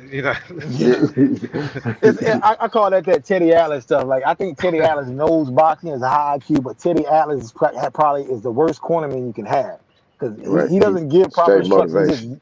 He's a motivational speaker. You don't need that in the corner, man. You need someone telling you what you need to do. Right. And to be honest with you, everything that they did in the gym, they shouldn't have to tell them anything else out there. Exactly. That's the same thing Red Auerbach used to say. Used to coach himself. He's like, when you get in the game, there shouldn't be any coaching. You should know what you got to do. Yeah. If anything, at the most, or I say at the least, they could like give plays like a quarterback and a coach. Run this play. You know what I mean? I see something. Run this play. Another thing I seen in the Ugas fight that was it looked like Spence added to his game. Usually when he throw his uppercut, it's to the sternum, it's to the chest, it's to the stomach. He never really head hunted with the uppercut. I'd never seen him really do it until this Ugas fight. You know what I'm saying? I'm not saying he never used it, but I never seen him like use it as a weapon, as a tool, like he did in the Ugas fight, and he ended up breaking that boy eye with it. Ugas is hunched over, just like he was with Pacquiao. So he's perfect for the uppercut. Right. But I never really seen Spence using the uppercut to his advantage like that, because I always see Crawford, I always see Tank Davis. You know what I'm saying? I feel like uppercuts not used enough because they hard to block, and if you hit somebody in the chin, up under their chin, man, they in trouble. You know what I'm saying?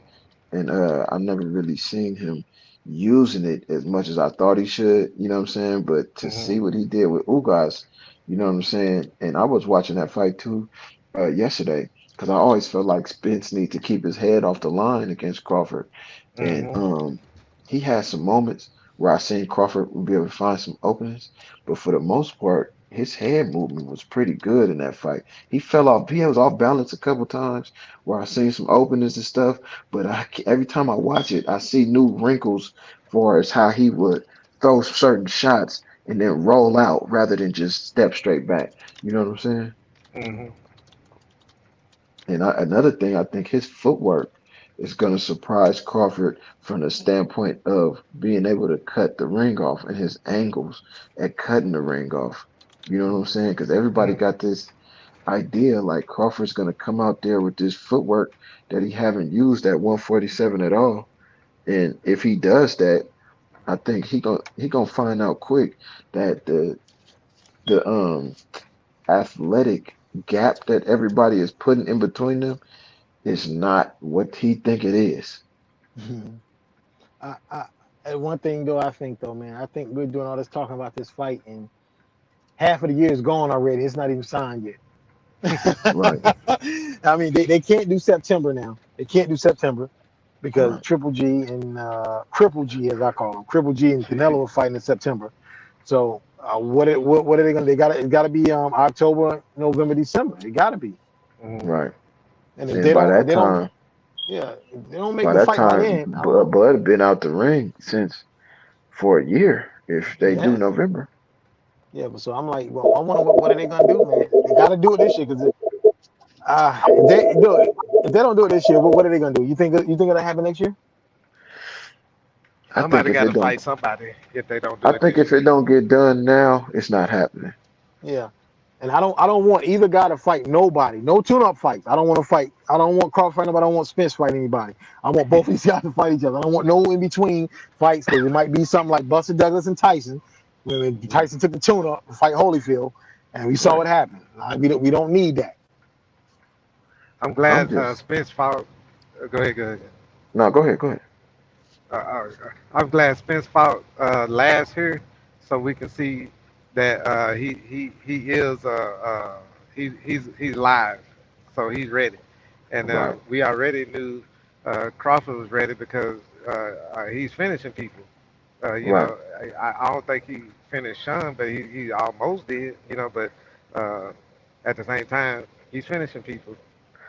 You know, I don't want to go back and take that away from him Hmm. because he's already in the mix. He's already been getting talked about, and he's already getting called out. It's already heated. Uh, Everybody saying whatever. They calm down. Now they doing whatever deals behind closed doors to make it happen, and we will get to see it. But at first I was like, oh okay, Crawford he's starting up some drama behind the scenes with Bob. I don't know if he signed back over there, all that stuff. But then I said, don't do all of that. Just go where you can get to Spence. If you want the Spence fight, do everything going that direction. If you don't want it, then that's when I would call him somebody that's eluding the fight. You see what I'm saying? So Right. Well, I don't know how to think. You know, I hear stuff, but sometimes on these boxing channels, they like to be the first one to report something, so they prematurely report something. You know what I'm saying? So I don't You call really. that clickbait. Right. So I don't really listen Yeah, to that. Just like they clickbait. saying now, Crawford ain't signed the contract because he want a rematch clause. Like, I can hear it. I hear you, but it's like, I don't have no real insight on that to say that that's true. But mhm. I can say, based on the pattern of behavior, that Crawford's energy has changed since Spence kind of put the bullseye on him and said, "All right, let's go." Because now all of a sudden, you don't got nothing to say. You was just on Twitter writing paragraphs about this man every leading up to these moments. Now all of a sudden, you don't have nothing to say. Spence, he doing his job to promote the fight, far as his T-shirts and stuff like that. You don't got nothing to say. He talking about Charlo. He talking about all these other, far as Crawford. He talking about all these other fights, but this man just called you out, and you've been saying you've been chasing this man for so long. You would think that whatever is on the table, you'll be ready to just take it to get the fight. Because if I'm listening to you and I'm everything you've been saying, this not even an even matchup. Far as the way you've been talking, like you just Mhm. finna go in there and destroy this man. So what's the hold up? You know what I'm saying? That's my thing. And I can't say he the hold up. I just noticed that his energy, him and his team, their energy sure has changed and calmed down, man, since, the fight became a close thing. You know what I'm saying? I pay attention to patterns. And you Spence this, he don't want to fight, this, that, and the other. And then I remember Errol say, because Errol don't say too much, but I remember him saying after this Ugas fight, we're gonna see who holding up the fight. Yep. And now we like 2 months, almost 3 months away from the Ugas fight, and the contracts and stuff still haven't been signed. But I don't like to call people ducks. I don't like to say nobody's scared of nobody. I think they're gonna make it happen. I just, you hear him asking for rematch clauses and stuff, and while I don't know if it's true or not, it sound like quack like a duck, walk like a duck, sound like a duck. But not saying Crawford a duck, but it sound like they Yeah. might be on to something. Yeah. Yeah, I just I want to see it, man. Like I said, I don't necessarily. I think now what I thought. I think once the fight, you make good points, bro. I think once Spence got all that other stuff out of the way, I think Crawford was quiet because I think that is what I think, but I might be wrong. I think Crawford's quiet. Like, okay, now let's just make the fight, and I don't have to talk no more. You get it? But Right. like I said, yeah, that's what I thought. But like I said, you make a good point too. So like I said, I don't know. I'm not on the inside, so. Now that's a good point And too. like I said, it is a lot of clickbait because I see a lot. I'm not trying to call out no YouTubers. I don't want no beef with nobody. No, But no, no. every few days you see another YouTuber come up with a video like such and such. This is happening behind the scenes. He offered him this. I'm like, how do they know this? Right. like they don't know this. This is clickbait, man. Mm-hmm. Right. And I appreciate the although clickbait and stuff happen, I still appreciate the YouTubers because it's not a channel that I could turn to get the live updates on what's going on. So I do appreciate them for paying the close attention and at least trying to be reporters. You know what I'm saying? But it's like man, find the stuff out for sure first because I think you got go people. ahead. You got Go ahead, people what you on Spence channel and they saying one thing, and then you got the Crawford channels and they saying a whole nother thing. Cause see, I like to listen to both sides. I even, join panels on Crawford channels just cause I know how to talk respectfully. You know what I'm saying? And I'm not finna get into no yelling match with another man on the internet because that's not how I was raised. Just the internet. You know what I'm saying? So, I'm able to join their panels and have respectable conversations, breaking down the fight. So, but if you listen to both channels, they drawing up narratives to make the other one look like this and look like that. But it just sounds like y'all That's a lot all of that. lying. There's a lot of that going on. There's definitely a lot of that. And that's the thing about y'all two are talking about it. Y'all pick Spence, but y'all being respectful. Y'all not saying Crawford's trash and he ain't fought nobody. Oh no. You know what I'm saying? But you get a lot of that from both sides. Both sides like, well, Crawford ain't fought nobody, he's garbage. And you're like, well, Spence ain't fought nobody. I tell you, I like both guys. I like both guys, man. I've cheered both of them on their whole career. So I'm not really I think I give Crawford a slight edge to win, but if he loses, I come out and say I was wrong. Because I'm not gonna make excuses. I was wrong. I've been wrong before. I was wrong this weekend. I picked wrong V-side to beat Rodriguez. You know what I'm saying? I definitely was wrong with that. Right. Normally, when I pick one guy, the other guy wins. Or I pick one team, the other team wins. I lose all the time in my bets. I stopped betting, so I'm making money when I don't bet.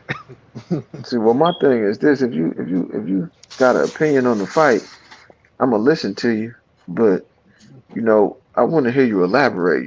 So if you just saying, if you just black and white, like, oh, he's gonna win because he's Crawford, or you know what I'm saying, then I can't respect that. Because if you're really breaking down the fight and you looking at both fighters and not just one, then what you'll see is they both got holes in their game that the other one can exploit. You know what I'm saying?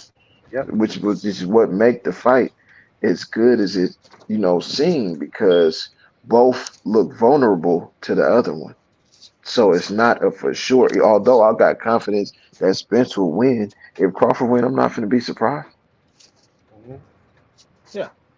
I think it's somewhat of a 50-50 fight. I think both guys can actually win. It ain't it's not something you're going into like better be Joe Smith. We all knew Joe Smith was going to lose. It's not a matter we knew. It wasn't a matter if he was going to lose. It's how he was going to lose. We all knew that. You know what I'm saying? So yeah. I actually could see either one of them getting rid of each other early too. Yeah, it's a possibility. Yeah, I could see that. I could see Earl hurting him and getting rid of him. I could see Crawford countering him with something he don't see coming and getting rid of him too. You know what I'm saying? Yeah. A lot of people don't take that into account. Right.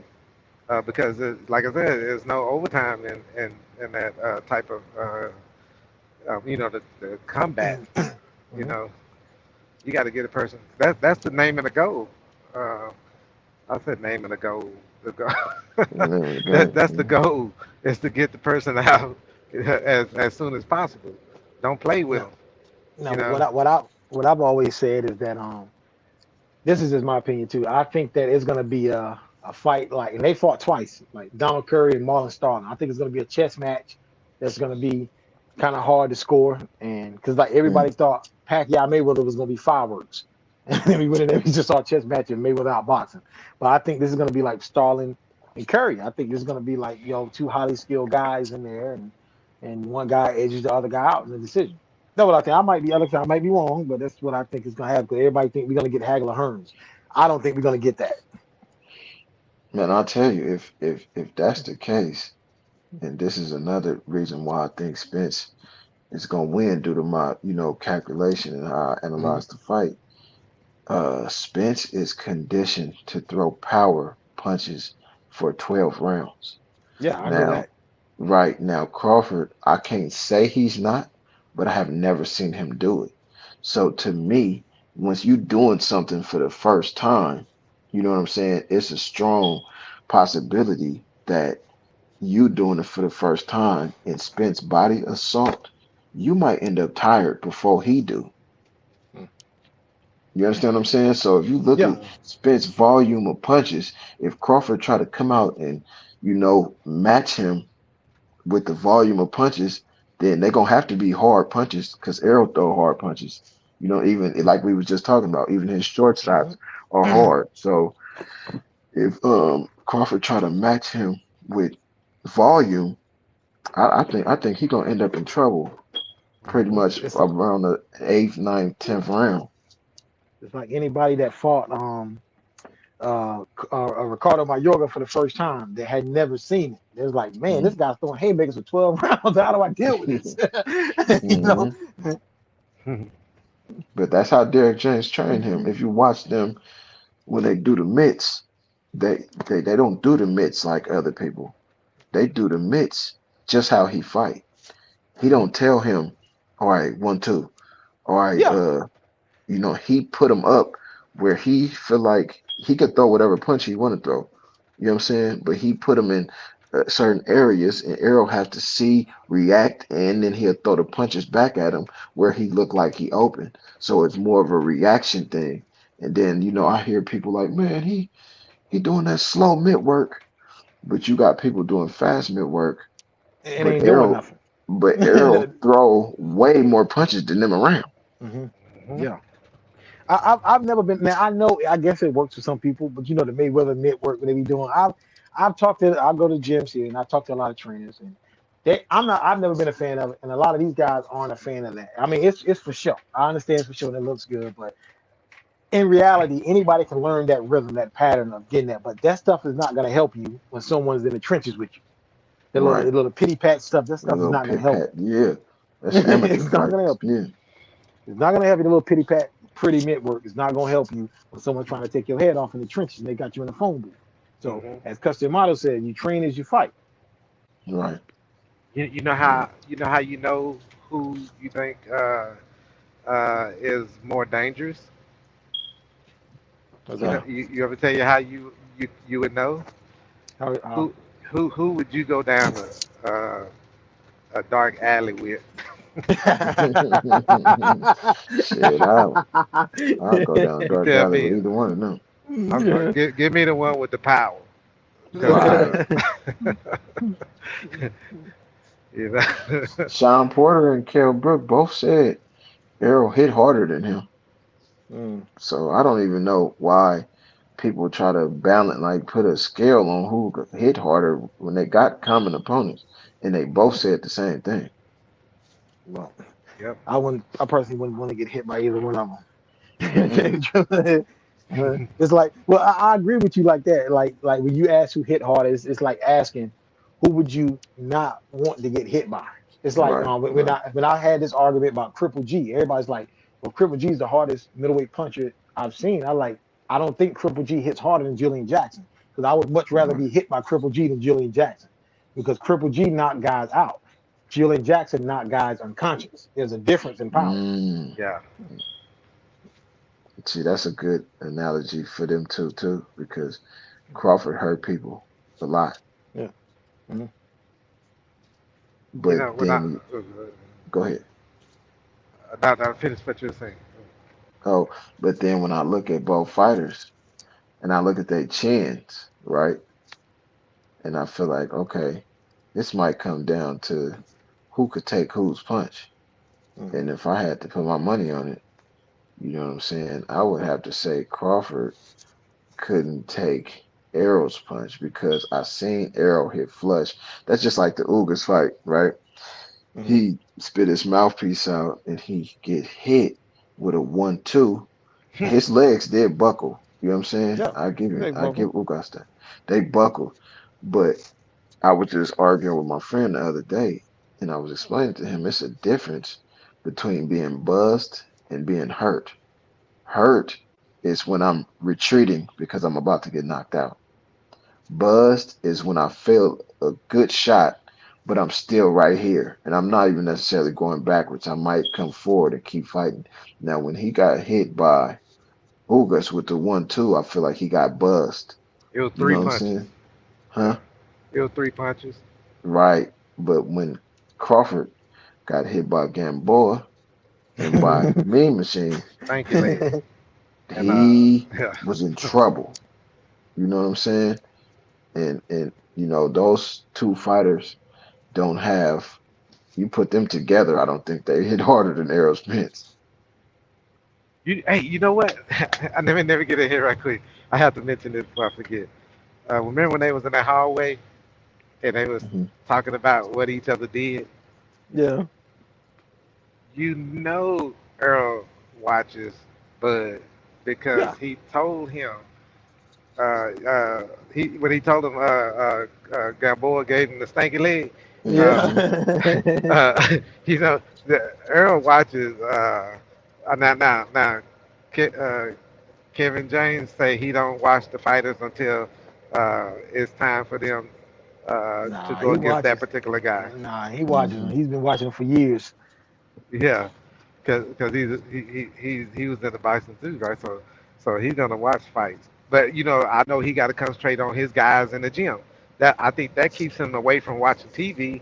But when he's in his leisure, yeah, I'm pretty sure he watched some matches. He probably don't care who it is because he's not going up against him. But he probably watched them. But Yeah. my thing is that oh yeah, I want to get to that pad work deal when he like y'all said he put the glove the pancakes where he want Earl to see keep your eye on what I'm doing here and connect. Um, I think he's making sure he giving Earl a chance to put his feet in the right place and then he's trying to see if Earl is gonna keep his earmuffs on. Because if you don't, Mhm. because a lot of times Earl uh, uh, didn't have his earmuffs on and got caught, and then uh, that's when just like maybe when his Ugas thing right here, they said we got to go back to the drawing board because they saw something that Earl wasn't doing right, and Earl he do when he see that he is about to go on that that barrage of punches. That's what they try to stop him from doing. Mhm. Start, the barrage of punches that he put together to the body. Mhm. When he, Mhm. when matter of fact, Norman mentioned that in the interview with BFTB. He asked him how was what do you think about Earl Spence, and he said Earl will hit you with this, boom, and say, wait right there for a second, and hit you with this, boom, and then say, yes, stay right there, and then he come back and hit you with this. So it, it's almost like he's like a loading up type of deal, except for he's being consistent, like Mhm. and check this out too, right? Well, when he's doing that, think about a sniper uh, shooting at multiple targets. Even though you got multiple targets, guess what you got to do? You got to you got to go according to your breathing, right? So, like, just say one target. When you get on that target, and then as you exhaling, that's when you shoot. Bah, right? So when he whatever he's breathing, however he's breathing, he throws a punch, and then he does something, and he put his feet in the right place, and he throws another punch, bah, and it Mm. and it's all power, Mhm. Mm-mm-mm. and That it, was a and it, beautiful breakdown. he's not wasting his energy, Right. Right. Because he picking the shots. Mhm. oxygenating his body. Is that But why he able to fight like that for whole fights? yeah, when you breathe, see, when I be doing jujitsu and stuff, Mm. we go like a whole straight, like as black belt, you got to go a whole straight 10 minutes. If it's a draw, then you go a whole another 10 minutes. I think if Mm. it's another draw, then you go hold up. You go first. Whoever get the first submission or whatever, advantage or whatever. But that's a whole 30 minutes right there. Right. So you got to be able to make your carry your actually in jiu-jitsu is all leverage. So you don't supposed to be using power or anything like that. When you dead tired, that's when you start using jiu-jitsu. Mm. Mm. So is it true? Now I've often heard people say this about jujitsu. I've never trained. I've never fought anyone. I don't know anybody personally, but is it true that they are best on their back? Yeah. Okay. Brazilian Jiu-Jitsu is a leverage thing, right? Mm-hmm. So, and it's a lot of it teaches you how to put pressure on the person if you're on top. So you don't want to be the person on the bottom if you're going against a Jiu-Jitsu guy. He gonna make the wind come out of you. You ain't gonna get it back. No, I'm saying, jiu-jitsu. I'm like, do they work best off their back? Like when they're on Yeah, their back, do they work good? Okay. yeah. They can tap. I can tap you out from my back. Okay. I can Oh tap my you out God. standing up. I can tap you out anywhere. Because I've seen a lot of the I looked at a lot of I look at a lot of UFC and MMA, but I seen some of the competitions too, like with the female competition. I like looking at that stuff. It's very technical. Hmm. Very technical, man. 'Cause even and like it's not really weight classes thing I've seen. So you got some girls that are like almost 50, 60 pounds bigger than others, and they still lose. Are you looking at the Brazilian Jiu-Jitsu or the MMA? No, not MMA. No, I'm talking about the Brazilian Jiu-Jitsu actual competitions. I look at some of the competitions. Oh, okay. Like Oh, yeah, IBJJF, yeah. International Brazilian Jiu-Jitsu Mhm. Federated Tournament. Yeah, those are all the ones I really like doing. Those local ones, you go against a lot of people that they study like good, like one or two good submissions or positions or whatever, and they real good at it. They'll catch you off guard because you don't know what they're good at. But when I go out there and I compete against people that want to come from around the world, then it puts me on the alert to where I want to get them out of there in the first minute of the match. Hmm. I really go at them real aggressive. My aggression in the beginning is just like Earl. I come at people real hard the first time and they think it's tiring me out, but I'm actually the first 2 minutes I'm actually pulling and jerking and creating angles, and if they give me something, I'll take it. If they don't, then I'm gonna just wear they back out because they gotta stand kind of bent over. If I'm low, they gotta be at least a half inch or something like that lower than me, or else I'm gonna beat them to the takedown. The legs and stuff. If Sometimes I'll just walk up to a person. If I grab their wrist, then I control them from then on. Mm-mm-mm. Yeah, Yeah. I love looking at them. Like I said, it's no the ones I've seen it wasn't any weight classes, and it was Gabby Garcia, she fights in those, and it was the one chick that man, what is that girl's name? Because I'm not That's my near teammate, Gabby Garcia. Gabby. Yeah. Yeah. I like looking at Gabby because she's a big girl, but it's the one girl that she's fought, and what is that girl's name, man? She Gracie. No. Mosquito, something like that. Hmm. She a real pretty girl, man. Dark black hair. Shit, they all be pretty except for Gabby. B. That's what they call it. They call it B. You know what I'm talking about? B mosquito or something. Mosquito or something. I haven't been watching the jiu-jitsu tournaments, but Yeah. if I go on Facebook, then I'll just see when my friends go to compete. Yeah. Some of That's them are what I mean. still young enough to B. fight. Mhm. B mosquito. Because she beat Gabby like in the tournament and all that stuff, but she's very small. She's very small, the girl. But I Mhm. guess it doesn't really matter about the weight. Yeah. Yeah, she fights under Alliance. It was a worldwide, which is the worldwide name competition name, and then Gracie's is the other You know, Gracie's Machados is another one. Um, a lot of other people like Top Team. Hmm. A lot of names. And you say you're a black belt. Yeah. And how long did it take you to get like a brown belt, something like that? Oh, I started in 2003. Nothing Whoa. didn't happen. Ooh. Nothing. I was training and messing around with MMA and Muay Thai, kickboxing, and judo and all that stuff, all the way up to. While I was doing all of that, I was actually just concentrating on more on jujitsu anyway. I'm a truck driver, so it got to a point to where I had to quit my job to go pro. Same thing with boxing. I was trying to do the boxing thing in '97, and at Curtis Coates, home of champions, and his brother Ernest Coates. Both of them were training me, but I couldn't do the boxing because I had to quit my job.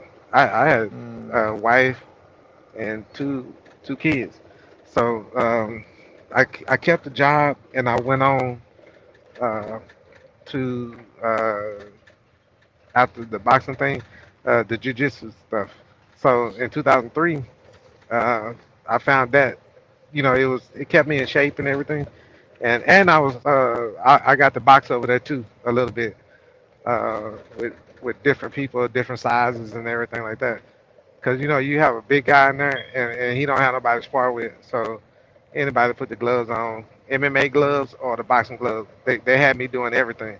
So matter of fact, I was training with Jason Sampson when he was like 6-0. I don't know if you know what I'm talking about, but he fought in Bellator. I Yeah, was yeah, I know. training. Uh, I know. I trained with Marcus Hicks. He was my instructor at one point. My last instructor, uh, uh, uh, Marcus Hicks, the Wrecking Ball. He fought in WEC. Mm. Um, uh, oh yeah, and I trained with a lot of people on the weekends, like uh, Hayward Hybrid, Charles Hayward Hybrid.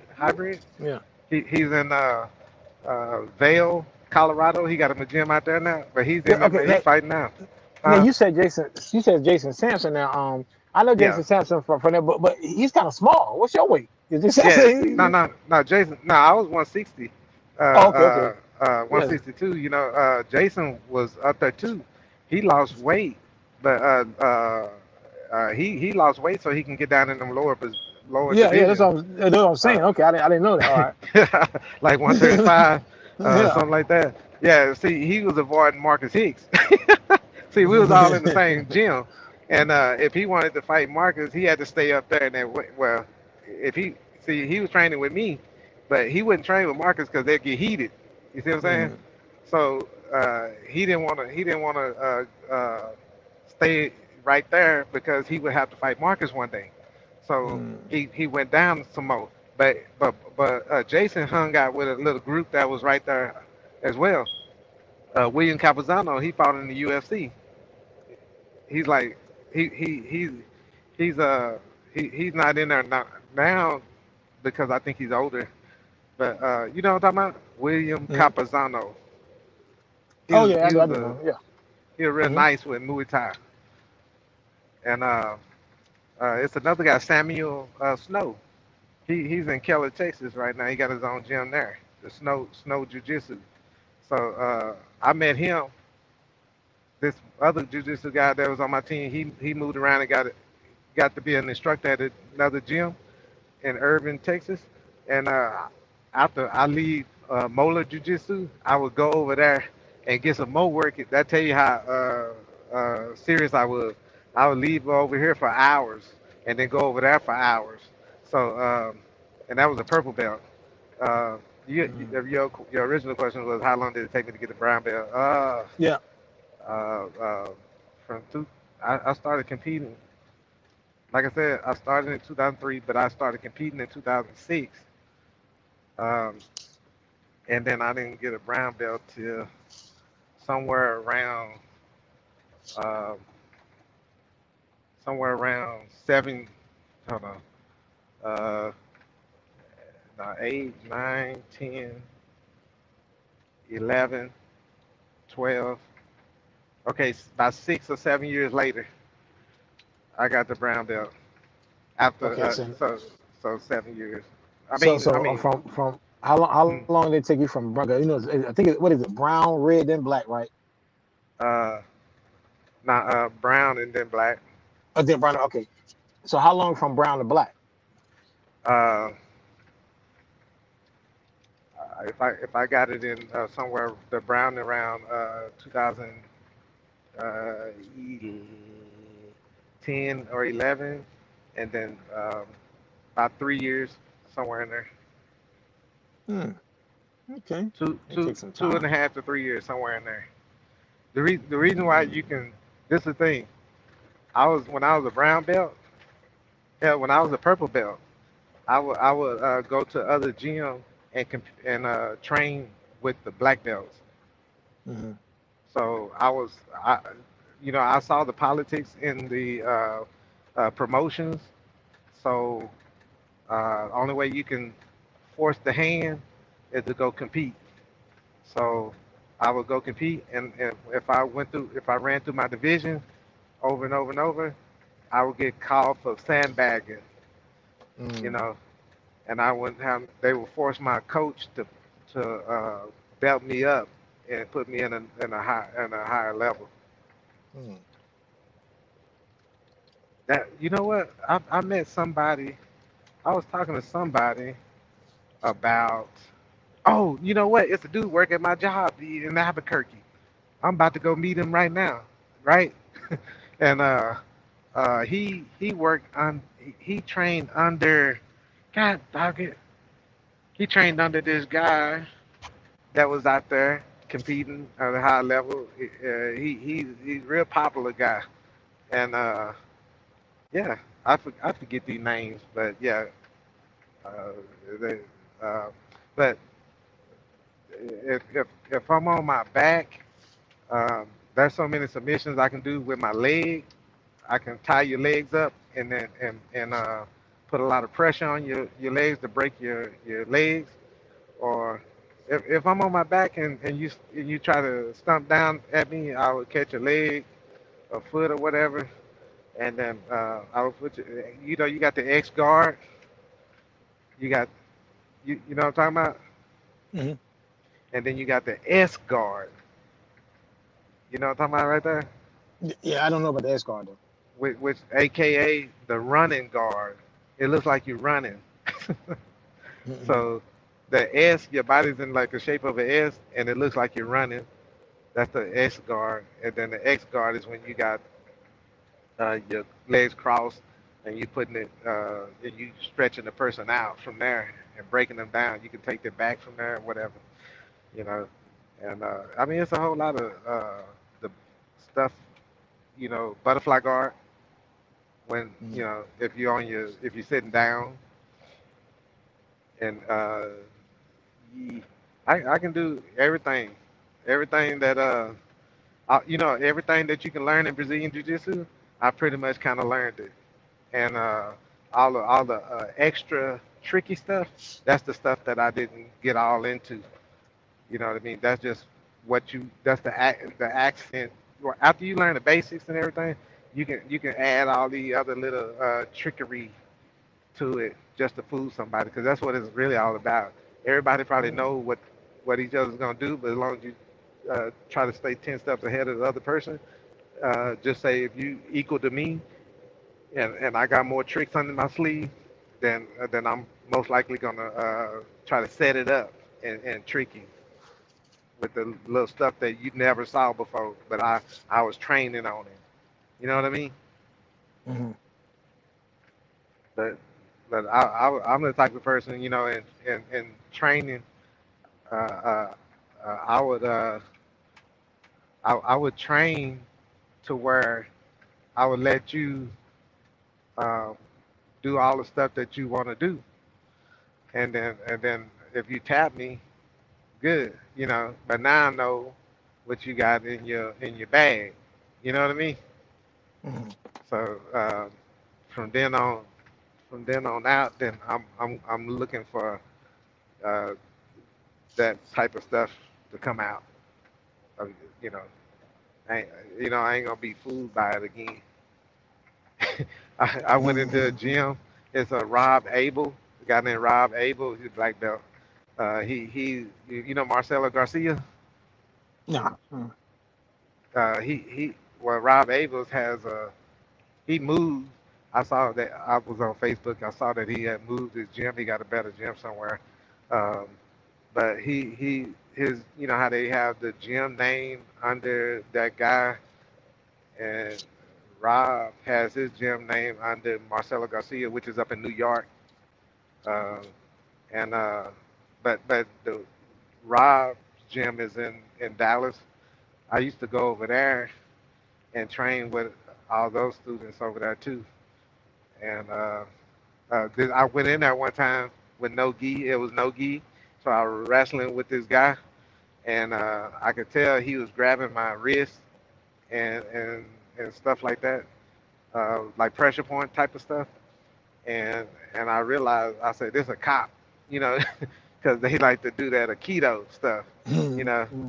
And he didn't mention that he was a cop because you know how they got this ego or whatever, right? So when I be beating the crap out of these cops too, and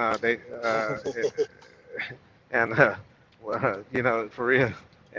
Sometimes I see them on duty, and I was like, "What's up, man?" You know. But in the gym now, they different. They have this little attitude. Um, this guy, he was rolling. He kept asking me, "What belt are you?" I was like, "Just guess." And I just kept on. I kept stopping what he was trying to do, and I was turning back on him.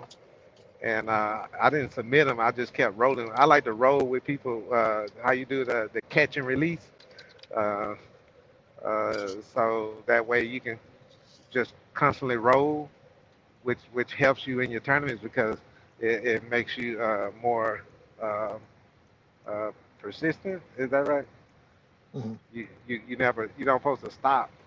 Yeah, You want so to just keep keep going. going. Yeah. Yeah. So I try to do it that way, and this guy we were just rolling. Then he stopped. He gave up or whatever. He was like, "All right, I'm done," you know, because you like to push each other till you get tired and exhausted. But he knew it was gonna go a long way. But um, I ended up telling him that I was a brown belt at the time, and he was like, "Oh man, I knew something was going on," and I was like, "Well, yeah, I just." Uh, you know, he was like, "How long you did this, da, da, da." And the time frame that it take me to get my belts, everybody knew that it was something special about it because you know, like most people get their belt in like a year or 2 years or something like that, right? But it took me a while because, like I said, it was political. Uh, uh, you know, if I'm paying the money, I'm paying good money. You know what I mean? And and I'm traveling real far to get to the gym and all this stuff, making sacrifices and stuff. But it was the money I think that the gym needed, so um, they so they were slow about promoting me. You see, so um, I think that slow promotion, that crock pot, like I was in the crock pot, just getting slowly promoted. It made me better than the average person at that belt level. So when I was finishing people, I was like really like solid finishes. If they didn't tap and I had them into something, I was planning on strangling their ass to you know. I don't want to say to death, but you know, you got to come real close to it. And I got real close to. I had people hollering, you know, screaming for their life. Yeah, but yeah. Yeah, You man. did Yeah. jujitsu? Nah, man, I never did anything. I just fight. I just box, man. I was a boxer. That's it. Oh, that's cool too, because I mean, I was always fascinated about boxing. I Hmm. you know, I was just glad that I did spend some time in the ring here and there. I just can't claim it because I didn't go pro, and but that was my plan. I was gonna go pro, but I I had a thought lot of about people that, telling man. me, mm, I wanted to go pro, but I'm kind of glad I didn't, man, because with boxing, I do a lot of things. Boxing is not the only thing I do. I have a lot of different trades, and for you to really master boxing, that has to be your prime focus. And that could not be my prime focus. Now I right, was pretty good. I wasn't a top amateur thing, but I was pretty good, and I could see things. And I always see things like that when I was training and I fought my trainer. I would tell him things like, "Yo, what about this guy? He does this. We should do that." You know what I'm mm, saying? Like, leading up to a fight, like I was like just imagining if he would do that, and I would go back to the corner, like, do you see what I see, whatever. I mean, I was acting like I was some all-time world class amateur because I'm not, but I was a pretty good fighter. But I could not give 4, 5, 6 hours a day to boxing because I got so much other stuff that I do. That's why mm, I couldn't do it. And boxing, you got to be for you to be an all-time great or be a great fighter and excel, you got to devote your life to that. that's true, That ain't something you do part-time. you got right. you got to do it, man. Yeah, I had to put a name on it and move on, right? That's what I was talking about earlier with when Max was on there. I was like, just put a name on it and move on, because I learned that in life. You don't sit there and procrastinate around stuff, because you're gonna waste your time. You just Mm. you just put a name on it, call it what it is, and move on. And because if you keep trying to deal with something that you can't, like when you're taking a test and you sit there for a long time on one question, and the Mm. time is running out, you got about 50 other questions, uh, you're not going to finish the test, you know. Hmm. So Yeah, you're right. it's just best in life, uh, when something, there's a lot of people, they feel like, if there's a mountain in their way, they gotta break through it, they gotta dig through it. I ain't trying to put that type of wear and tear on my body as I'm going through my life. I find a way around it or something. I'm not gonna be dealing with that, trying to go straight. Keep staying straight. You know, because I've seen too many people, they don't know how to give uh, like a bridge with a lot of giveaway in it is gonna be flexible, but a solid bridge is gonna start having cracks, and it's eventually gonna break. Mm. And I try to tell people, you don't have to be so mean all the time to everybody. You don't have to be so jumpy to everybody. Uh, Hmm. Yeah, my some, thing is, I feel it ain't nothing you can't talk yourself out of, man. Like if you got a problem with somebody, so I ain't trying to start being, so especially online, man. Like, dude, I'm not starting being nobody on the internet, man. I'm grown. You know yeah. what I'm saying? I'm in my 40s, but I look like arguing with another man on the internet. I'm not gonna do that. So I just take it on the chin, and I Hmm. would just take it, like, even though he said some vile stuff. I'm like, okay, if people said some vile things to me, and I ain't never saying that bad about nobody online. If people have said some vile things about, I ain't never saying that bad about nobody. I just take it and keep moving. You know? Hmm. Yeah, when I first got on, well, not when I first got on, but when I first started listening to these the media guys right here in the LDBC and stuff like that, it was certain people in the chat that would say something to you, and they would like say they would tell you something crazy, and then you would say something back to them, and then they'll come back even crazier, right?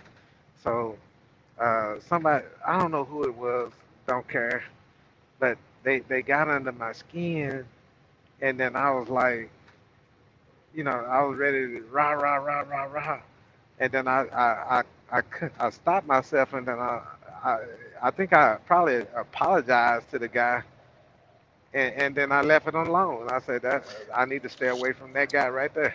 Well, because sometimes that fuels once people see they can get under your skin, that fuels the energy, and they'll never stop. But the way you stop that, you just stop responding to the trolls. Yeah. That'll hurt them more than anything. It's like a female. When you with a female and she wants to act up, what you do, you stop calling, you stop talking to her till she acts right. That's how you hurt, and that hurts the female when you ignore her. Way more than Yeah. hitting her. I've never hit a female, but it hurts them if you ignore Right. them. And it's the same thing goes with trolls. If you don't give them the attention, if you don't feed the trolls, they'll stop. Right. And that's the main thing. I just can't see myself arguing with nobody online. It's just not my thing, man. Because I know for a fact the stuff people say online, they definitely would not say it in my presence. I'm saying, because I wouldn't say Right. this stuff to you in your presence, and I know doggone well you wouldn't be in my face saying that stuff to me. It ain't no way possible. It's just not gonna happen. So I just like I say, I treat people with respect. I treat people like I want to be treated. Right. Normally, like you It's said, people a, that can fight, they normally don't start trouble like that.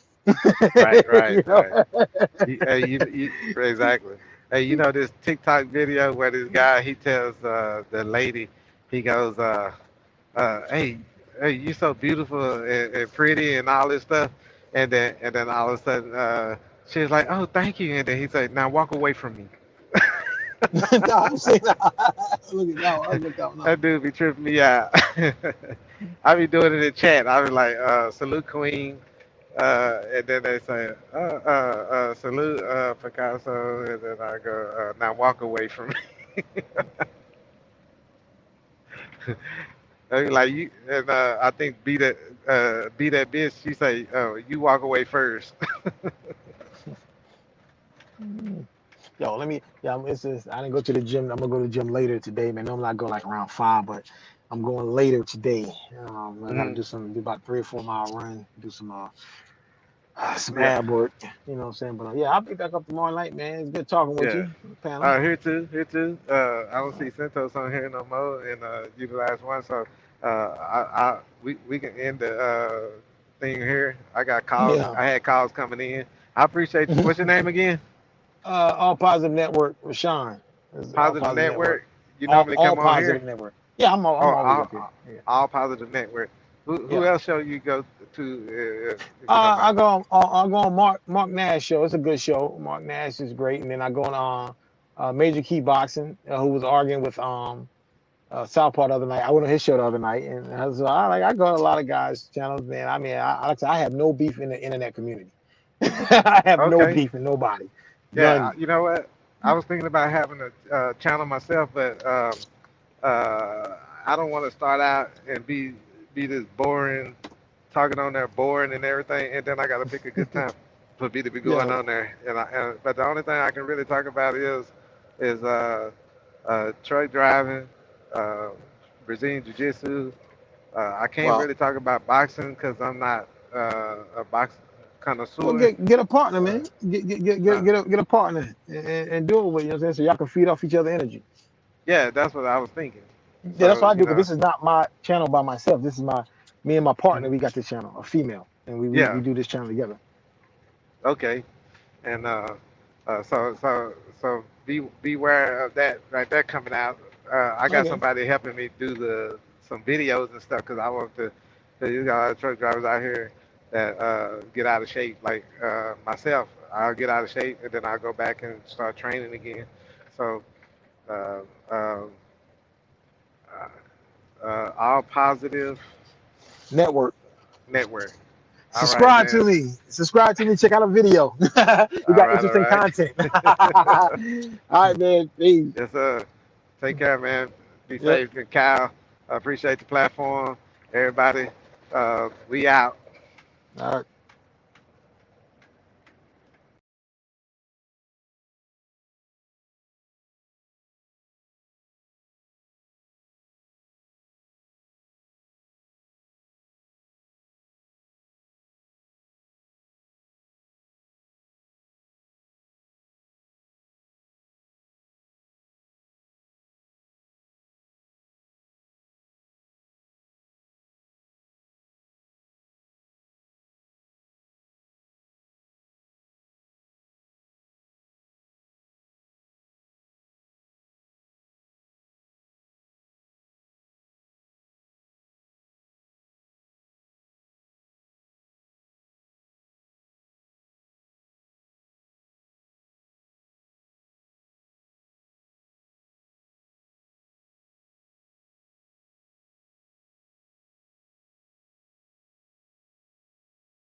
What's going on? What's going on, man? We live from the boxing section, man. What's going on? What's going on? What's going on?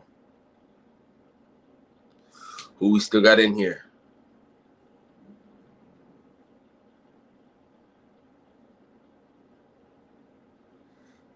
Yeah. I gotta go back and watch the show, man. People was calling me, telling me what kind of show am I running and shit. What y'all had going on last night, man?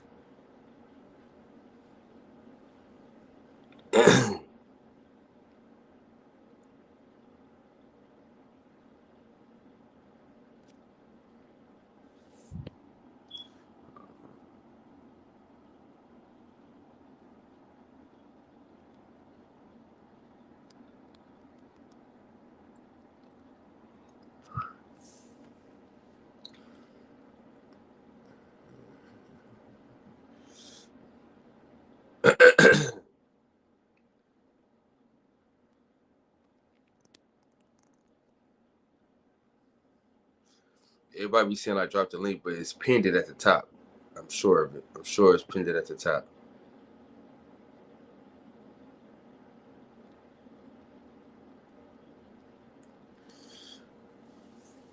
Sometimes you gotta let this shit run, you know. Coop, what up? What up, my man? Top of the top.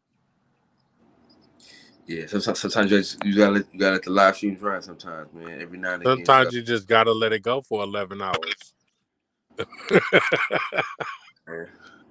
My man said, "I'm gonna get the watch hours one way or another."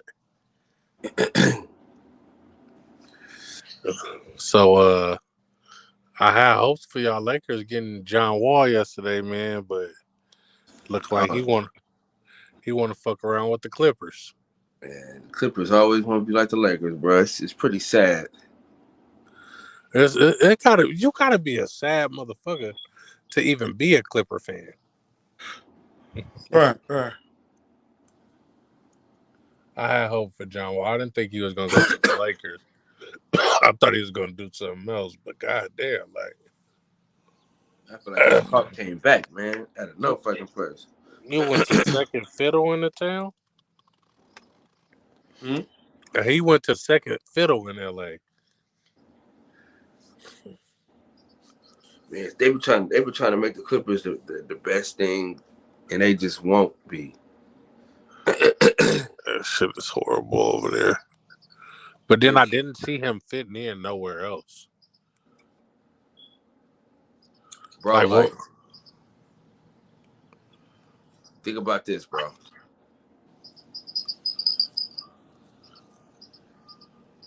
The Clippers have gotten everybody and haven't won nothing. Nothing ever. Ever. They haven't won anything. They had great teams, like teams that should have won on paper.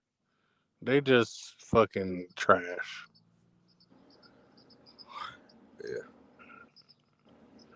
It's pretty sad. It's the curse of Donald Sterling.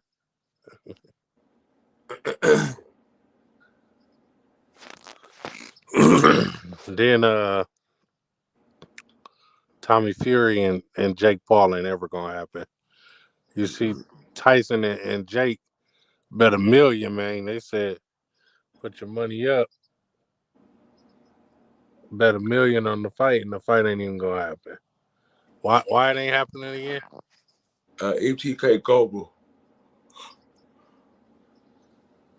So anybody connected to this goddamn Kinahan, they ain't letting him come back overseas. So Tyson Fury can't come back. His brother can't come. A few people, they can't come back. So once you leave, you're done. So damn. So rap. Yeah, so he gonna have to fight in England. If he fight again, it's gonna have to be in England.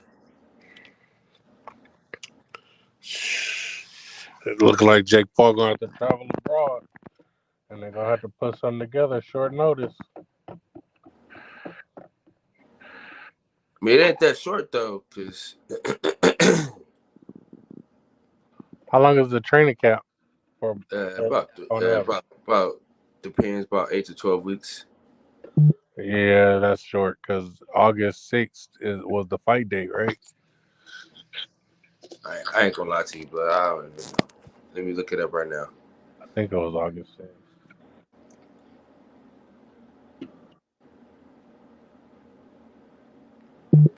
Showtime. Vaccine.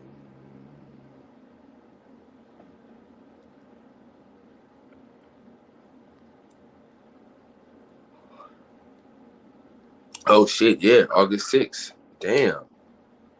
Yeah, man. That's a short ass turnaround. I don't know how that's gonna work. They're gonna have to push the fight to September, October. Yeah. Well, it's definitely that, cause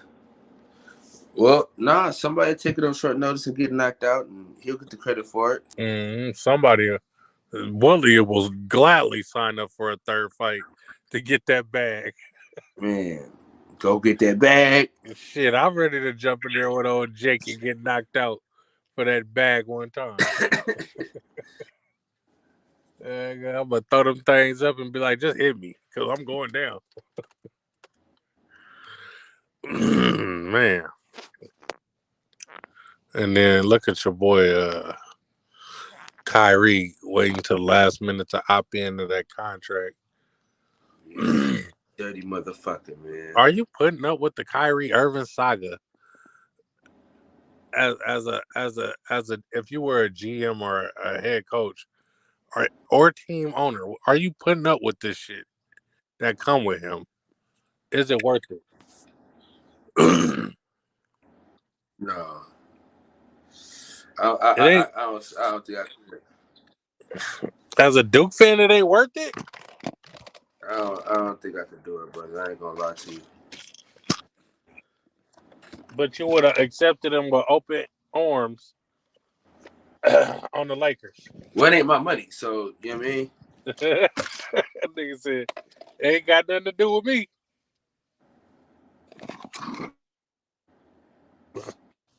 So there you go. Yeah, if it's my money, it's different. Yeah.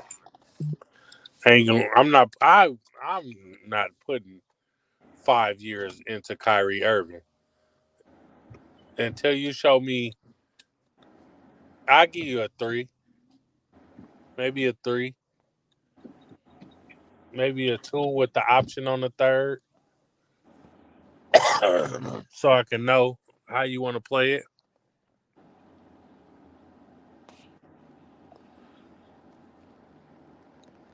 I also wanted to talk about the WNBA, man. So, do you think there needs to be a change to the game, the game or outside the game, to make WNBA a better business venture for the women involved? Because I was listening to you interview dude yesterday, right? And we was talking about how Jake Paul influence basically brings in the money for him. You feel me? Like, and other boxers ain't getting paid like that because they got to go get the money from the promoters and all the shit.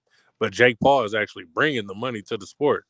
Ain't nobody bringing no money to WNBA. There's no like household name over there if you're not an avid sports watcher, you know?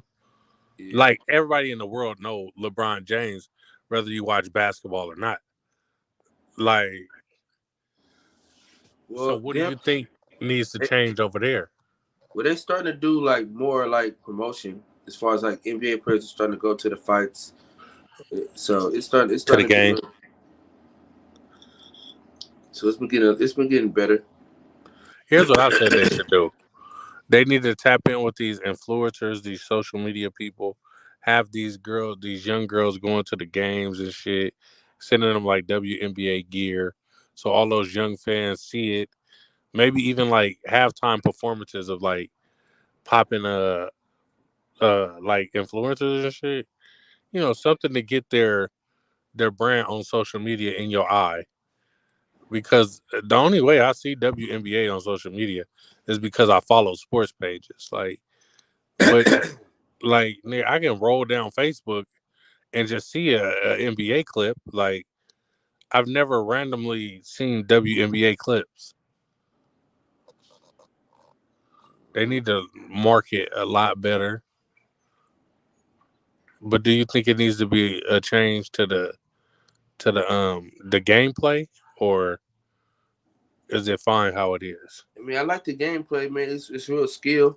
You know what I'm saying? You gotta understand that a lot of these women ain't gonna be able to dunk. You know what I'm saying? So you just gotta take it how it come like that. But overall, man, I just it's a good sport. It's a great sport. It's not as exciting as it should be.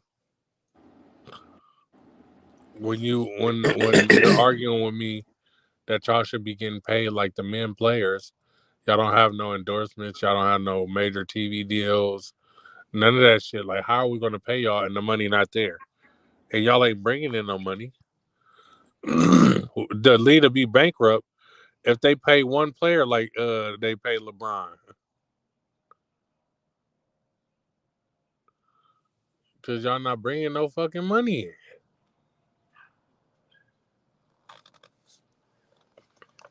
That's a fact. That is a fact. Deuce. Oh boy, Deuce, man. What's going on? He said WNBA got lower the rim. I was just thinking that. Lower the rim. Do 8 feet. I don't know about 8.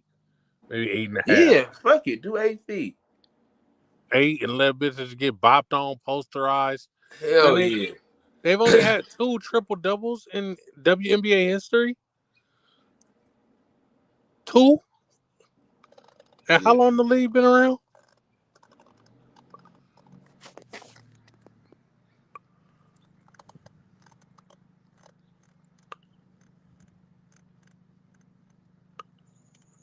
Yeah, my boy said he was on your panel, man.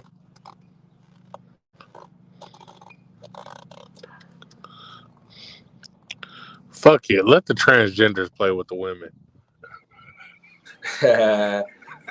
Gardy, man, salute to you, brother. Hey, jump on the panel again. Shit. Fuck it. Let Joanna Man get out there. Fucking do some in between the leg crossovers and dunks and shit.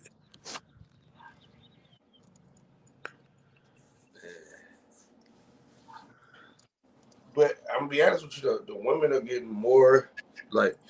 Oh no, it's definitely they evolving. They evolving because it's not just the big position that's dunking too. I seen like a guard dunking.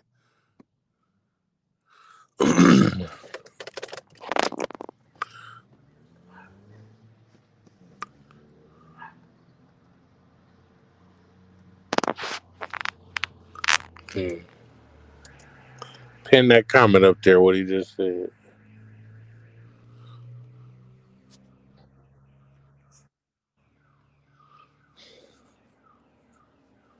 So besides your boy Earl and Bud fight, who are you looking forward to seeing fight this year or next year? I mean, I just want to see some good boxing. That's what it comes down to these days, bro. Since I already know how shit go, I don't even try to get all excited and ask for this or that.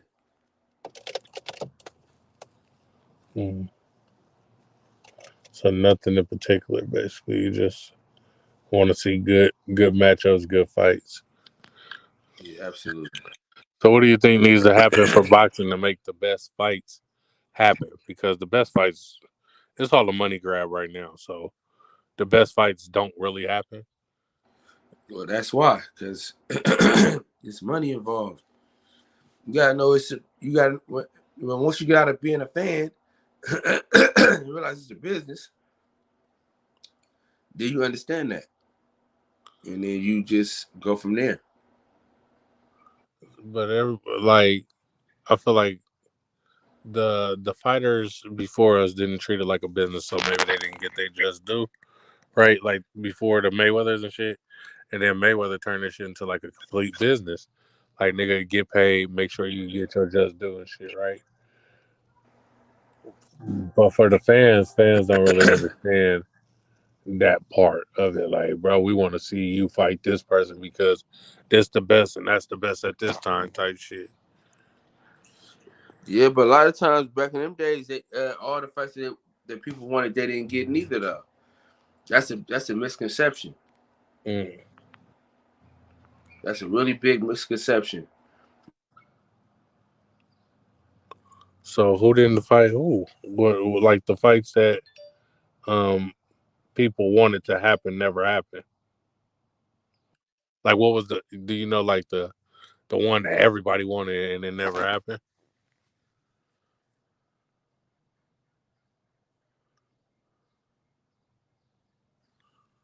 Am I still here? Yeah, I'm still here. Can you hear me? I can now. No, I said Aaron Pryor versus Sugar Ray Leonard never happened, but nobody said anything about that. Who's Aaron Pryor? What's he like? You know, I'm like a boxing fan, but I'm not really in too deep like y'all. So let me know something about Aaron Pryor. No, Aaron the Hawk Pryor was a fucking beast. He put some shit in his. They put some shit in his water one time, but other than that, though, you know what I'm saying, he a beast. They put some shit in his water. What they put in his water? Man, you gotta go back and look at it, man. He said, give me the water. No, the one I mixed. So he had smut on his name. Mm-hmm. That's why the fight didn't happen for him. But that pair of options hurt my stomach, man, because we got to re-sign Westbrook ass. Man, Westbrook didn't do that bad last year, blood. Like he had some turnovers and shit, but he was efficient. Look at his efficiency shooting. It just when players get with LeBron, bro, it's different, bro. Like it's completely different. I feel like he playing back home in LA. He playing with LeBron. That's championship caliber basketball. He might have cracked under the pressure. Yeah, I'm tired of these people cracking under the pressure, man. Everybody that get with LeBron don't play up to what they was playing before they got with LeBron. Kevin Love was a dog in Minnesota. He got with LeBron and folded.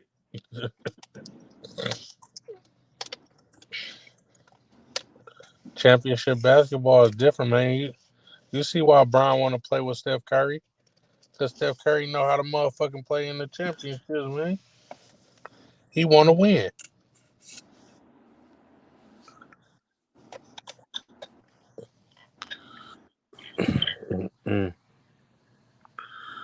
What you think about them? The Scottie Pippen Jr. and the Shareef O'Neal acquisition of the Lakers. Yeah, I hope they do good.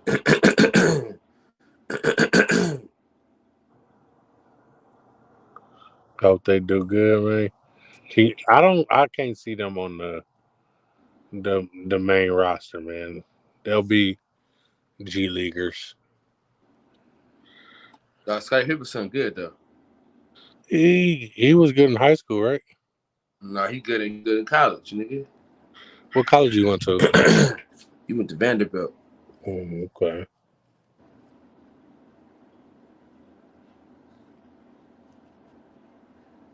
You think so you feel like their skill got them there, not nepotism? Scottie Pippen Jr. for sure. Oh my God, here he go with these Clippers, man. Oh shit.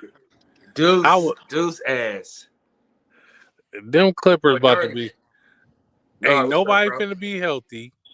They about to be garbage. Y'all got bounced out by Minnesota. So with it. Got bounced out you by can keep Minnesota. going, J Scoop. What's up with it, man? They got bounced out by Minnesota. Patrick Beverly act like that was the finals appearance for them. That boy was out there jumping on tables and taking his shirt off, crying and everything. Man, hey, I'm driving. If y'all getting feedback from me, because I'm driving. Now just a little bit. Hey, that was a championship. You still got the ass whoop right after that. Man, now they had a good series with Memphis though. They just couldn't finish. They couldn't keep leads. Right. They was a couple levels of discipline away from beating Memphis, and then Memphis turned around and was a few levels of discipline away from getting with us, as far as the Warriors. You know what I'm saying? His experience and discipline play a big part in playoff basketball, because at that point in the playoffs, X's and O's, like you didn't play these teams 3-4 times during the season already. So we know each other play. It's about, they always say, as far as a team concept, you're as good as your weakest player. So when it comes to the playoffs and the championship, and it was, not saying Jordan Poole was our weakest player, but you see he had opportunities to fuck the whole game up. You know what I'm saying? People like Pritchard and Devin White for the Boston Celtics had opportunities to fuck the whole game, because when the stakes is high, everybody got to play their part, But back to Minnesota, they would get leads and then they would just give them up, not because of that lack of experience and knowing how to stay in control in the big moments. Yeah, I told Coop the reason why they was gonna beat Boston is because Boston's inconsistent. They turn the ball over too goddamn much. They don't have a primary distributor. See, people look at the game of basketball and they just see, okay, yeah, this guy can score, this guy, but it's a team concept. You have to have a scorer, you have to have a shooter, you have to have a defender, you have to have rebounders. You know what I'm saying? They don't have nobody. You have to have a passer. That's what I said, a distributor, because Marcus Smart, he can pass, but he's not the type of point guard that's finna cross your point guard, get into the teeth of the defense, and kick it to the open man. He's not that. Mm-hmm. They need a Ricky Rubio on them pick and rolls with Jason Tatum up there. Spend all their offense trying to get him open. It's over. And then they turned. See, people always look at the games and boxing and stuff from the naked eye. They say, "Oh, Tatum had a horrible finals," and okay, he did to certain standards. But what y'all not paying attention to is the fact that the Celtics needed him to be the distributor and the scorer, and that's not who he is for the championship right now. You know what I'm saying? Right. He's not ready to get tennis. He's not ready to get like, the Jimmy Butlers and the LeBron Jameses, where they can give you 20 to 30, close to 10 rebounds and 10 assists. He's not that just yet. It's still going to take him some time, but overall, he's still a good player. He just wasn't ready for. Go ahead. Deuce Time say, when was the last time the Clippers was a bad team? Stop living in the past. Listen, that's my problem. Y'all had good teams and couldn't do shit. They had one of the best teams I ever seen. Chris Paul, Blake Griffin, DeAndre Jordan Prime. They had a bench, Jay Crossover, Matt Barnes over there, JJ Redick, and they didn't do shit. They led the series against the Rockets 3-1 and gave it up. The next year, the Warriors came, dusting them off.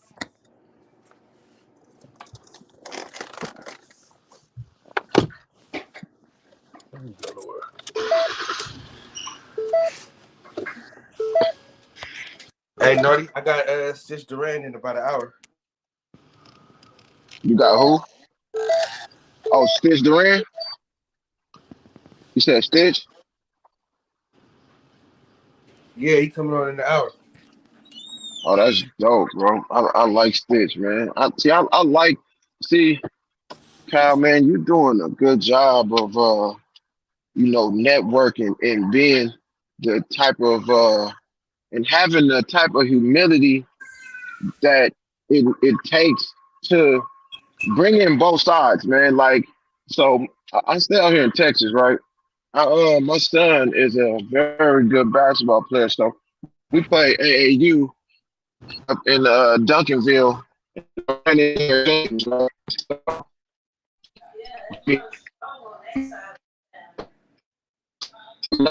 And he was telling me, like, man, if you're gonna start a channel, what you need to do is don't be biased toward one side. Have the type of platform where, you know, Terrence Crawford fans and Errol Spence fans could come and y'all can disagree, debate, or whatever the case is, but just basically cover the sport. And when I'm watching you and your evolution, you know, on YouTube, and I like how you're not closing the door on one side. I know you got Spence in the fight, but you know what I'm saying? So sometimes end up for them, you know, when everybody kind of just giving them a hard, you know what I'm saying? Because, you know, they're hard on either one of them when you're on the other one's side. You know what I'm saying? So just, and that's going to allow people like Stitch Duran, people like, you know what I'm saying, Team Crawford and Team Spence to end up on your channel, man. Because believe it or not, people like me, man, I love the fact that, you know, y'all covering boxing like this. It's not a channel I could go to on TV where I can get the updates and stuff like that. You know what I'm saying? So, man, keep expanding your horizon and don't let nobody close no doors off. Like, not to even speak on no situation, but I respected what you did last night. You know, I respect Fred. You know, I don't agree with everything nobody say, not even you, but I know how to agree to disagree and still respect a motherfucker. So when it came down to Fred's his stance against the NOI and you cut your camera off, you know what I'm saying? I respected that a lot, bro, because you don't gotta feel how the next nigga feel, man. You don't gotta shut them doors on them brothers because Fred feel how he feel. You know what I'm saying? So just stay you, man. That's all I'm really trying to say without, you know what I'm saying, being long-winded. And I'm trying to hop on this Clipper shit, man. I try to tell niggas like, bro, just because you feel a way about a person, don't mean I gotta feel this way about a person because our experiences are probably different. Because you know, this probably my best friend. He probably don't like you at all. You know what I'm saying? But we don't have y'all don't have to ever have to cross paths. You know what I'm saying? And it be like that. I mean, that comes with being a man. When you're a man and not a fucking follower, then you take things at face value. You know what I'm saying? Can't nobody tell me nothing about nobody that I'm choosing to deal with. I'm finna deal with this person until he show me what I need to see in order to leave him alone or whatever the case is. To me, that's what be wrong with niggas, man. They you know what I'm saying? Let people influence how they look at people, how they look at certain things, you know, like an individual sport, man. You know what I'm saying? Most definitely. We're gonna let Deuce get off real quick because I'm gonna end this joint because I gotta get ready for that interview with Stitch. Okay, you said in an hour? Yeah, I gotta spend some time with the kiddo before I do that. I gotta play some monsters and I gotta play some monsters and some dinosaurs and some robots and shit. Yes, sir. Man, I'm pulling up to drop my son off to his basketball training right now too. So it's all good. I'm gonna open up the panel though. I'm gonna open up the panel for y'all to ask Stitch questions. So if you free, feel free. I'm gonna have the link in the chat so you can ask some questions when I open up the panel. Wait, that's all good. What you were saying about the Clippers, man? My service went bad. I want to hear about the third best team in LA. This nigga Wolf, you cannot think the Clippers is the third best team in LA. Niggas go man, here it's the hating on the Lakers, Clippers. and then the females, and then the Clippers. When has the Lakers been better than us? When has the last time Lakers been better than us? When they won the championship. Oh, you count that championship? The Lakers sure don't, because they fired the damn coach a year later. They ain't fired. So you count that championship? I definitely count that championship.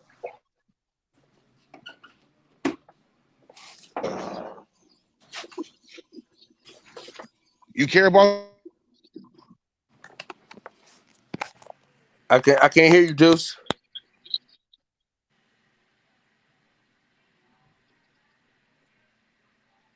Deuce, can y'all hear me? Can y'all hear me? Yeah, I can hear you. I couldn't hear it. I hear everybody. I couldn't hear nothing. My service tripping. I couldn't hear. Yeah, man. The Lakers don't care about that championship, so do you? Heck yeah, I count all championships. They put in the grind all season to get to that ring, man. Can't discredit their championships. Bro, nobody count that championship, Hey, man. don't nobody The Lakers don't even count that championship. Dog. What sorry ass championship? He got 2 Finals MVPs. You know why he got a Finals MVP for shutting down LeBron? That Toronto, bro. KD got hurt. Fucking Clay got hurt. If KD don't get hurt, bro, he don't get that championship, bro. You know that. I know that. The world knows that. Hell, Kawhi Leonard knows that. His hair better. Nah, you can't do that, Kyle. You can't do that because in the same sense, you know, Kyrie and them got hurt in our first championship, right? And everybody put an asterisk by y'all shit. Don't nobody give y'all niggas full credit for that. Everybody always say, "Oh, well, Kyrie was hurt." They always say that, but don't nobody say that about Kawhi Leonard championship. Nobody ever says that. Because he got more than one. That's why he got more than But one. I mean, And he's the Finals MVP in both times. That's why right. he did it before that. Yeah, And you know why he got That's the Finals best- MVP availability. for shutting down LeBron. And we talking about if shut down LeBron. LeBron still averaged 28 to 30 points a game. LeBron has never on been 28 to 30 shots. That's why Iguodala won the MVP because he shut down LeBron. LeBron averaged a triple-double in the finals against us. Bro, We he did had not the shut ball. him down. Yes, he did, man. Nigga had Bruh. a low ass shoulder. Bro, why did he win the MVP? Because he shut him down. He had a low ass Nah, he shooting didn't shut him percentage. down. He lowered his shooting percentage. Yeah, that means shut him down. He got the ball 20 seconds every 20 seconds of the 24 o'clock, bro. And he walking the ball up the court. Triple-double being shut down. Stats The man don't mean averaged shit, a bro. triple-double. So you can glorify LeBron triple double, but shit on Westbrook's. I'm No. a Warrior fan. I don't shit on Westbrook. I said he just had a down year. Westbrook is still one of the top point guards in the league to me. He just had a bad year. No, bro. Westbrook been that's playing me. the same, man. He still had the ball in his hand, still get a bunch of triple doubles. Nobody care about that. Bro, But you want to care about LeBron triple double.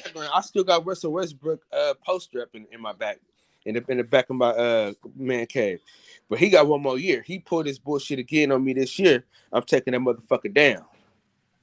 I mean, Kyle, what do you expect, man? You what do LeBron surround himself by when he win championships? Shooters. If you're not a shooter, what do you do with D Wade and D Rose and them? But listen, Just tell me your number. Listen, if you can't shoot, don't turn the ball over. 4-3-2-7. Listen, you can't give me 90 turnovers a game, and you can't shoot. Like, at least take care of the basketball, brother. You know what I'm saying? It's I mean, but he was that before he came to LA. He was that. But that's what I'm saying, though. I don't give a damn what you was before. You okay? Stop turning the damn ball over so damn much, man. Bro, the Lakers' problem was not with Westbrook. It was AD's fault, man. Anybody who knows basketball can see that. We ain't even gonna talk about that. That nigga made out of goddamn glass. He made out of fine china, boy. What up, man? Fans say, Max, what up? Y'all just gonna keep this shit going, huh? Touch the basketball till April 5th. Y'all gonna keep this going without me. I'm gonna give it to these kids, man. Y'all can keep it going though. Fuck it. I can't let it go now. We got Max, we got Nardi, we got Deuce, Coop. Man, I can't let this shit go. But I gotta play with these kids. Y'all can chop it up though. Man, hide from the Man, I'm kids still about on all the Clippers. day. I'm still on the Clippers, man. You can't sit here and try to blame us. Until 11, because I mean like 11. Well, I'll cause see, I'm gonna be on with Stitch a little bit earlier, like 5 minutes before, so we can talk and kind of like go through the interview. But I still have this live stream open. Then I'm gonna open up the next. I'm gonna let y'all go do your thing though.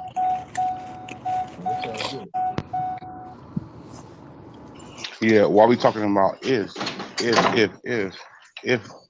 Kawhi didn't hurt his knee in the bubble, we would have won the bubble. Yeah, see, I don't like doing that, man. That if was a fifth, you know what I mean, then we'd all be drunk, man.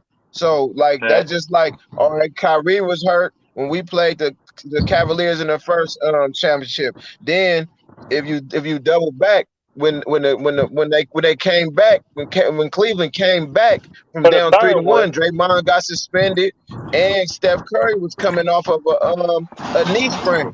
So it's like, you know what I'm saying? You can't really count the ifs, man. You know what I Bro, mean? And That's what I'm injuries are a saying. part of won. sports, bro. That's what I'm saying. That's Right. what I'm saying.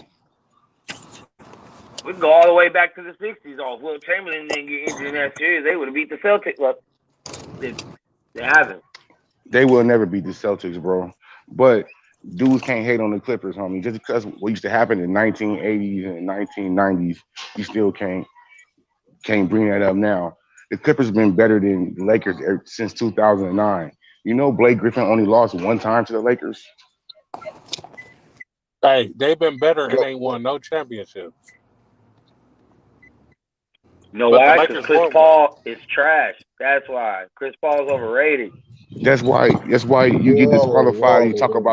about basketball. If you don't think Chris Paul is a good point guard, you don't know what you're looking at. He's not. Yeah, bro, He's you not got clutch chill. though. He's not clutch. How can you say somebody not clutch that just had a perfect game in these playoffs with 14 assists with a perfect shooting game against to close out the New Orleans Pelicans? How is that not clutch? If you want to say that he can't stay healthy, but if you want to say he can't stay healthy for a playoff stretch, then I'll go with that. But y'all can't disrespect that man's talent. Bro, you can take that shit all the way back to the Hornets, bro. He just don't show up in the big moment. What? In the Hornets, he went to the Western I Conference don't Final agree with against that, bro. Kobe. Against Kobe, bro. They lost to Kobe when he was determined to win a championship. That's why I say, bro, sometimes on this b-ball thing, you kind of disqualified. Because you speak from a novice point of view. Okay, but that's my point. So it's like, oh, well, he played Kobe. Okay, cool. He should have beat him then. Prove your worth, bro. What? Prove your Who has worth. beat Kobe, And then he bro? had the Clippers. What happened with the Clippers? The motherfuckers. How many He got series hurt every has year. Chris Paul? How many series has Chris Paul been up 2-0 in a 7-game series? Bro, and lost? that's the media narrative, bro. No, Chris it's Paul not. with the Clippers, he got hurt every time we was in the playoff stretch. Him or Blake got hurt every time. No, what happened with the Suns? He went to the finals one year and he in the Western Conference Final the next year. We talking about what happened? And what happened in the finals? Bro, they went to 6 games, man. And he lost. This nigga crazy, homie. So because he ain't won a champion, because he ain't won a championship, don't mean he ain't one of the top 5 point guards ever. Because he ain't won a championship. He's not top 5. He's not top 5. Okay, name 5 point guards better than Chris Paul. You go Magic, Big O, Isaiah Thomas, Steph, and Steph's not a point guard. Steph's not a point guard. What do you mean Steph's not a point guard? No, he's Steph. Come on, bro. So Allen Iverson's a point guard. No, Allen moved off the ball at a point in his career. He was a point guard when he came to the league, but in the second, Draymond third Green's year, the point guard on that team, bro. No, Steph. So Steph wasn't just bringing the ball up in the finals. So Steph wasn't bringing the ball up in finals. And pass it, bro. He Yeah, brings it up because and that's pass how we it. run. Because that's how we run our offense, bro. Bro, Hey, I didn't even mention Stockton. So there you go. There's 5. Boom. Stockton's hella overrated. Stockton is hella overrated. Stockton better than Chris Paul. Stockton better You than Chris crazy Paul. as fuck. You crazy Stockton as better than fuck. Chris Paul, bro. This nigga crazy. Bro, come on, dude. What? I thought you knew the game. Stockton is not better than Stockton is not better than Chris I'm gonna Paul. tell y'all, man. If you look at both of those players, what Chris Paul is better at scoring, Stockton was better at passing. They was both floor generals. That's a more even matchup than what y'all saying. Like, far as just saying one is better. You know what I'm saying? That's Stockton, pretty bro. even, Steven. They ran 90% pick and roll. 90% pick don't? and roll. He Oh, do, that not ain't all 90% though. Pick and roll.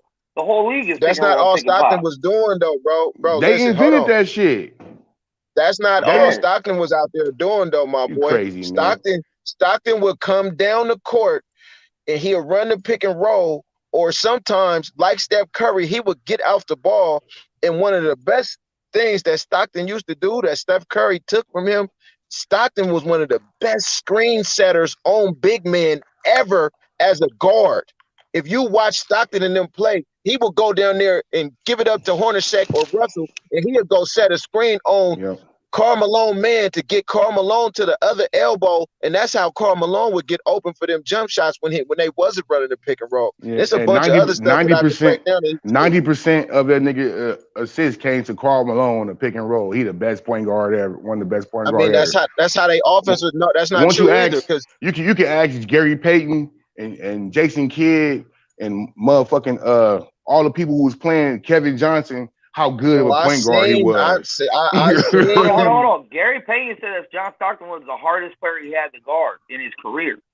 Oh my God! Right, because you asked him why? Mention Gary Payton. That's good. Hey. Nah, Gary was my favorite player, bro. So Gary is my favorite what player. Y'all saying. I understand what y'all saying. In every single interview saying the same shit. John Stockton.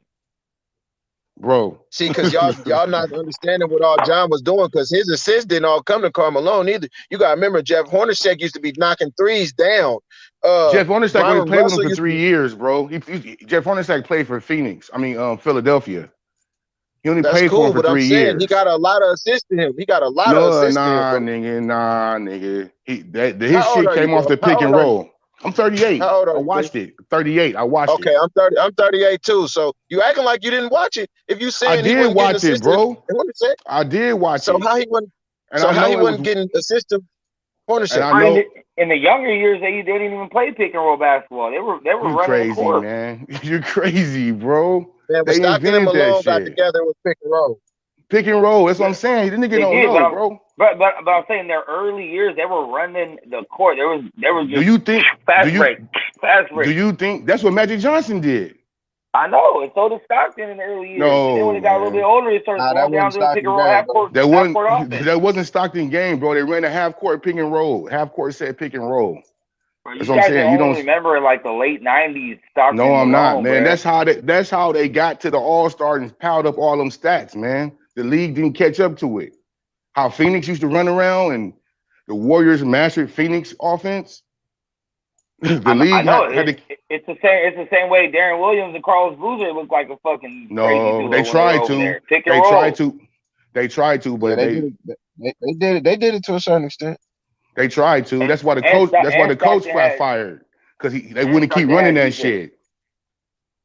That's why Jerry Sloan got fired and got a beef with Williams because they wouldn't run that shit no more. The league caught up. All you gotta do is hedge it up top. The league caught up to that shit. Well, they didn't catch up to it with the Warriors because they had Steph and then Steph dropped it to Dre, and then Dre. Especially the Chris Paul argument. He lost to Kobe. All right, we're Stockton lost to Jordan in the finals twice. So we're making excuses for people losing the great players. Then Stockton has the same excuse. Nah, bro. Stockton, their shit's even questionable. The Lakers should have beat them the first time in '97 when Kobe shot them air balls. Kobe shouldn't have been in the game. He should have been playing Eddie Jones. Man, Eddie Jones is my guy, man. That's what I'm saying. That's what I'm saying, bro. Like a lot of this shit, a lot of that shit is revisionist history. You know what I mean? But Utah wasn't that good. But the thing about basketball, though, that is it's hard to say because it's 7-game series. It's hard to say that another team shouldn't have won when you have all those chances to win a series. Yeah, I don't do hypotheticals at all in no sport because as a former athlete, bro, your job is to work in the off season and prepare your body to not get hurt. I'm not saying that it's impossible to get hurt if you prepare yourself, but the best ability is availability. So during the course of a season, the championship team is more than likely going to be the team whose training staff is the best, or the team whose front office, when the player gets hurt and then they ask them to play hurt, that's hurting the team because down the stretch, you're going to need everybody to be healthy. That's what I respected about the Warriors this year, that they did different, man. If a motherfucker had a scratch on their fingernail, they was like 2 weeks, 2-3 weeks, go ahead and sit out and come back when your scar heal. You know what I'm saying? That's why we was able to. Yeah, that's why we was able to heal up and make the playoff run we did. Whereas in years before, they would ask people to, come on, when they about 80%, come on back because we was putting too much value in the regular season. You know what I'm saying? But, during the course of a season, people are going to get hurt, man. And that's not nobody's fault. You know what I'm saying? So, the championships is the championships. and who won them is who won them. Because you could say that about almost every championship that have ever been run. Well, if this dude wasn't drunk last night, or if he didn't, you know what I'm saying? Yeah. You can almost say that about every championship. So, you know, it just got to take it for it is what it is. But that's what I'm saying. When you're in a 7-series game, yeah, you can have that bad game. All this motherfucker went 0 for everything. Okay, he has 6 more games. I mean, at least 3 if you're winning a 7-game series. You have at least 3. If you don't get swept, that's 4 games. You have to lose 4 fucking games, bro. Not like like football where it's like fuck that one game and then that's it, bro. Like you have another chance. You have 3 more chances at least to get your shit back. And then if you win a couple games, then you have up to 7 chances to prove you're the better team and the better player. So it's hard to be like, oh, if because in basketball you have them opportunities. The same thing with baseball. You have them opportunities. You have a 7-game series, and then when they switched the first round to 7 games, because the first round was 5-game series back in the day. But even if it's like you have a lot of chances, bro. Just like when motherfuckers do rock paper scissors, best of 3. You have those chances. So you can't be like, oh well, nah, you didn't get it done. And Chris Paul didn't get it done a long time with good teams. Like, but if he gets hurt, bro, if he gets hurt, man, you can't blame him for not getting it done. I'm not even talking about him getting hurt. I'm talking about times when it's fourth quarter, he has the ball in his hand, he tries to do his thing, you know, he does his little mid-range jumper shit, and he misses shit. He turns the ball over. I don't agree with that, bro. I don't agree with that, bro. Chris Paul is a clutch basketball player. He had time and time again. He had us on the ropes. In 2000, what was that? 17. He had the Rockets up on us because he was balling out of control. He just got hurt. Like if you want to go back to the Clipper years, he was doing his thing back then too. Even in New Orleans, I don't remember a time when I could say, "Oh, Chris Paul was just out there fucking selling the game." Just missing hella shots in the fourth quarter. You, bro. I don't. Thank you. No, I'm not saying he misses hella shots. You know what I'm saying? He misses hella shots. I'm saying when you absolutely need that. Sometimes like LeBron, same shit. You can have 40 You can say that about every player. You can say that about every single player. There's a lot of players that are like that. There's a lot of players that are front runner players. But like who's that's going to make that shit in the clutch? That's not front running, but every player, the top players today, to me, are Kevin Durant, Steph Curry, LeBron James, and Kevin Durant. And I could pinpoint a scenario where all of them have came up short in those situations, but we can't label them that. Kawhi Leonard is better than Steph Curry. I mean, Kawhi Leonard is better than Kevin Durant and LeBron. Come on. Well, how do you not mention Giannis though? Yeah, Giannis is cool. And he's getting way better than he used to be. But Kawhi Leonard is the best player in the league, hands down. No, right now? No, he's not. No, right now. Right now? Right now. Right now. No, I don't know about that. All right. You think LeBron's better than Kawhi Leonard? I'll fuck with Kawhi. No, Steph Curry better than both of them. I don't know. Steph Curry. I don't know. Steph Curry is better than when you add the dynamics into basketball with what Steph brings to the table is more than them. Because hell no, Kawhi's a lockdown defender. How can you say that? That's cool. Absolutely. But see, what? Steph is a very good. Steph is a very good defender, which is why during the course of these seasons, hold on, listen to me. Listen, I'm about to break it down for you, short and sweet.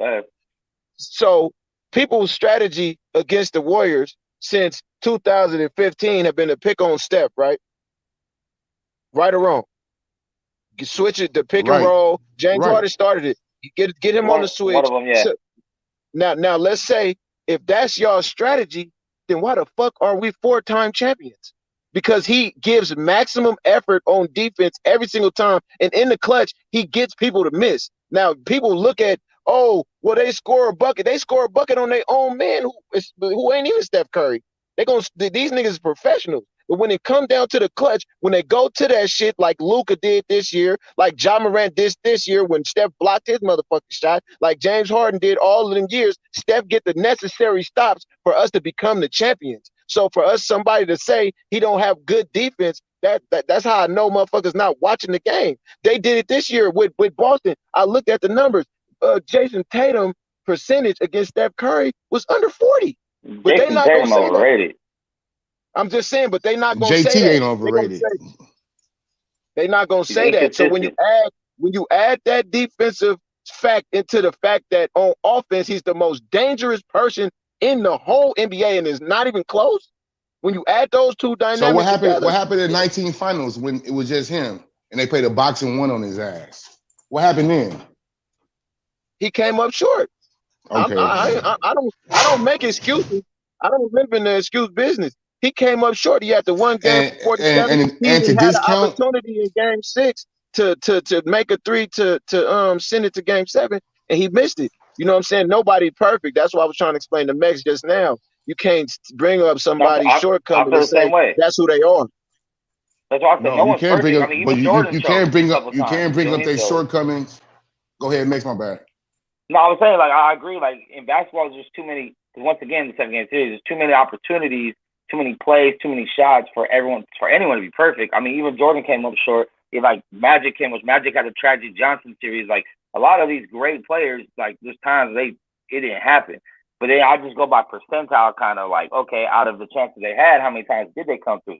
Maybe it's 60%, maybe it's 50-50. I don't know, but at the end of That's the what day, we're trying some to players come explain through more to than you. others. You saying Chris Paul didn't come through, but that's not true. He was hurt. The Bro, I times he watched him did. so many times that I was rooting for him because some of these teams that he played against, I wanted him to beat. I wanted them Clippers to go to the finals with Blake and DeAndre and all Okay, that now shit. let me keep explaining to you why Steph Curry is better than these people y'all talking about.